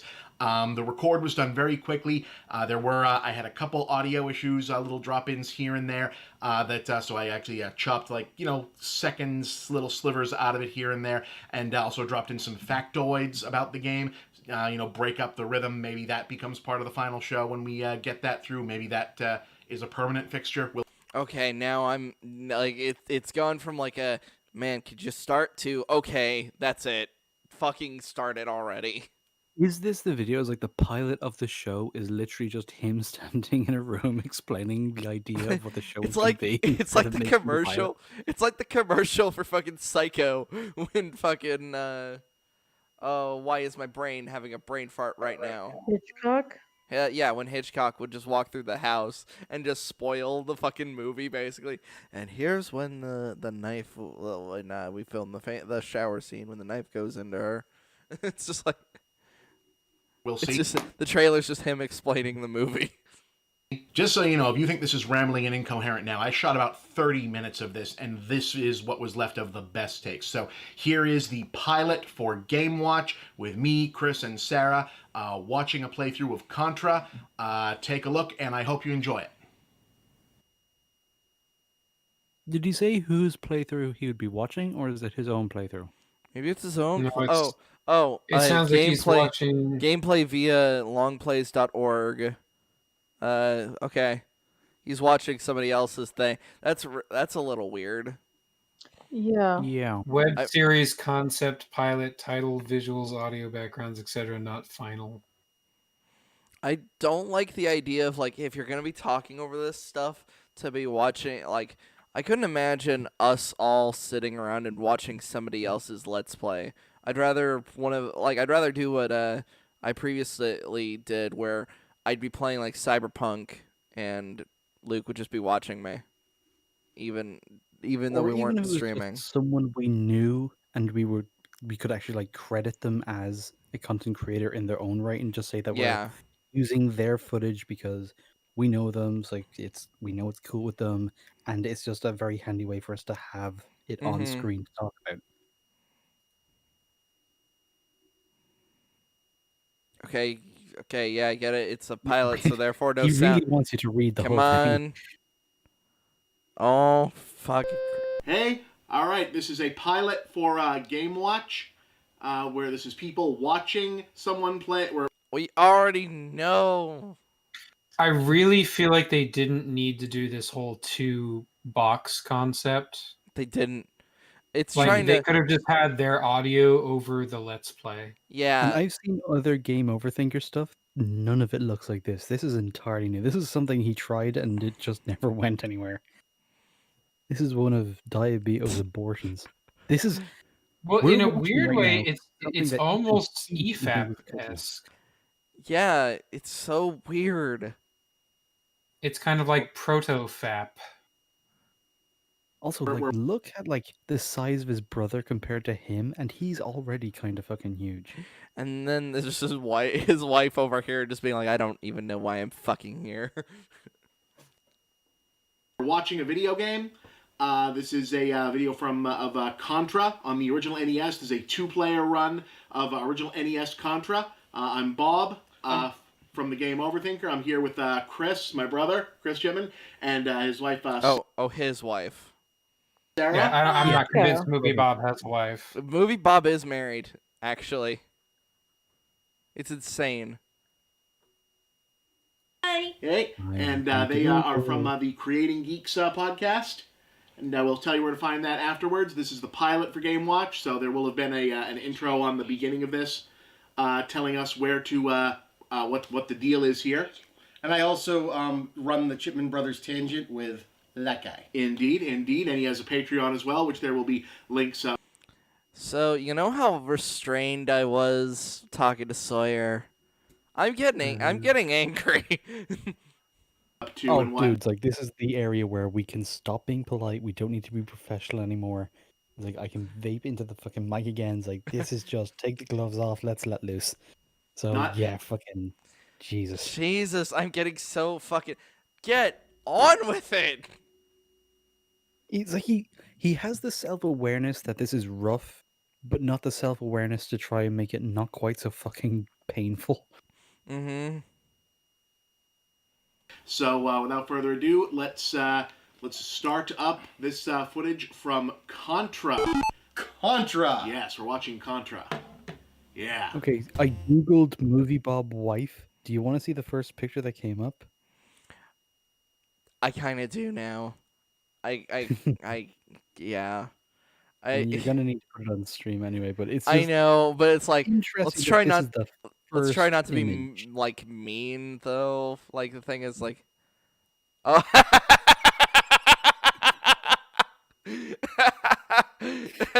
I take that back almost immediately. I take that back. That Hold was on. the first result. Hold on. I'll fucking put that on display for the stream. Oh my god, that's actually fucking hilarious. Oh, you're welcome. In his dreams, in his diabito dreams. Just fucking Anita Sarkeesian, just fucking right there. Isn't this kind of the same thing that happened with that other YouTuber, or whoever that was? Yeah. Yeah. His picture with her also came up in the image search. But that was also because like recent drama and shit, where he actually thought they were friends when really they just met at a con or something. Oh yeah, Lindsay Ellison. That's Well, this looks like that exact same kind of thing. Like he bumped into her somewhere and just took a pic real quick, and it's like he tries to say that they're friends or something, and it's like no. I'm pretty sure for years he did actually claim that him and Anita were friends or colleagues or something. Yeah, I'm gonna guess that they are in no way, shape, or like Anita would not agree to that statement. I'm gonna throw the banner up as I switch back to Jesus Christ. But at least it shows, a level of a pattern for good old Bob. Oh yeah, he's a very consistent character. I love how I was like, let's not be mean. It's Anita Sarkeesian. All right, let's be fucking mean. You literally finished saying "let's not be mean" as soon as the image loaded, and immediately started fucking laughing. I just burst into fucking laughter. Jesus Christ. I wonder if they do the code. Do they do the code? I can only assume that they would. I mean, otherwise, how would they get a proper playthrough? Select start. No, rest 3. Okay. They're going to do this with 3 lives, Bob. They're doing this with 3 Why lives. did they select player 2? Because they're playing 2 players. Oh! Where's this? Oh. Oh my god. Intellectual fucking powerhouse over here. Yeah. Also, yeah, it is a little weird that these people started without using the Konami code. Am I one of those? I feel like I'm that. You're allowed gamer. to play the game without cheating. Like that's a thing that people do. It's not cheating. It's allowing you It to actually play the game. Is cheating. That's why it's always referenced. The Konami code is one of the most famous game cheats of all time. I guess with Contra, I was always saying it's the make the game actually possible. Code. No, it can be done without it. It just requires a lot more skill and effort. I guess we'll see in this playthrough if he actually goes through all of the thing in 20 minutes, because apparently it's going to be edited down. he claimed. Player died, like You know, Mario. I think that Showing it on I think screen. what he was referring to was just that opening bit. I think he was saying that opening bit was originally 30 minutes by itself. Mm-hmm. Player No, died. there's 2 players on the screen. See Yeah, them? this was A red guy and a blue guy. Oh, that guy was swimming, so I didn't see him. I also am not wearing my glasses, so this is hard. This is a Where are your glasses then? What the fuck? problem. Where's your glasses? I don't know, like the whole watching them sit on the couch thing is like really distracting. Maybe, and I know it's a shitty take to, go with, but maybe it's because none of these people are like appealing to look at. So Or it's not even that they are not appealing to look at. It's like they're not their doing setup isn't. anything. If they were all at like a table or something, or they looked like I threw the they were banner about to up. have a discussion. I threw the They're not banner just- up, and then I'm going to make the comparison that this reminds me of. Just I'll just bring up any random best of the worst.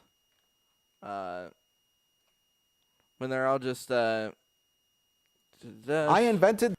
just show them just hanging out on the couch. That's what that feels like to me. Yeah, but in Best of the Worst, like they use it as a sort of There we go. So yeah, they use let me- it to like provide context. This isn't the content Yeah. as a whole. Let me throw off the banner. This is what this is reminding me of between those two. It's really weird because with Red Letter Media, yeah, they're not showing the movie and them. It's the movie or them. Yeah, and they only cut to this when they want to like, oh, and to prove our point or to like support the thing we're saying, here is the clip of us seeing this for the first time. Like this is the reaction we had. It is pertinent to the point I'm making right now, which is why I'm showing it.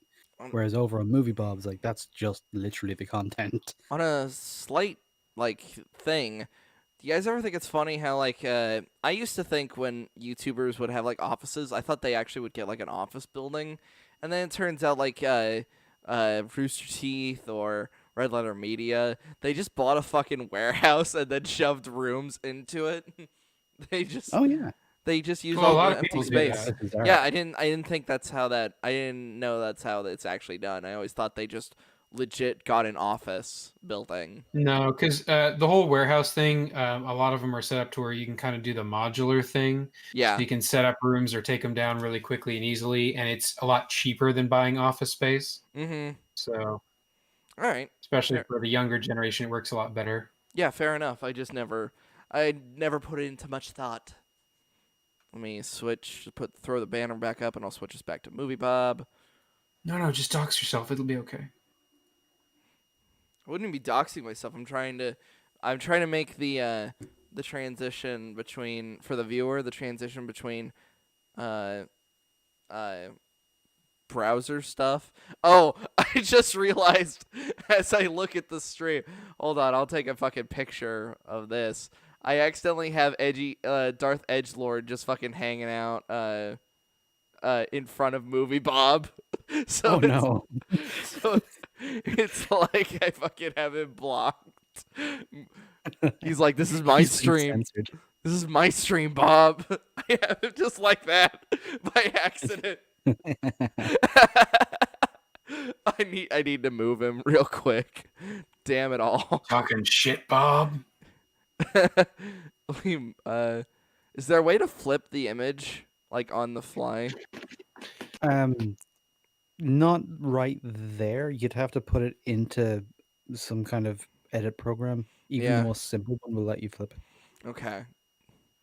I'll have him be up in the upper corner because he's always looking to the left. So putting him on the left would be really weird. I mean, I could probably do it on my phone while we're talking. It's Mhm. like the most simple thing. Should we get them for you? All right, cool. So Sarah's gonna not see Contra, and we're gonna tell her what's going on. You can't tell me there's a red guy when the guy's red pants are in the water. All right, do you see him now? That's true. What is the point of the two of them being together? So that you can play through the games. You can play at the same time with your buddy. So he's using the obnoxious. Oh, he was using the obnoxious oval gun. Yeah, right. I hate that gun. Which is supposed to be like the flamethrower. Can you do it like with that Mario game? I'm just Like the audio isn't balanced for fucking shit. Like Yeah. as somebody who kind of, I didn't want to say I gave him shit for it, but I definitely wanted to hammer home like to Sawyer. I was like, this can be done. Like with things like audio and stuff. So seeing this where the audio is not balanced, it's driving me fucking crazy. Well, and oddly enough, I mean, that's why pausing is such a good thing for this kind of content. The fact that they don't pause and then make commentary, it's like they're trying to comment on it while it's playing Yeah. because they're just watching somebody else's video. And so it just kind of grates on the ears. Mm-hmm. It also means they can't really expand on any point they want to make or like have it lead into a discussion or anecdotes or whatever other shit that he was planning to do because the shit is still going on. Yeah, one of my He's favorite trying to stay on target. like, God forbid the tangents, but they're actually kind of my favorite parts about EFAP sometimes, because it just shows how they're all just friends hanging out and just talking. I mean, some of the most fun shit to do when you do this kind of stream, it's just you're fucking shit talking with one another. It's good times. Each other. No, that would be good. that was awesome. This is back when your two main characters could be just the same guy and have one of them have a different color pants, Right. and that's all the backstory you needed. Well, well, they have names, but in the arcade they had like two slightly different designs. But on the NES, it's just red pants and blue pants.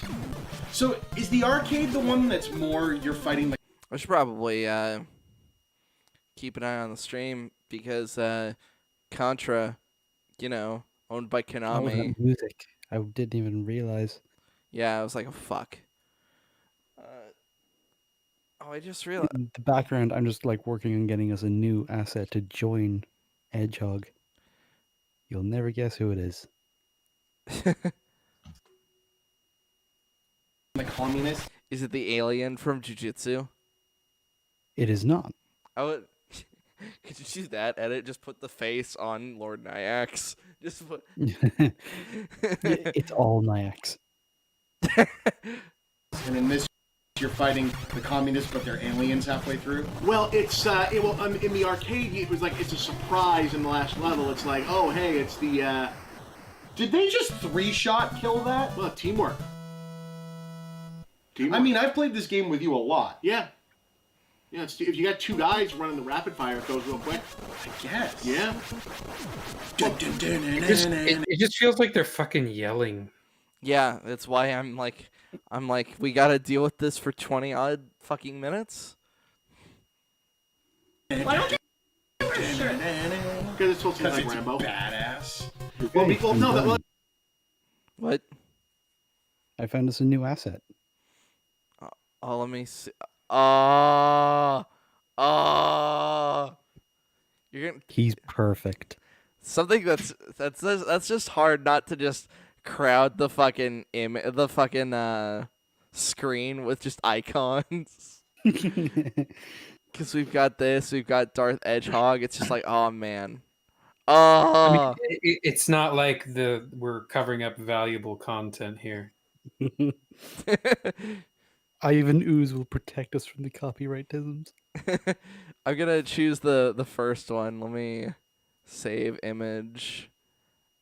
Just put it right over his game overthinker logo. Yeah, So you have yeah. just right over that. Da-da-da. Ivan.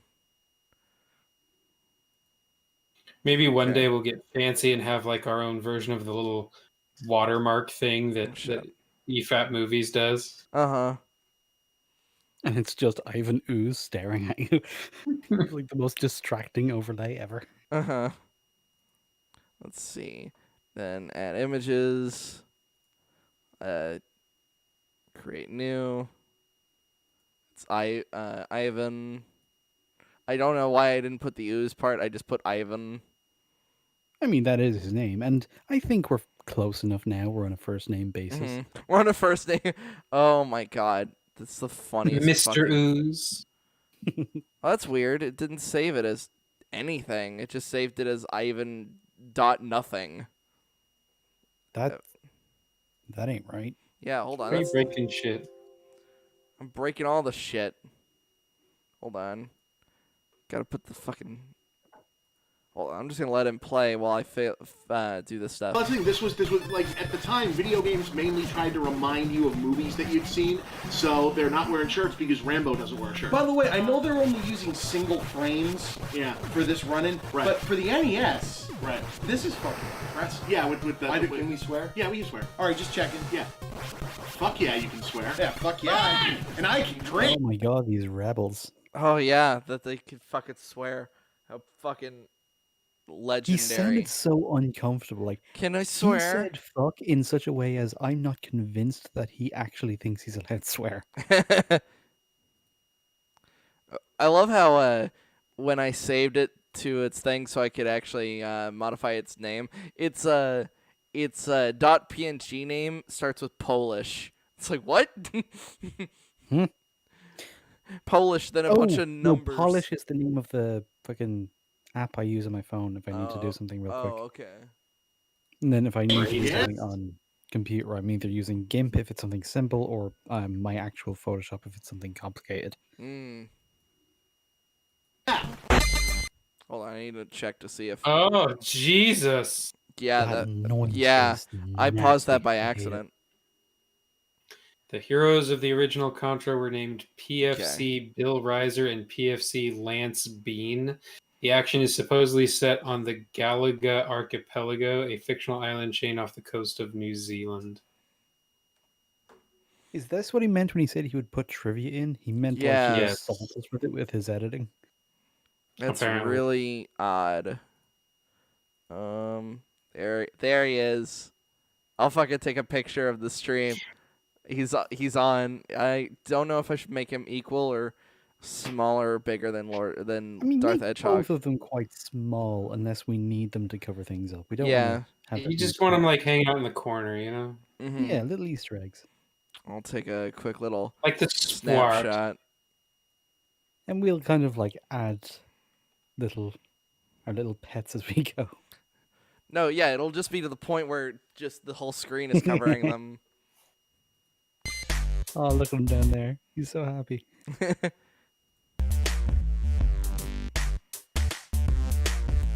Gotta Ugh, pause. that fucking audio balancing. Jesus Christ. Yeah, my fucking ears are vibrating out of my skull. My earballs! By the way, Blue Guy lost a life. Oh yeah. So Blue Guy, tisk, tisk, tisk. This blue guy. Oh, they're shaming one of the players that they don't even know. The elite gamers. Yeah, you see. You guys suck. And this is where they fight the what? Is this a computer?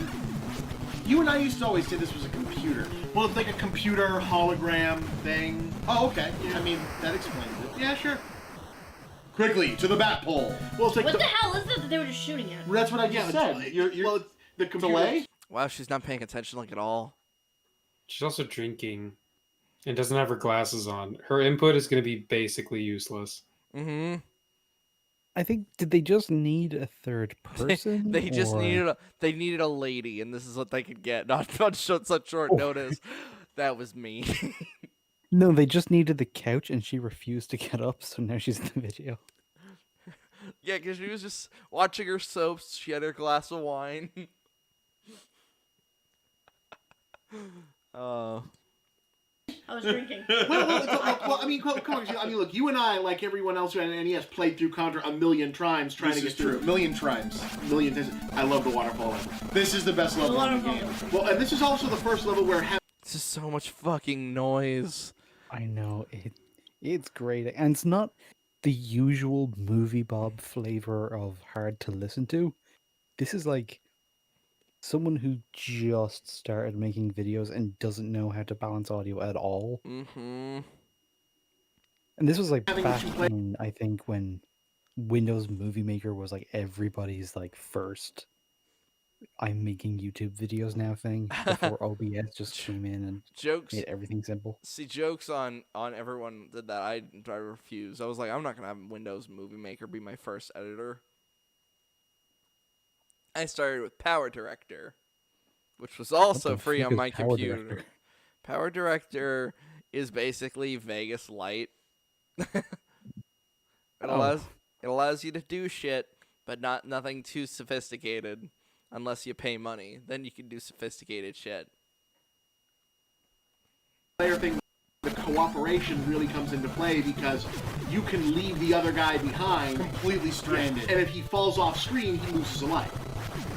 So you really got to work together and call it out to the guy next to you. It's like, okay, I'm going up the waterfall, and wait for him, and you're climbing, and it looks like, okay, we're on a waterfall. This is nifty. It's got this great music. Everything walking around is trying to kill you. And the bridge is on fire. Yeah, it's The metal. I liked that like pointing that out. And the bridge is on fire. I mean, is it? It looks like the fire is just moving around on it. It could have been just replaced with an enemy. Okay, fine. But also, he seems like, oh, and this awesome music. It's like the music just sounds awful. This is like the early days of that chiptune style before I you had mean, Nintendo come in and perfect it. this music is pretty good. Like I enjoy it. The problem, whenever I go back to the NES days, they just knew how to. They knew what to do to make it memorable.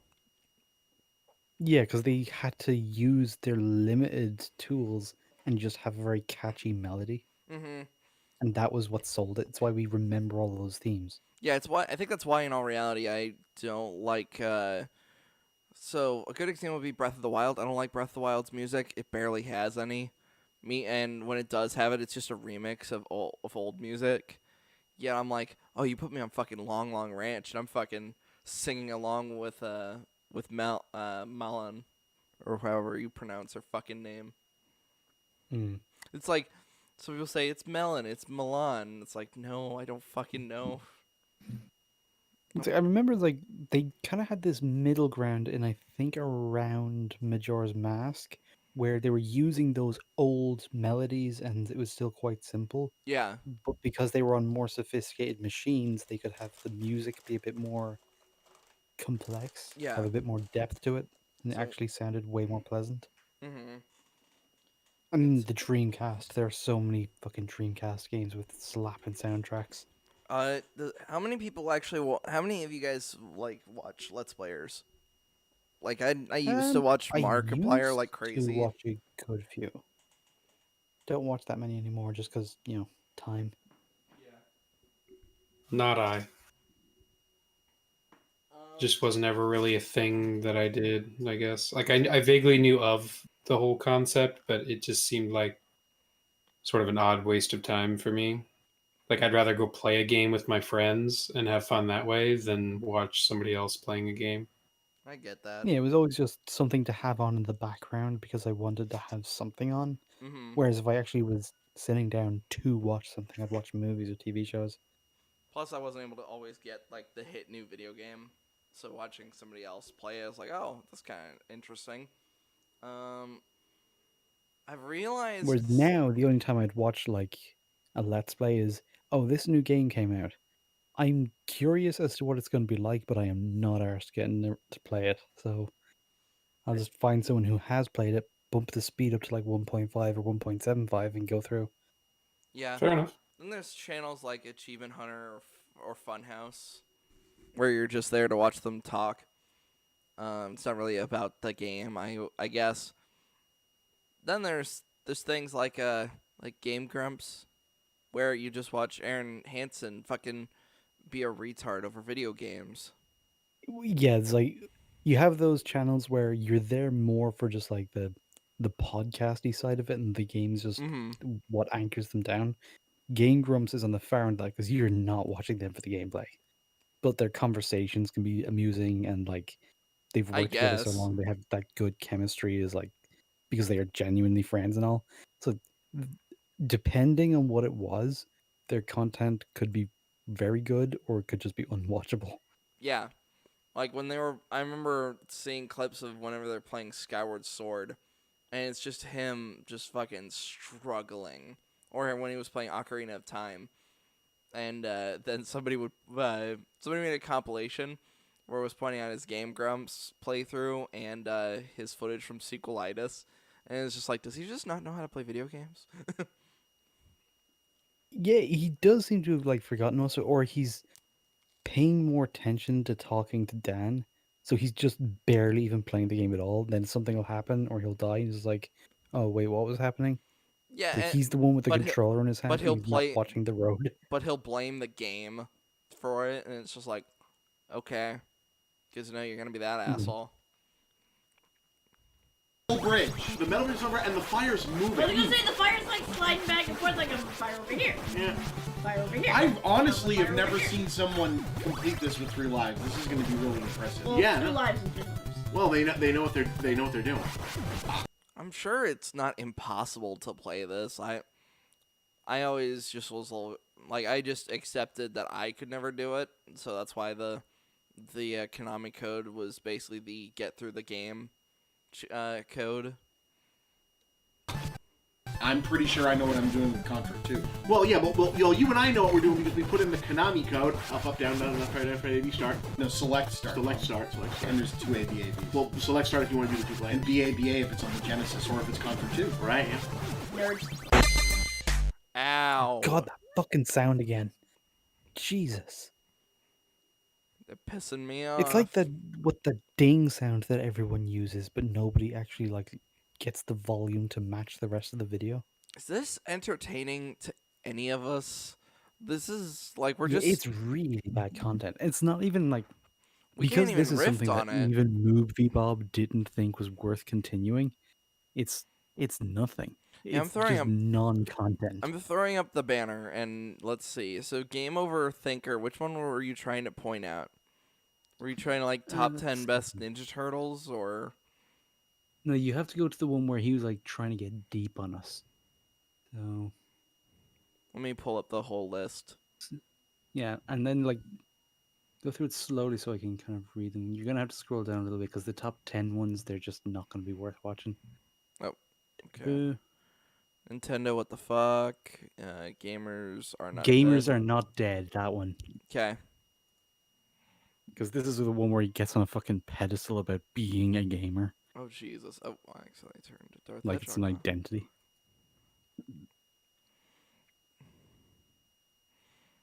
2015. There we go. Okay.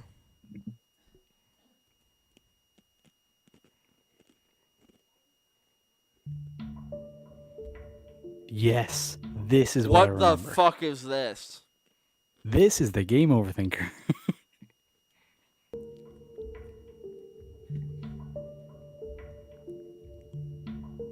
Slur, why are we here?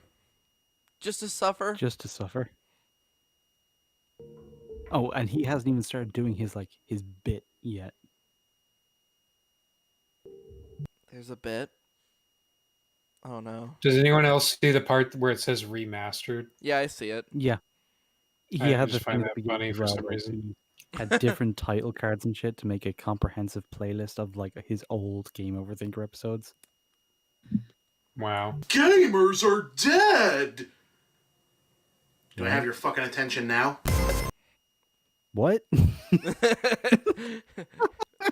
I mean, I What? hate to steal a term from Rooster Teeth, but what a cockbite.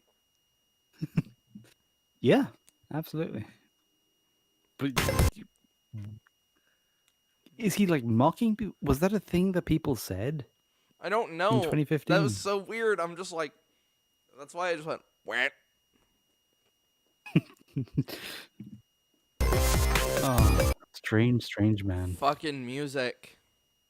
Yeah, and also just that sound mixing. Why is it all so highly pitched? Like, I'm just Like, looking. you can hear the speakers fucking reverberate because he's got it mixed tismy, and it's not. Come on, dude. And by 2015, he'd been doing this for fucking years. Because he was an early creator. He just slow development to no development, you know? Here's the thing. I was looking at OBS, and like every second of that, it was just in the yellow. Like, if you're almost touching the yellow from what I've noticed with OBS, like with your volumes, you're doing you can be heard, but it's still like within good ranges. But if I were to just start doing this where my voice is always in the fucking yellow, I'm probably perforating your fucking eardrums. Well, you are getting to that point where, you know, when you're speaking too close to the mic and it's like Oh, you mean like this? some of Where it just turns to static when you're louder. Like that's what happens when you just try and get up to that level. It's not even a comfortable way to speak.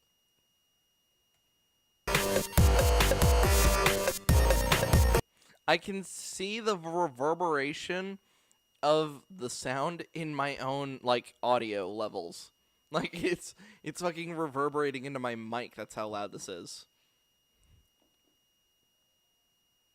Well, don't worry. It's only another few seconds and we will have gotten through this torture. So, not quite a year ago, a small but vocal and active number of self-identified gamers responded to a broiling, multi-tiered controversy ultimately associated with the hashtag that shall not be named by the fucking motor mouth. What the fuck? What the fuck was he saying? Are we gonna have to do the fucking? All right, hold on. God damn it. I mean, you knew it was coming. 0.5 or 0.75? 0.75. We won't draw this out too long. Well, that's not the issue. Isn't like drawing this out. It's to be able to make sure I actually fucking hear him. Behaving in what could charitably be called some pretty ugly ways, leading to the publishing of several pieces wherein various games journalists took the opportunity to vent their long-standing frustrations with other less than pleasant aspects of the so-called gamer community in general, in the context of responding. Oh, he's talking about Gamergate, I just realized. Yeah, he's talking about Gamergate. And Wait, hold on. That was well before 2015. I'll just look it up. Like, when was Gamergate? 2014, it was the year before. Huh, maybe it's just because like everything that was going on in my life, it just feels like it was so fucking long ago. Fair enough.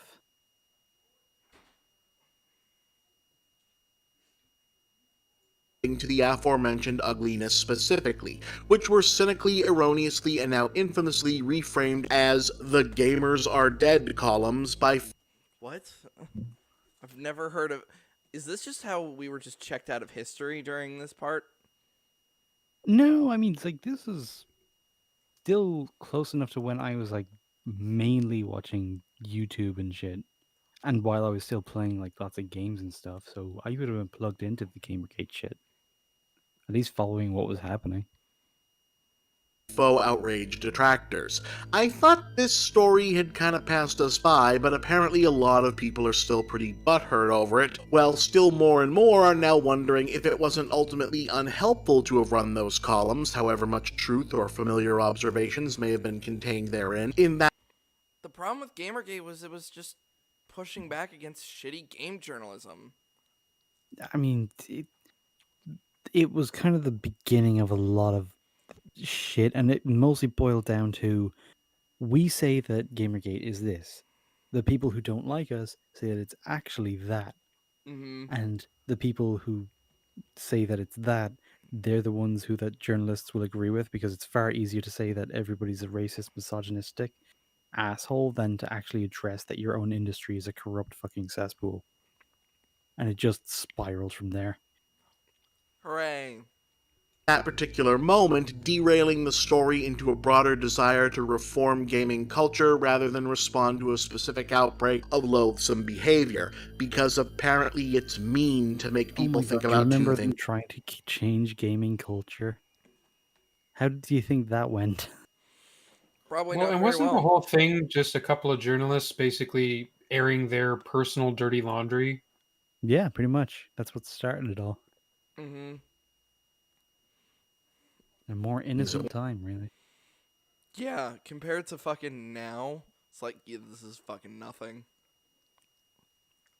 Which is why it's always so cringy when someone brings it up like it's still happening or still relevant. Once. And if all of that sounds completely unfamiliar to you, God, I'm so envious of your life. any. I mean, that kind of is just a blanket statement, my dude. I was Jesus. going to say, God, I'm so envious of your life. That's just what movie Bob thinks every day.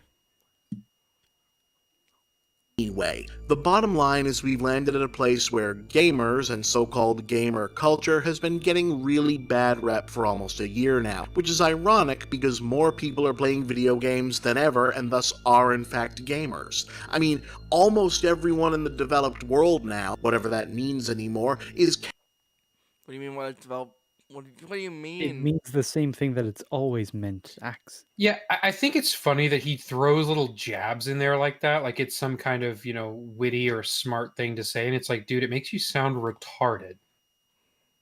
Well, I mean, he's been on the same shit ever since he entered the internet, where it's like, oh, Western civilization is a joke and it's collapsing, and 70% of people deserve to die because they're Republicans and idiots.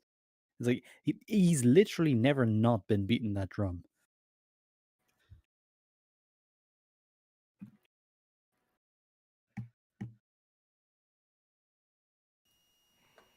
carrying around what is effectively a gaming platform wherever they go, and I'd wager most of them have at least one game, even if it just came with the phone. So, Oh yeah, he was Mobile on the games side of aren't like, games. yeah, he was one of those people who's like, mobile gamers are real gamers, and like, oh no. We had a whole like Ninja and I had a whole conversation last like on the last stream on fucking mobile games. Like, yeah, by technicality they're a fucking video game, but they're not going to really be as complex as like playing like Mario or something. I mean, that just kind of goes as standard, but it's also just like, oh, those are real games, therefore those are real gamers. When really it's like, gamer has always been meaningless as a group noun, except in the context where people are applying it to themselves as an identifier. If you try to apply it to a group of people who think you're some fucking online weirdo who takes games too seriously, it's like, those people are never calling themselves gamers. Ever. I mean, why would they willingly want to be part of the most oppressed minority? Wasn't gamer created by EA as like a derogatory term? Like I'm Why would trying. they have it as a derogatory? They're like prime market. I know it's weird. in a way, we've come back full circle to the anything goes Wild West days of home gaming in the late 70s and early 80s, where developers are throwing anything they can at the wall to see what sticks and casting a wide net looking for customers from all possible demographics, which only feels strange because most present-day self-identified gamers came of age between the 90s and now, an anomalous What? No, a good portion of gamers came from the 80s. Yeah, it's like, It's the especially the people who are birthplace like of the fucking NES. content creators or were vocal. These were people who back in like 2014 were already in their 30s. Mm-hmm. period wherein publishers turned away from that more inclusive ideal to a sales model that zeroed in on only one singular type of game buyer that it decided could be persuaded to hyper-consume the most expensive, lavish, statistically profitable products they could get to market by co-opting the vague idea of a separate core fandom of gaming into a who's my special little snowflake marketable branded identity. Which ironically that's not has how that works. That's completely backwards. They create like they start marketing to a demographic because there's a specific demographic that's accounting for all of their sales. They don't. Yeah. Why the fuck would they try and do it the other way around? That would make no sense. Yeah, it Like, does. try explaining that to an investor. They're going to look at you like you're retarded. Yeah, I'm just looking at all this and I'm just like, what the fuck are you talking about, Bob? I'm just led to a bubble situation whereby AAA development is so bloated and incestuously self-repeating that innovation barely exists outside of the few genuine artists still employed at major publishers. doing this could be you could view Bob as a fucking horror movie. Like he's the like with how the voice sounds with the slowness. It's like Mm-hmm. I'm sorry, Dave. I can't do that. Or yeah, you've just gotten the cubit of Hellraiser, you hold it up to the ear, and this is what you're listening to. Publishers and the burgeoning indie scene, but we already did that episode. Nonetheless, those aforementioned core gamer special snowflakes, which at least on paper I'd probably qualify as, to be fair, when he are does what... that, he puts the comic book guy from The Simpsons as like this derogatory thing when he looks more like that guy than literally any other person I know who has ever played a game. Mm. Oh, did you guys hear, by the way, the guy who cosplays as the guy from South Park, the World of Warcraft guy, he passed away. It was a little sad. I have no idea who you're talking to. That sounds incredibly specific, but Hold on. rip, I guess. Hold on, let me throw up the banner. The South Park guy, the guy who had no life from one of the famous. Yeah, I know most the famous- South Park character you're talking about, Yeah, but is there there- like a real life person who was Yes, known for he- cosplaying as him? Yes. Hold on. I don't even know how it. South Park. Man with no life cosplayer.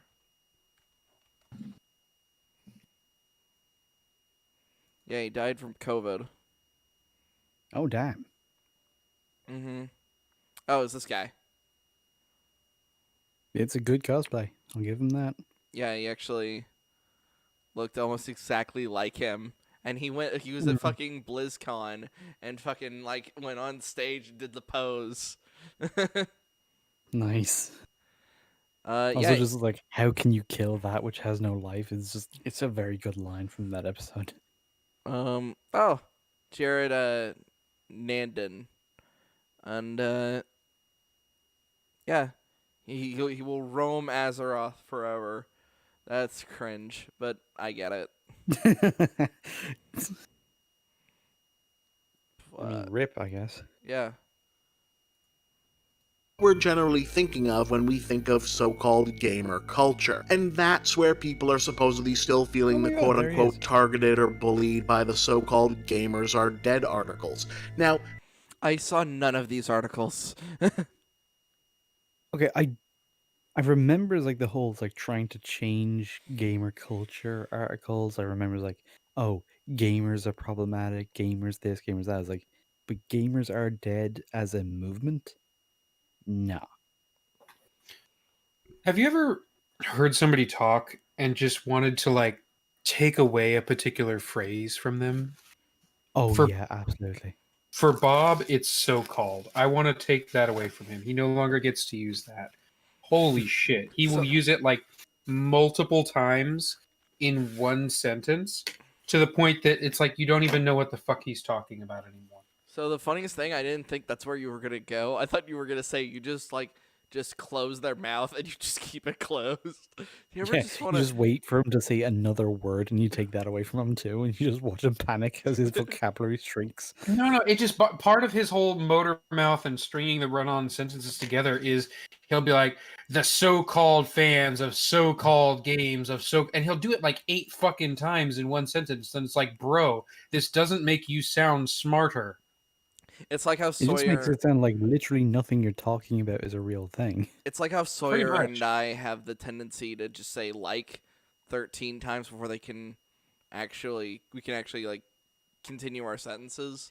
I think that's probably because and as soon as I figure out the equivalent of a digital newspaper, I'm going to get it and I'm going to like smack you upside the head with it every time you do it.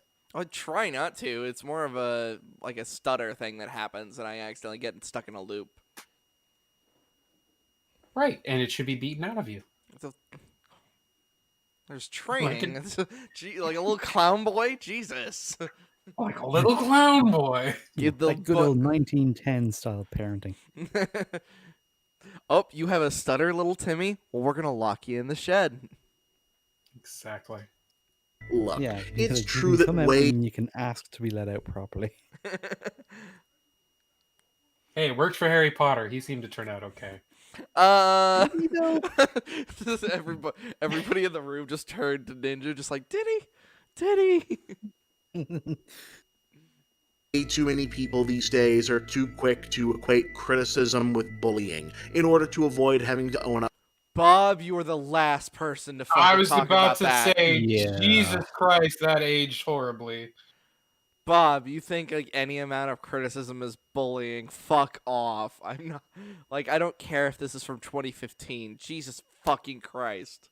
Well, the thing is, like, even back then, he was on Twitter spouting the exact same shit. He literally hasn't changed. You can even tell by Mhm. the way he does this video now. He's got more effort into the visuals, but that's literally the only difference. Up to their own bad behavior. But in general, don't bully people is a pretty good umbrella policy to live by. Do I accept that there are circumstances where someone can deserve some harsh words or personal digs in terms of backlash for shit they've done? Yeah. Yes, i.e. you, Yeah. Bob. You like saying 70% of the population deserves to die. Gee, yeah. Or how the problem with COVID is that it can't be targeted at the people you don't like.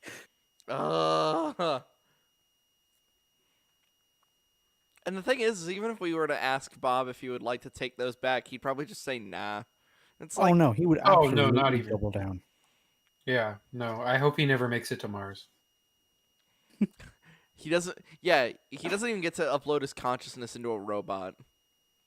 No, I just hope he dies before he gets to, just that last little fuck you from the universe. Like, You know, I would like, I actually should be on Mars by now.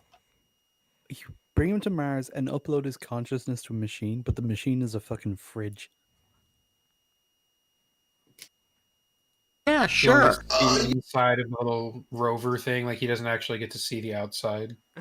It's like, you're on Mars, but you'll never get to see the red planet. No, he's on Mars. He's on one of the rovers, but it's the rover that got stuck. He just sees a wall.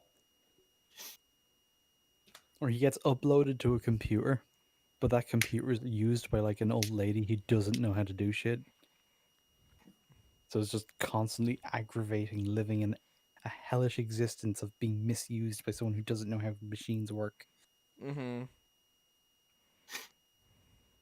Your Honor, if it pleases the court, I Oh, no, refer please to the don't. case of Talk Shit v. Get Hit. But And yeah, so I don't That's know. an oddly like Chad reference for Movie Bob. I don't think he actually believes that. Yeah, he doesn't.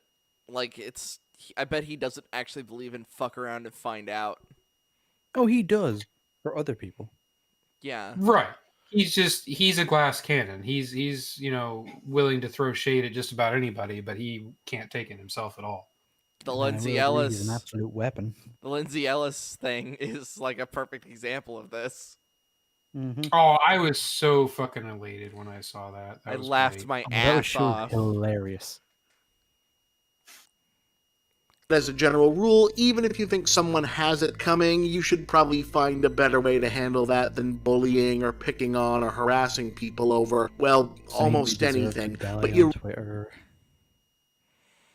Thanks, Bob, for your moral life lessons. I feel fucking informed. Yeah, I'm just shaking my head right now. really shouldn't do it over petty minor bullshit like people's hobbies. That having been said, Oh my god, Movie Bob. What the fuck is wrong with that hand? Oh my good lord. It's so broken. That thumb has been dislocated at the least, broken at the worst. I mean, my I think the thumb can pinky bend might pretty far back, but that's not even attached to the right part of the hand. The pinky might be the No. only part that's actually like bending straight because like based off the curvature of the wrist, like that's the only one that's actually like not broken. though, one, I really still don't understand how you get to I'm being picked on from largely innocuous, if ill-timed think pieces, asking the games industry to stop favoring one audience over all others and the one audience in question to grow up a you bit. want these Yeah, I remember this now. It's like there are all these games journalists trying to like bitch loud enough to convince games companies to make games targeted at people who don't buy games. Right. Which basically Well, made everybody go like, "What the fuck are you doing?" that's pretty much what led to the creation of the fucking Wii. Mm-hmm. Nintendo wanted to make a console that was targeted at people that didn't play games. Yeah, and in a very big way, they kind of succeeded. But then it just kind of hit a dead end because where do you go from there? It's like, oh yeah, these they care about, keeping up to date with the latest titles or anything like that. They bought their new toy, they had fun with it. It was a good novelty, and now they've moved on. It's like there's a reason you didn't start chasing that demographic earlier. It's not because they were stupid. And it's not because they didn't have the sage wisdom of fucking games journalists to tell them how to do their jobs. Ugh. And two, I'm always a little uncomfortable when people say things like nerd pride or geek culture or the gaming community. Bitch, you say those things more than literally anyone else I've ever seen. Well, and fun fact, he was clearly showing. Fuck, the name escapes me now. That Oh, Big show Bang with Theory? yes, I fucking hate that show. Yeah, no, that show is because just cancer through and through. I don't I don't care It's for not sound. it's making fun of nerds. It's not like having fun with them because they're nerds. Yes. You're not laughing with them, you're laughing at them. Yes, And a lot of the times the jokes aren't even jokes. It just goes like, here is human situation. Oh no, the nerd has related it to a Star Trek episode. Insert nerdy reference. That is the joke. Play laugh track. And also, it's On a like the loop. most. Yeah. It's also the most surface level fucking nerd shit. The most they ever dive deeper on is fucking Babylon 5. When it's like, I'm sorry, I would love to fucking talk about like an episode of Lost in Space when the fucking Valkyrie showed up for a good 5 minutes. That was fucking awesome. Yeah, I know. I remember when that show came out, people kept trying to get me to watch it because they're like, "Oh, it's really good and it's about nerd stuff. You'd love it." And I was like, "Fuck off." Yeah, no, it's a show targeted at like fucking people who watch daytime TV, and they're just like, haha, look at that. They made a reference to the nerd thing. Oh my god, they're such geeks.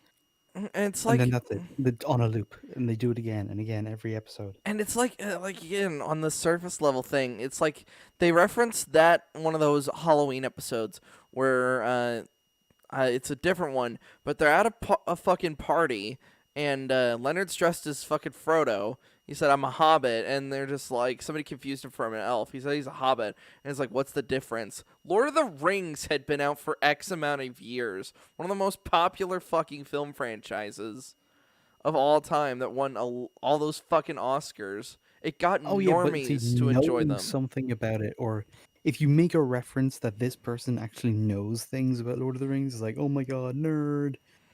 And it's like, that's it, that's the joke. Also, Yeah, Ninja, That is all of the thought that went into also, Ninja, you kind of stated my fucking hatred for Big Bang Theory because my mom tried to get me to watch it. She had Big Bang Theory on fucking constantly.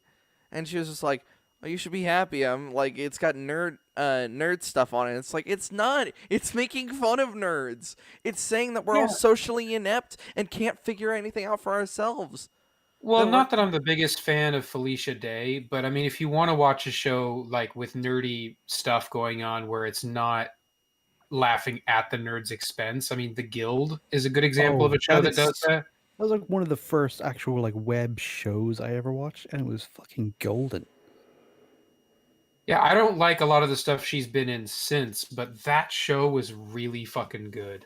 And it just amazes me that like there haven't really been a lot of examples of that since then. Like you'd think people would be like, "Oh, hey, there's clearly a market for this."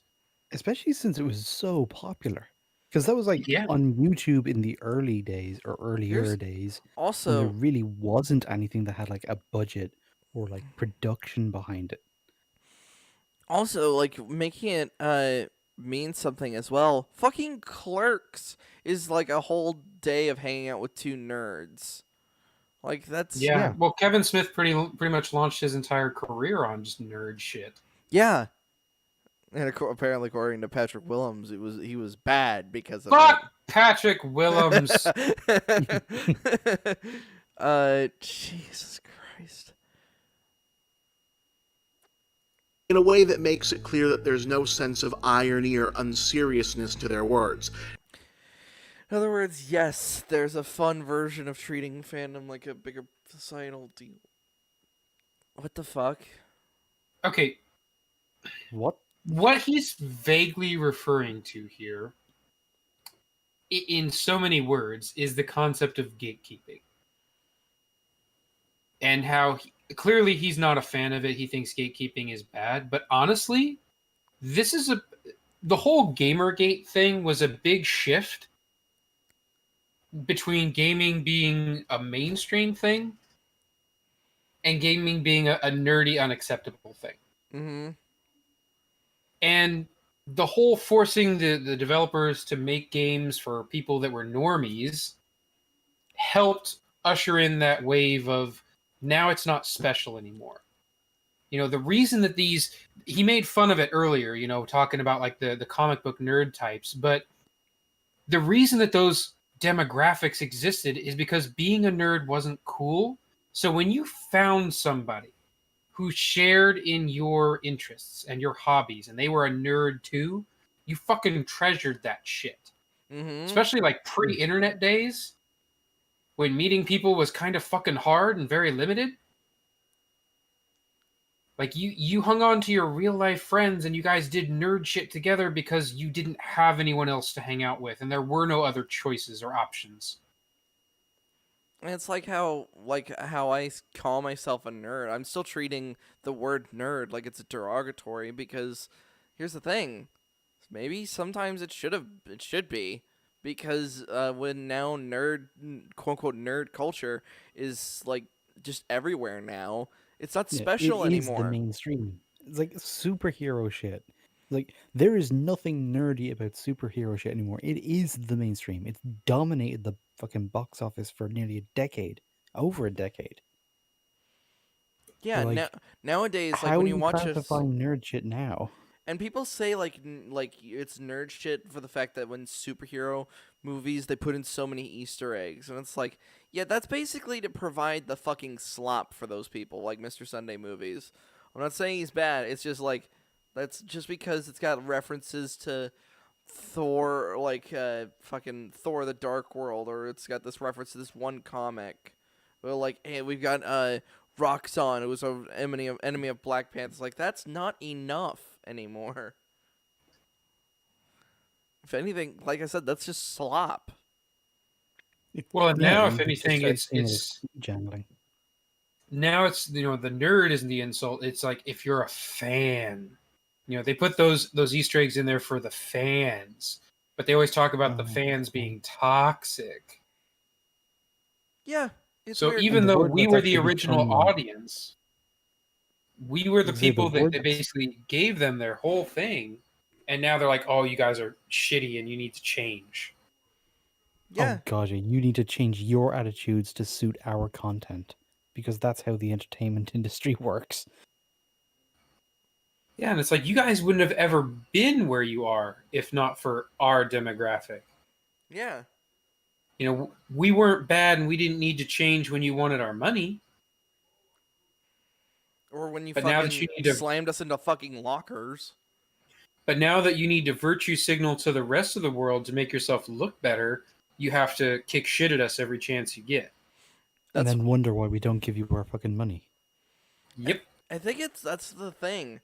When it comes to things like people like not Kathleen Kennedy. I was trying to say somebody else.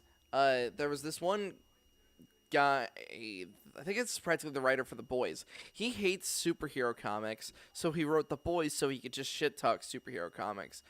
And the thing is, I kept thinking, this is your fucking audience. Like you wouldn't be around if it weren't for superhero comics. And yeah, if you grow tired of them after having write for them for so many years, fair enough. You know, you grew stale in this part of your career. Mm-hmm. Go write something else. But don't just like day on the superhero shit, only now with salt. I think it was just an analogy I heard where it's just like this one guy who like thought he would be like a football player, and it turns out like his boss or like somebody that he I think it was Alex Kurtzman that got compared to this. He got so tired of like fucking things like Star Trek that because he just wanted to be like he wanted to write like classic stuff. So he infiltrated it just so he could talk shit on it, and now he's writing for Star Trek. So now he can shit all over it. I mean, he's certainly doing that. Mm-hmm. He sees like how this thing is the mainstream now, and since he used to make fun of it, or whatever the analogy applies to, I really wish I remembered it. That they're now using it against them to like take revenge. It's really weird. Revenge of Now, the Jocks. Mm-hmm. Revenge of the Normies. Could be wrong, but I feel like this was a thing people started doing in the 90s as a winking send-up of identity politics and political correctness. What? Identity What? politics did not fucking exist in the 90s, Bob. I mean, Yeah. it did, but it wasn't called that, and it didn't work the same because the Yeah. internet wasn't around. You know, when everything was a culture and my community, but now That is still true. And also, Everything is yes. described as the X community. Oh my god. So things turn into a community when more than like a group of people, or hell, even more than one person, starts liking a thing. That's how this works. Or just when a group of people just do a thing.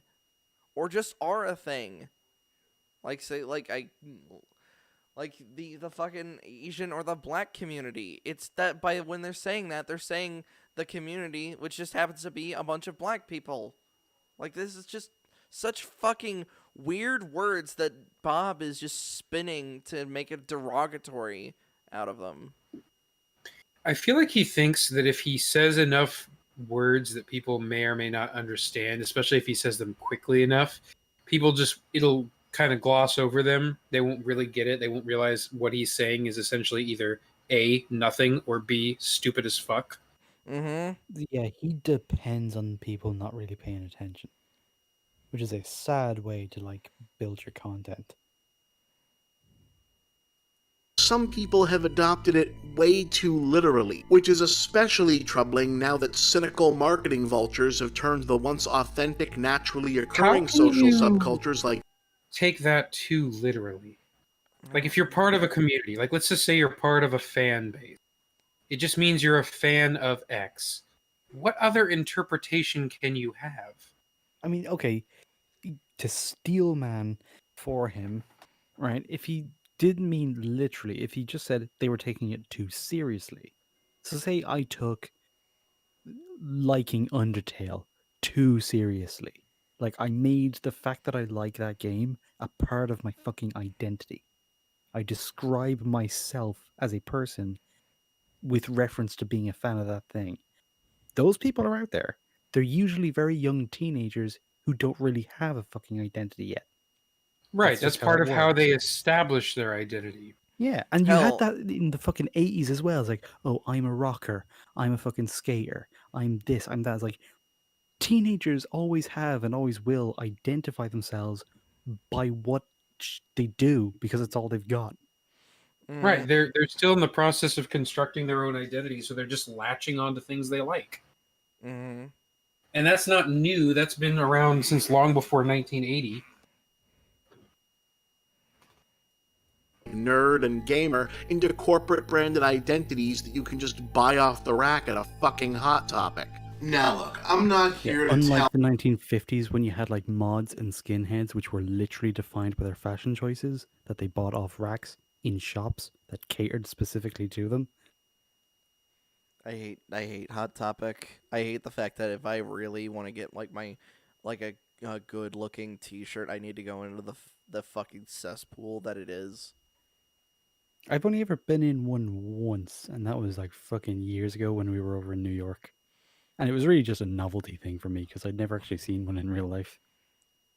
Like, Meanwhile, I tend to make friends with the people who work there, There's nothing wrong and with that.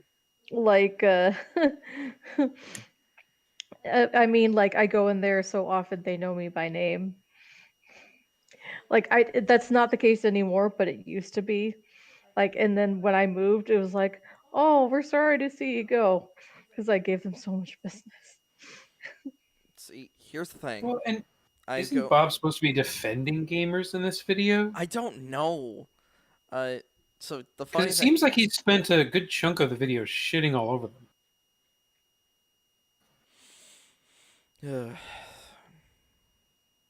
Tell anyone how they should or shouldn't construct mind. their own identity or persona. What I will say is that for me, having my primary identity be anything other at the forefront than my own core self has always been, well, just not for me. Now, that doesn't. Okay, first of I all, should hope so. You're older than like 15. also, fuck off, Bob, because I guarantee you he fucking identifies as a gamer or a movie buff or whatever. Slide X term into Y slot. Everybody does that. It's part of growing up. And I would argue still to this day he probably does that. It's like one of those scenes where they're like, tell me who you are, and you start rattling off your hobbies or your interests, and they go, no, I mean tell me about you. Mm-hmm. He's doing that shtick. Where it's like, these are not things that define you. Okay, what does define you then, Bob? Please enlighten us. If you take away that you're a YouTube creator, if you take away that you play video games, if you take away that you watch movies, who the fuck are you, Bob? I bet you'd have a hard time coming up with words. Yeah. Or hopefully he would say that he's a fucking homicidal maniac. Yeah, he's not that self-aware. Mm-hmm. I know he's not. Yeah, and then you look at him and say, I wasn't asking about your politics, Bob. I'm asking about who are you? Who are you, Bob? He just starts sweating maple syrup. Yeah, exactly. Jesus. Doesn't mean that I don't have any interests that define parts of my persona. I mean, I'm a gamer. I'm a movie buff. He immediately He literally fucking said the did thing he it. said he would. He said Gotcha, the thing. bitch! Gotcha! I'm a Misty, a Trekkie, a Star Wars fan, a comics fan, a reader, a kaiju fan, a food lover, a soccer. Oh, we know you're a food lover, Bob. God. Oh, that's just unfortunate. Sweetie, do you know about the Movie Bob Food Challenge since you hopped back into the call? I didn't know, but I've heard you guys talk about him and his food thing just because Oh man, you gotta bring he's up a the big tweet. guy. I'm bringing up Very the tweet. short. I'm bringing up the tweet. Let me Like this throw up is the like banner. it's made its way into internet legend as this Yeah, tweet. Movie Bob Food Challenge. I like how even kind of the normies were jumping in on it, like, holy shit, Bob. Like, it's not something specific to EFAP, it's more of a Twitter thing. Like, yeah. Okay, so let me full screen this. Make so sure. somebody offers you Hold on. 3,500 to finish everything Let on me this turn. Let me put. Okay, now it's on screen. I'd do it. Hold on. So it's this tray. So this tray consists of, okay, it's by yourself. You have to eat four McDoubles.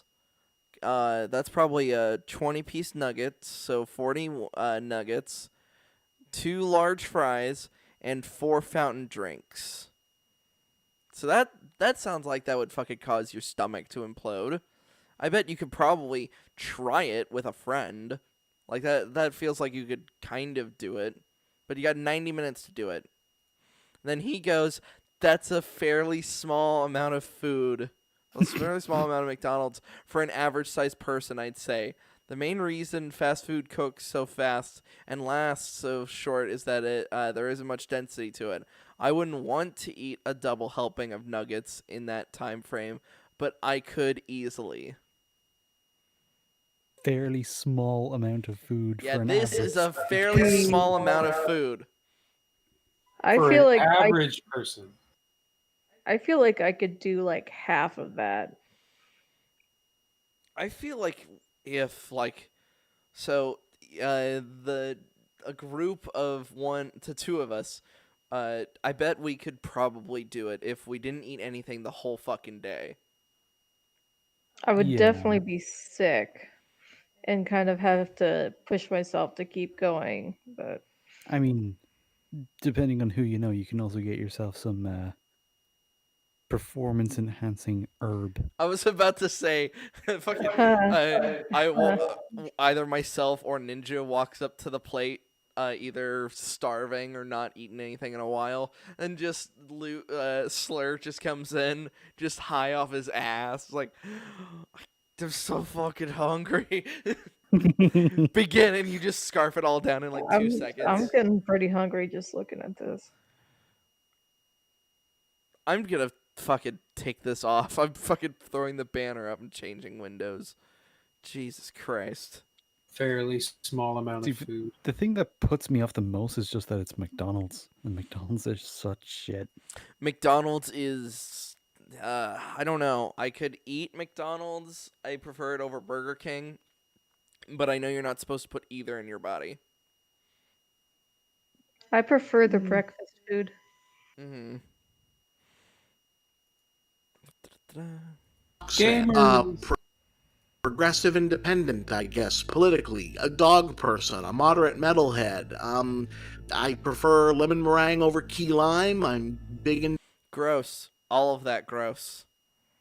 No, lemon meringue is a pretty decent dessert. I like it. Pecan pie all the way. Also But he decent. said when compared to key lime, so I mean, you know. Right. I'm being the contrarian by saying they're both Yeah, are those disgusting. two like often in competition with each Yes, other? because Key they're lime both versus lemon meringue. Yes, because they're both based on a meringue. That's a really stupid basis of competition. Pretty sure they are. I'm not. Go over here. Okay, hitting the button again. Into old school kung fu movies. I drive a Toyota Prius. Fuck you. The gas mileage is great. Look, yeah. What was that? What? Well, because a lot of A people, lot of people got call- shamed for yeah. for having a Prius. Like, it's really weird now considering that kind of died down like a year after the Prius was in like main circulation. Also, I we're think talking there's about, like, probably Teslas and still shit nowadays. Yeah, there are probably still some people like the assholes who drive pickups who would be like, "Oh yeah, look at you, you drive a Prius, you're not a man," all that shit. Nah, fuck off. Yes, And I all love of the those soy things shirt are he's got on now. What? That. See, the sad thing to me is that a lot of the things he rambled off there, I mean, obviously there's some things that I would disagree with, but for the most part, it sounds like Bob would be somebody I could probably get along with. But that's because he's just on the most surface possible level listing things he likes. And the things that most people fucking like. I don't like most I'm a lover people. of food. Who the fuck doesn't love food? Right. Bulimic people. Well, mean- no, that's the thing. They do like food, and that's why they're not willing to swear off it completely. Or they do like food, they just hate themselves. Zing. Yeah. part of. Also, since I don't like most people in general, I don't know. Movie Bob could just walk up to me and be like, "Hi, how are you?" And I'd probably just be like, "Why are you talking to me?" Dude, look at that green thumb. Yeah, that's a pretty shitty. See, I don't know. Since I've never worked with green screens, I don't know how hard this actually is. It Well, depends on I've- what you're using. Yeah, we actually learned how to crop things out in Premiere or After Effects, one of the two, and it's not that hard. So yeah, that's a pretty shitty job there. He's also got it up around his jowls. Oh yeah. Yeah, that's what I noticed the most. But yeah, back to the point he's trying to make is like, oh, these people are taking the idea of community around nerd shit too seriously. When really you can apply it to anything. Like, I love food and old kung fu movies. Like, okay, let's try and put that into a practical context. Okay? You are someone who really likes, I don't know, Star Wars or video games, and you find someone else who's also really into those things. You're not going to be able to do that same kind of bonding thing where you actually have a conversation about it and maybe kind of suss out each other and it's like, is this person cool? Do I actually want to hang out with this person? You can do that with those interests. Try making friends on the basis of I love food and old kung fu movies and I drive a Prius. He sounds like the autistic kid in like a fucking play school. Of me, but I never want to be identified or remembered as any one of those before I was remembered or identified as just Bob. Compared to the things you are remembered for, I would take those things in a heartbeat, my Yeah. friend. Well, Yeah, but be like- again, it goes back to who is Bob without all these other identifiers? Yeah, fucking let's homicidal talk maniac. about let's talk about, so take away all your interests in the things you do. So what makes a person a person? Is it their personality, their beliefs, values, those kinds of things? Is that what he's talking about? Because then those are influenced by by what we do, what Or we the watch. way that you express those things is Mhm. through your interests. It's like I can be Right. defined by like my beliefs, my personality, and my sense of humor, whatever the fuck. But the way that that's going to come across is dependent on the conversation we're having, which is probably going to be about our mutual interests. That's how that Yeah. works. Yeah, like those other things that he's trying to dismiss are the result, or the, yeah, like you said, the expression of our inner selves. But I understand that not everyone is me, and that many people derive a great personal satisfaction and fulfillment from being part of something greater than themselves, be it When he doesn't religion, believe there is anything greater than himself. Being religion, Jesus. philosophy, Well, that is one. That is a vocation. community. Yep, a very toxic community. Yeah, the Jesus fandom is Depends. fucking wild, man. Depends on what church you're in. There are of course some toxic ones, but some that are very supportive. Yeah, when I think of the kitty touchers, I don't think supportive. And you know what? If that works for you, that's terrific. But I really honestly do think that even the most devoted lover of all things video games, unless you think I'm speaking from a place of superiority or unfamiliarity, You wish you could be speaking from a place of superiority, Bob.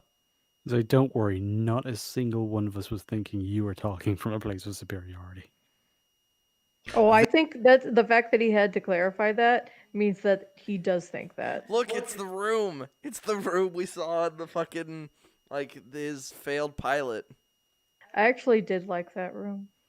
No. I don't like it. I don't.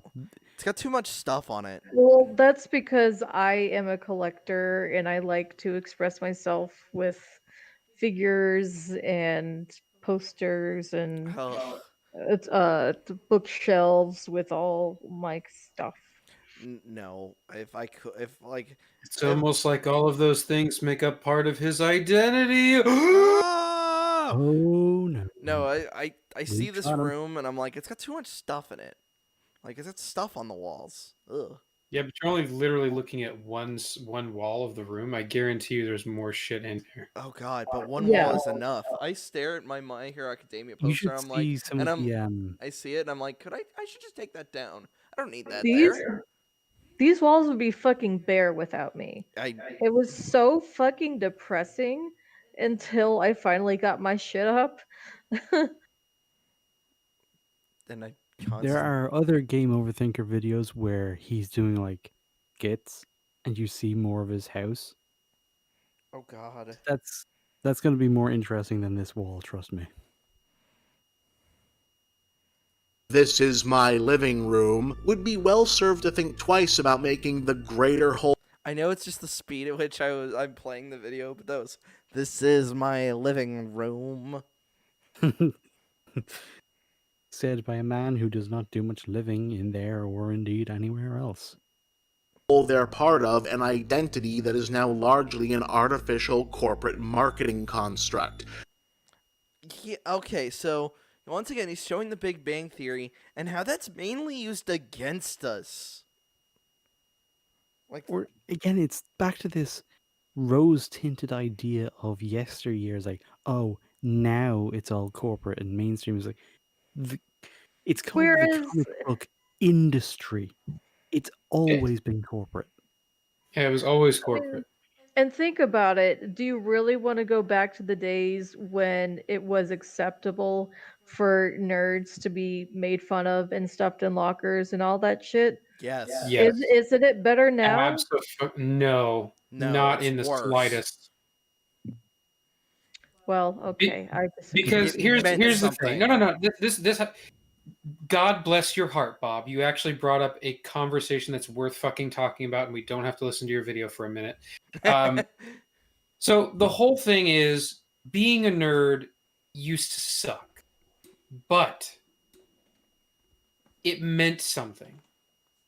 The other people that were in your group, your nerdy friends, those relationships were incredibly meaningful because all you had was each other. But now that it's mainstream, now that it's acceptable, it's no longer special to be a nerd. It almost, like, if you try to bring it up, it almost gets dismissed as like irrelevant.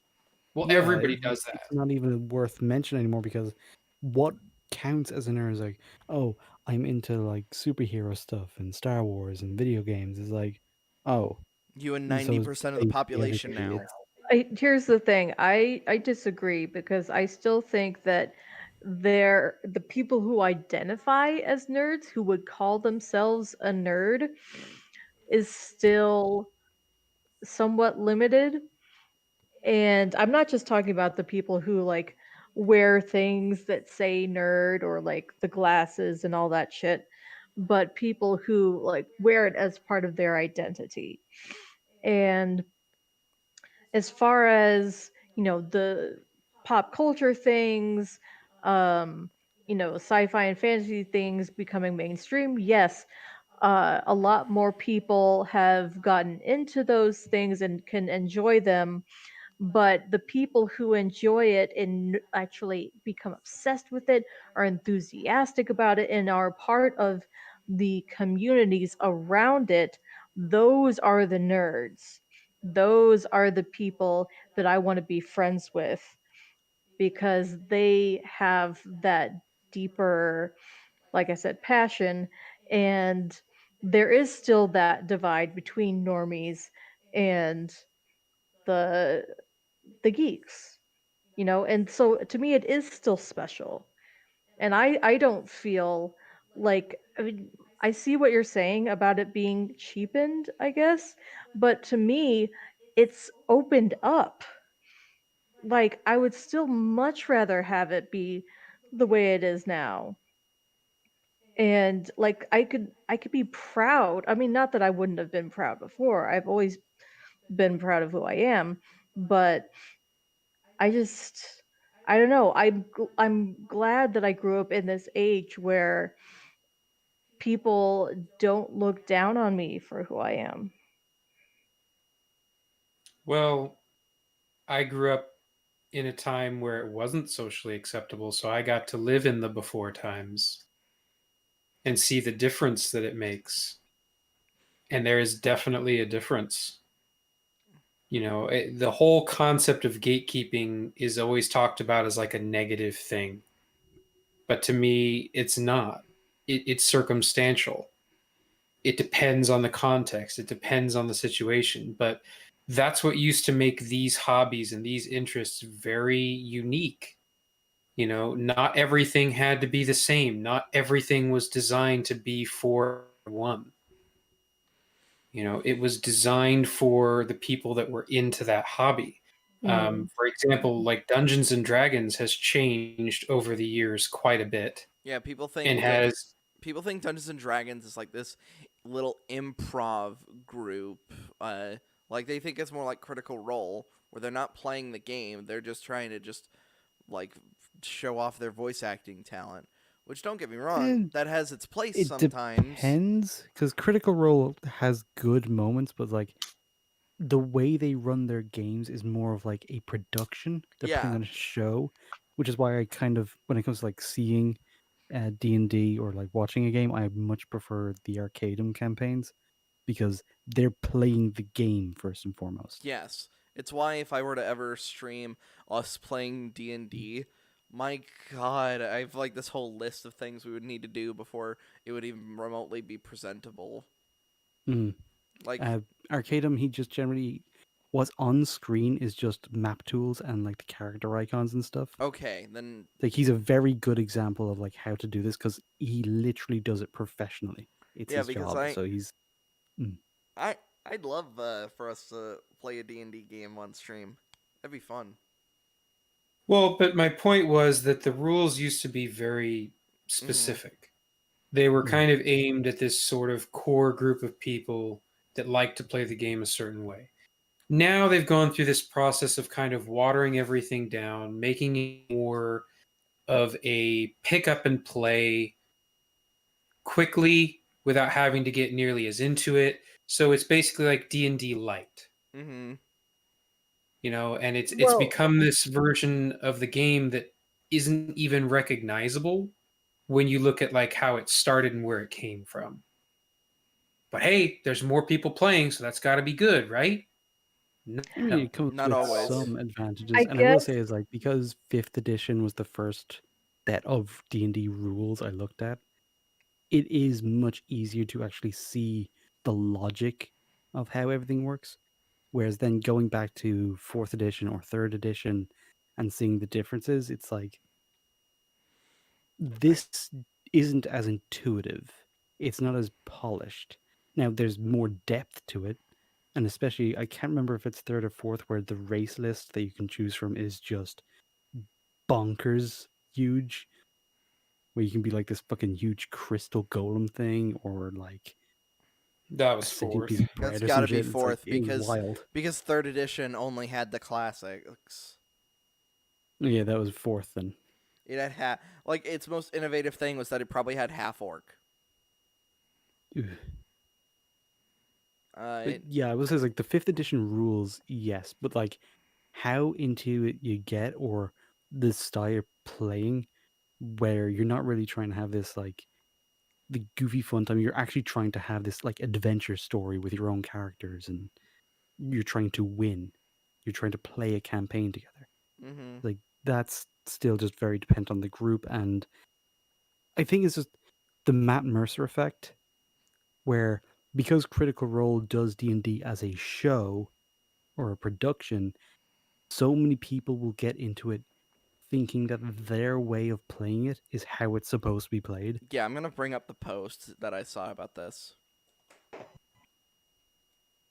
Well, I was just using D&D as one particular example, but it's kind of applies to a lot of different nerdy hobbies and interests, yeah. It becomes watered down to the point where it's like you're making something for everybody instead of making it for your target demographic. Oh, dude, the shit we Well, talk about is like the perfect example of this shit. Like, look at Patrick Willems. Like, I try not he to. would generally be considered a nerd, but like, he's the kind of person who will look at like the minutia or like the details or the world building consistencies, and I know that's just fan stuff. Like, that's not the stuff that's really important. Whereas like, that's that's what gatekeeping is for, to keep shit like that out. Because the people who are actually into this, the people who give a fuck, for who have some like personal connection to this stuff, those are the people being dismissed. Oh, that's just fan stuff. Well, then who else is it for if not the fans? so I totally see. I get what you're saying because a lot of the stuff that you guys are into has been tampered with. Um, like with Star Wars and like superhero stuff. And I guess you could see it with the progression of the Harry Potter movies as well as they became more commercial. But there's definitely gatekeeping in all fandoms. And that's kind of what I was talking about is it being still being special because I think it's more on a knowledge basis um or like what parts of the fandom you engage in. For But us, at least, I think it's less about like we expect you to know all this shit, more about giving a shit or whether you feel like the details matter or not. It's like if you've ever dismissed something, oh, that's just fan stuff, you're basically saying is like, oh, I'm not a fan. oh well, yeah. No, definitely. I can always tell I can always distinguish uh well I hate to say casual fan because I know that's Filthy casuals. yes, I know, but Yeah. it's like I don't know how else to say it. Um like for me, it was always people who had only seen the the movies with talking specifically about Harry Potter because that's my thing. Um because there's so much missing from those and like people who would like wear a Gryffindor scarf or something.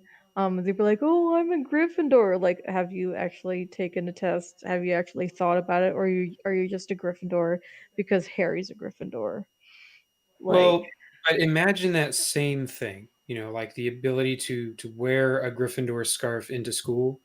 But imagine a time when doing so was so risky and unacceptable that you would get your ass beat for wearing something like that. Yeah. Like And So now imagine that you was the live point in in time where time you today. knew. Today, the person who was just wearing a Gryffindor scarf because Harry got one, that's now the person directing the next Harry Potter thing. That's the situation we're in. Yeah, I remember like fucking getting my ass kicked during like fucking middle school just because I wore. It wasn't even anything that simple. It was just like like a T-shirt that kind of remotely had the font of the original Star Wars poster, and just like, oh, you like Star Wars? And then got my head slammed into a locker. that's so insane. The only um the only kind of nerd like bullying or whatever that I had to deal with was when I would be in class and I would use big words in answering questions or just the fact that I did answer questions a lot and seems like there was something else I Oh, was gonna the say. funniest thing in the world is when people like getting shit on just for just participating in class is the Yes. Oh yeah, funniest you thing in the learn world. very, very young that actually like trying in school is not socially acceptable. Which is so Yes, Normally fucking praised. weird exactly. because I it's like, fucking hate because that. you're just like, how am I supposed to learn anything then if I'm not It's like, oh, you participating? want to learn? What are you, gay? No, Like, yeah, just that's that's Right, what what you happened want? exactly. during That's high exactly school. what would happen. It even got to the point where even the teacher was giving me a shit for this. Well, okay, I'd never had that. I know. So I think it was the soccer coach. He was trying to be our Of course. geography teacher, and Yeah. he was just doing a shit tier job, and I was just trying to just read my textbook and stuff, and I'd get shit on for it, and I'm just like, oh, like, and this is like a friend would fucking laugh at me for this, and we'd talk about how back in those days, and he's basically said like, yeah, that's because you actually wanted to learn in class, which was not what anyone else wanted to do because they saw it as the fuck around class, and Wow. it's like it's so odd because I don't. It's this weird view that we have with our own education system. We view the idea of learning as bad when it's like, why the fuck are we going to school then if we're not learning? Yeah, fucking America. So I did have this one teacher who he was okay and the class was okay, but I think he must have been some kind of coach or he had some connection to athletics because he definitely gave the athletes a pass when they would like sleep in class or put their heads down. He's like, "Oh yeah, they're working hard." Um Whereas, I mean, he did do this thing where he would take a marker, like a dry erase marker, and he would mark someone's arm if they started to fall asleep or like put it under their nose. That was kind of insane. But like I was the one who was trying hard and like trying to participate and I never got a break.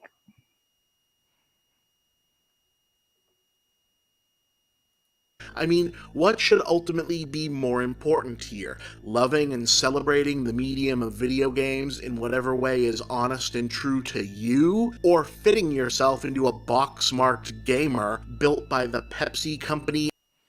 So basically, do you like video games or do you like being a gamer that just mindlessly consumes?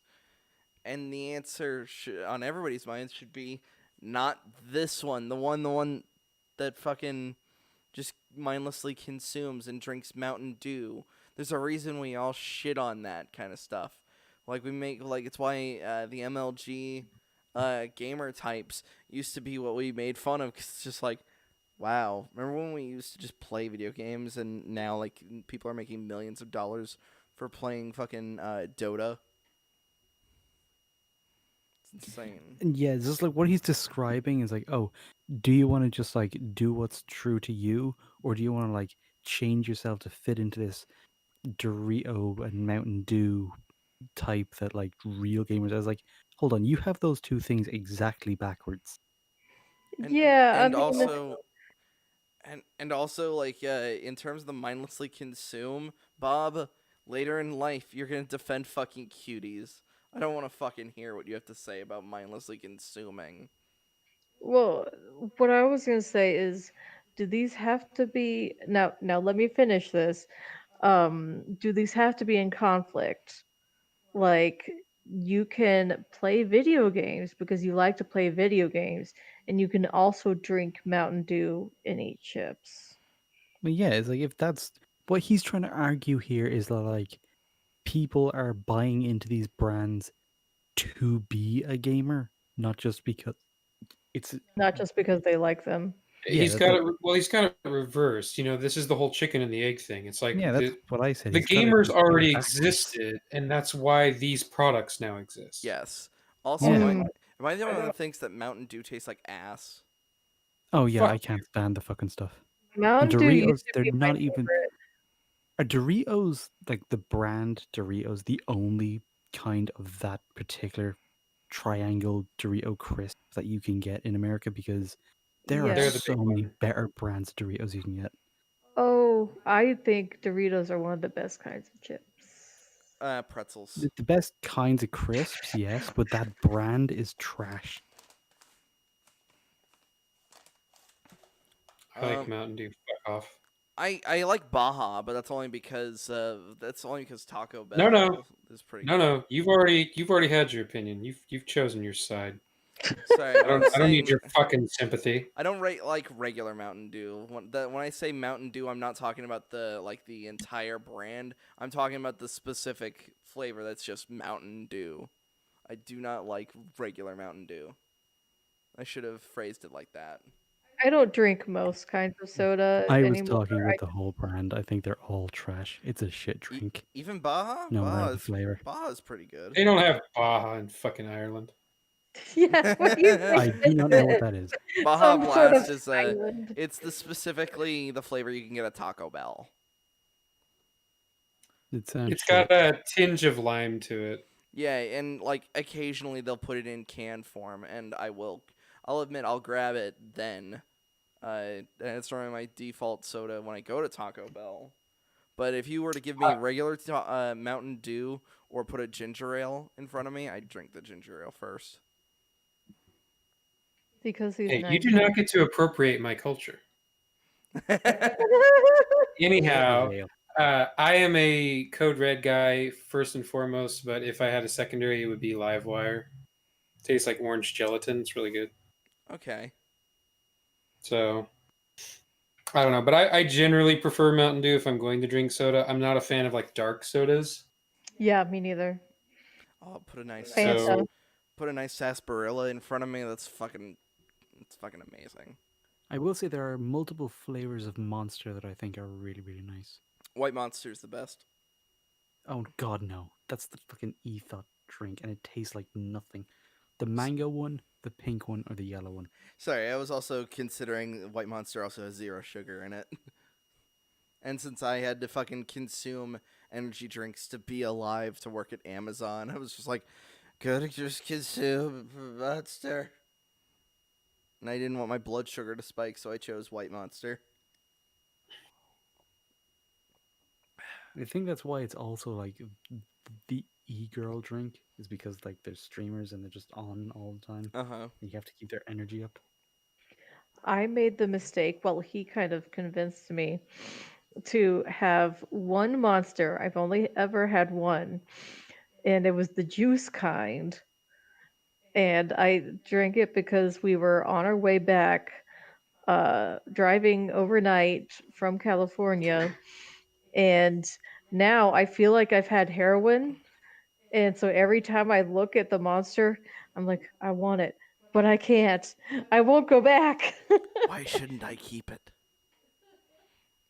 And Frito Lay. And that question should be especially prominent before you start saying that gamers, whatever that means, need to be somehow defended from somehow being dehumanized or persecuted. I'm sorry, it just really ticks me off when I hear, for example, people talking without a shred of irony about gamer rights or geek persecution. No, sorry, no. Games are awesome. Being a gamer is awesome. Right. I love. Even in 2015, the idea of gamers being the most oppressed minority, that was a meme even then. Yeah. What the fuck is he talking about? Yeah, I honestly don't know at this point. Both of those It's things. like White Lives Matter bullshit. Well, that got political. Well, sorry, that's just me.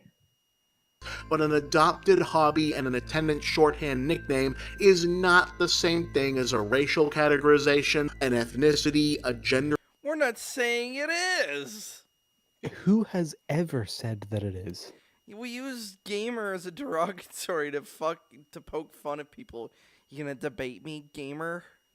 Yeah, because it's funny. Yeah. Because it's such a laughable idea.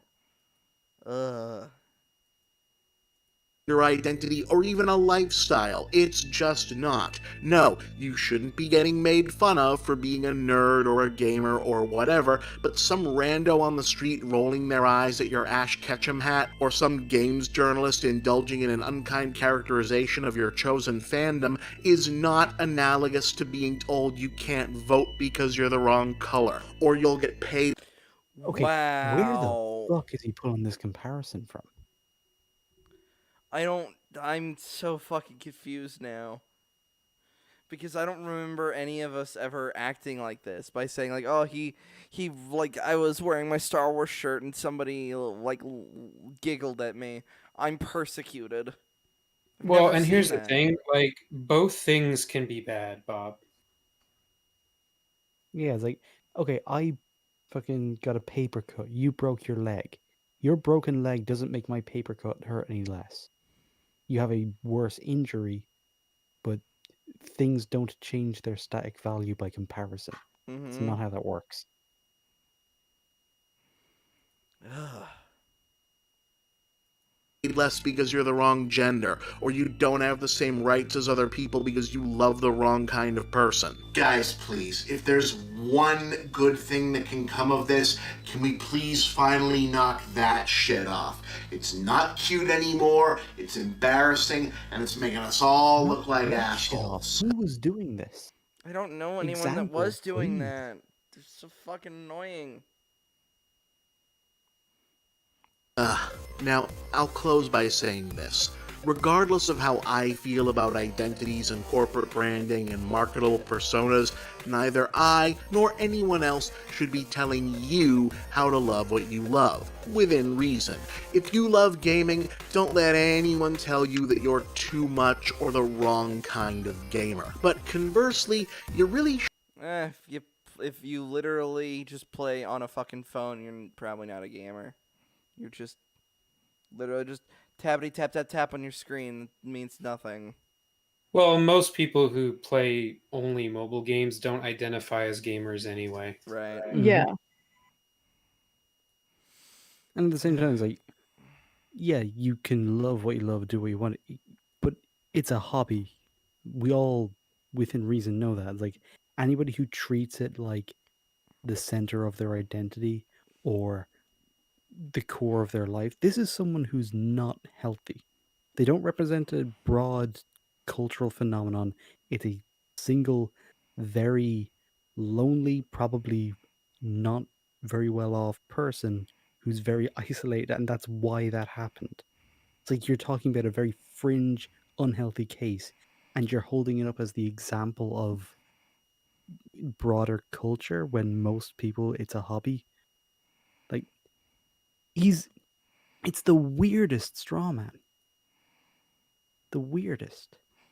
It's really weird. shouldn't let the companies or their corporate partners in the snack food, overpriced statue, and tacky t-shirt industries decide what kind of gamer you are either, or even if you identify as a gamer at all. Who does this? Like, Who? Does he genuinely believe that that was a thing that was happening? I think so.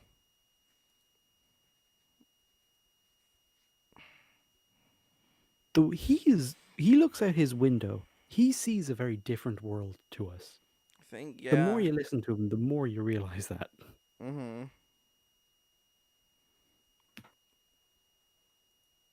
You are your own person. You are an individual.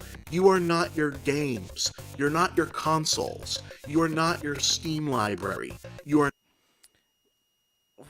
Oh, thanks, Bob. This is I'm once so again motivated. This once again just raises the fucking thing that you were talking about, Ninja. If you were to just like hold him down, going like, "Who are you, Bob? Who the fuck are you?" Well, yeah, and Slur brought up the point of like people don't actually identify with. I kind of do. Gamer is usually one of the first things I throw out if somebody asks me to define who I am. I just say nerd. I'm a gamer. I'm a writer. I'm a movie buff. Like these are usually things that if somebody asked me to define myself, that's kind of where I would start. Would it be the only thing that I say? No, but I mean, it does make up a big part of who I am. Yes, it is a hobby, but it's what I spend a lot of my time doing. Mm-hmm. So when I'm not at work, I'm gaming. Are not your Battletoads t-shirt, and this is not building you a Fight Club joke. Besides, why would you want to make the accoutrements of your hobby so inextricably fused to you that any criticism of it feels like an attack? Hold on, I need to see that guy. What a fucking Chad this guy looks like. What a unit. What he's talking about is exactly the same thing that happens with people who are fans of music groups or people who are fans of movies. This is not something that's unique to gamers. If somebody was like a live and die, fan of Aerosmith, and you just came in and started talking shit about their favorite band, they would be upset. Mm-hmm. If that's how they choose to identify themselves as, hey, I'm an Aerosmith fan, you're going to piss them off. Which is odd for somebody who's so into the idea of identity politics. It's like you can identify however you want. Can we, Bob? Apparently identifying as a gamer is bad. And then there's another layer to this as well. It's like, at this point, I don't even describe myself as a Star Wars fan, but I know it quite intimately. So if I hear someone, just criticizing it, and they're criticizing it and they're just wrong, or they don't know what the fuck they're talking about, that's going to annoy me. Not because my identity is being attacked, but because this person who doesn't know what the fuck they're talking about is criticizing something I'm very familiar with. Like, it can really be that simple. I can't even say that. I can't even do that considering I have the Mantisaur tattooed on my fucking arm. It's like, yeah. Especially with the popularity of the Mandalorian. I'm now getting that bullshit where people think that I got it because of the Mandalorian when it's like I had this for like 3 years before the Mandalorian. Well, but it kind of goes back to like what I was talking about with the Gryffindor scarf.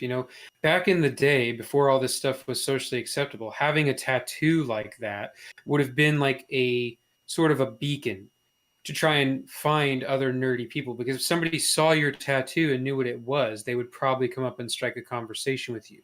Just like showing up to school in a Star Wars T-shirt was a good way to out yourself as a nerd to other potential nerds, but you're also potentially risking yourself, being bullied for it.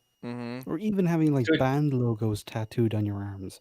It was just to exactly. signify it's like, oh, I'm like a rocker or I'm a metalhead or whatever the fuck. And it was just a signal. It's just because you've made it a part of like how you interact with people, how you meet people, the kinds of things you Yeah. talk about with people. I mean, that's how I've made some friends.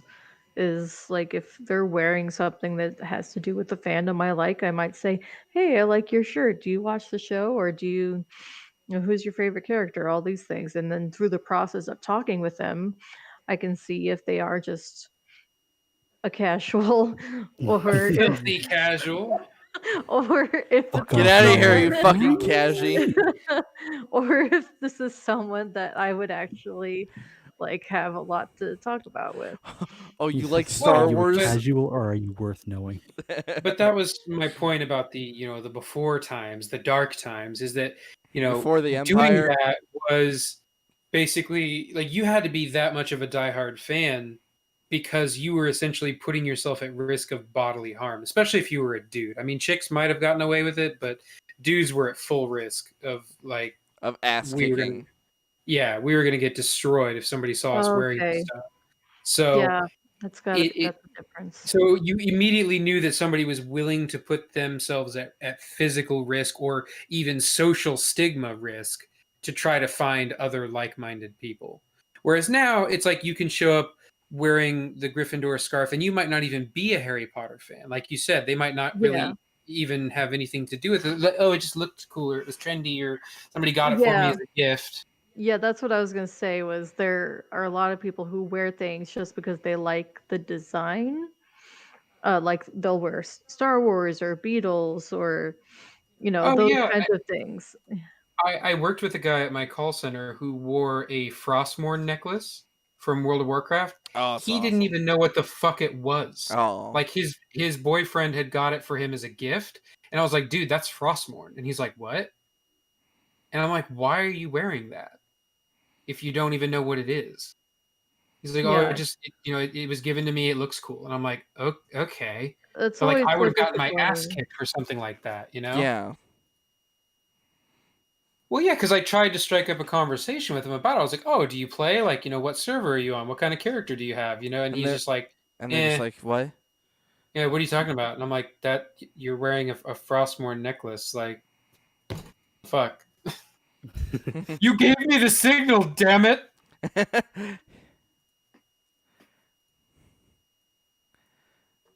So inextricably fused to you that any criticism of it feels like an attack. Your copy of The Witcher 3 does not give a fuck if some critic mischaracterized its content, so why should you care beyond a general disagreement? Because they might be talking shit, or just saying something wrong. Like the video I was tempted to show after Sawyer showed up was a video that was talking shit all about The Witcher 3. I was about to be like, no, it's because Witcher 3 is actually well made, Well, unlike Cyberpunk.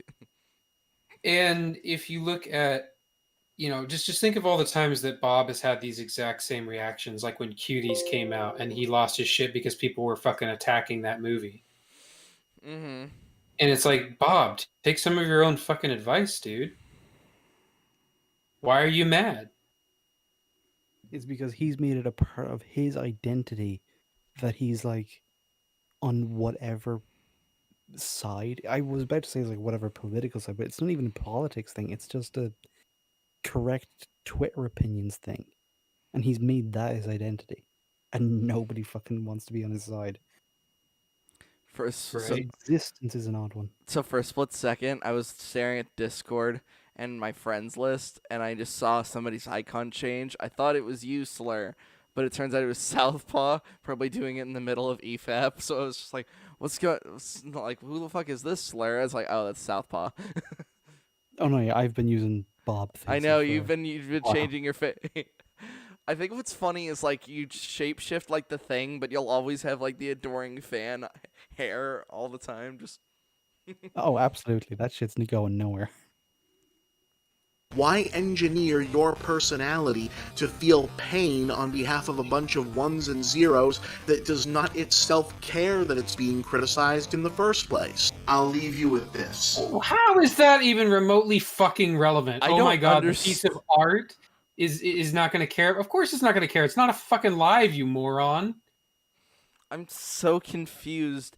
I think he pulled like a 3D chess move that wasn't even like smart. He basically just smacked the fucking board, and so I'm confused. It's like, why'd you do He that? thought that shit was smart as fuck. Yeah, that's why that was dumb as hell. So that threw me for a loop, and now I'm just mad because he's like, oh, you think you're so fucking smart when in all reality you just said fucking nothing. Yeah, it's just it's an argument from reduction. It's like, oh, a movie made you cry. Why are you getting so upset over a series of flashing images made to simulate movement? What are you, a bitch? It's like, bruh. Not the point.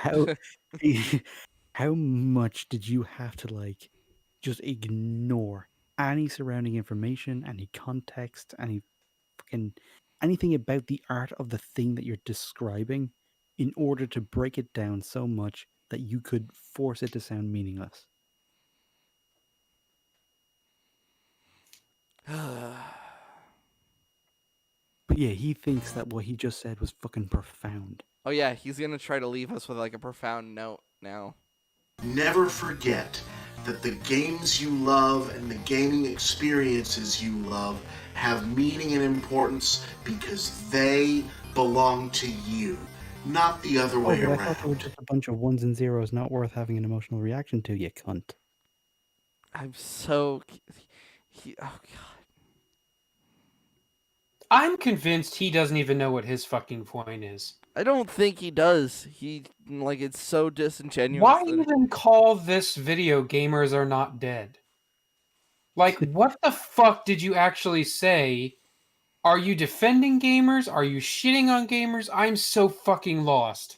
Are you shitting on the people that shit on gamers? Or he doesn't think. He doesn't think for once in his goddamn life. Well, the fucking intro made it seem like he was defending gamers from all of these random journalists who are like shitting all over the culture. And then it's like, wait, no, he's agreeing with them? Or maybe he's not necessarily agreeing with them, but he's still punching us from the other side? I don't fucking know. It's like he was going in one direction, tried to do a U-turn, and just ended up doing donuts until he crashed into the sidebar. Jesus Christ. And as soon as all of us realize this one simple, beautiful fact, the less shows I'm gonna have to make about bullshit internet drama. And That aged well. Yeah, I thought it was just gonna say the less shows I have to make. It's like, yeah, we welcome that, Bob. This wasn't even internet drama. This was like real world journalist drama. What the fuck? Yeah, it's so fucking dumb. Yes, things will get better for like you and the world and society and stuff. He's spoken. Wow. I'm throwing and up the banner's going back up. And we made it through. Oh Jesus Christ! I could finally. It's intense, isn't it? Ah. I can see why so many people have met their demise at Bob's fucking takes and shit on EFAP. Jesus Christ. I'm gonna have to find one that actually has one of the skits where it's just like multiple Bobs keyframed in as like these faceless soldier goons, and like there's him that's the hero and cutting them down. Oh, it's a special kind of autism. Hey, we just made it past the 6-hour mark. Hey, hooray, our average is intact. Yeah, oh thank God. Jesus. I think with that, I think we can call it. Unless you guys really do want to. After this, we then do take that break and then do the video game stuff. Or I would assume it's getting close to the middle of the night for you, Slayer. So you might want to just. It is 1:15, so yeah, I'll be calling it around now. Okay. So thank you all so much for tuning in. We hope to see you next week with whatever the fuck we're doing then. What's coming with January? We're almost halfway through it, and I'm trying to still think of like what's just stuff that's happening this year. The world's been on Nobody such pause. knows. The world's still kind of on pause. We haven't yet hit the unpause button. Or we tried, but then a new strain came out that was somehow even worse. Nobody knows what the fuck Don't get is happening. sick, Slayer. Don't get sick. I'll try. All right. We'll see you guys all next week. Bye. Bye-bye.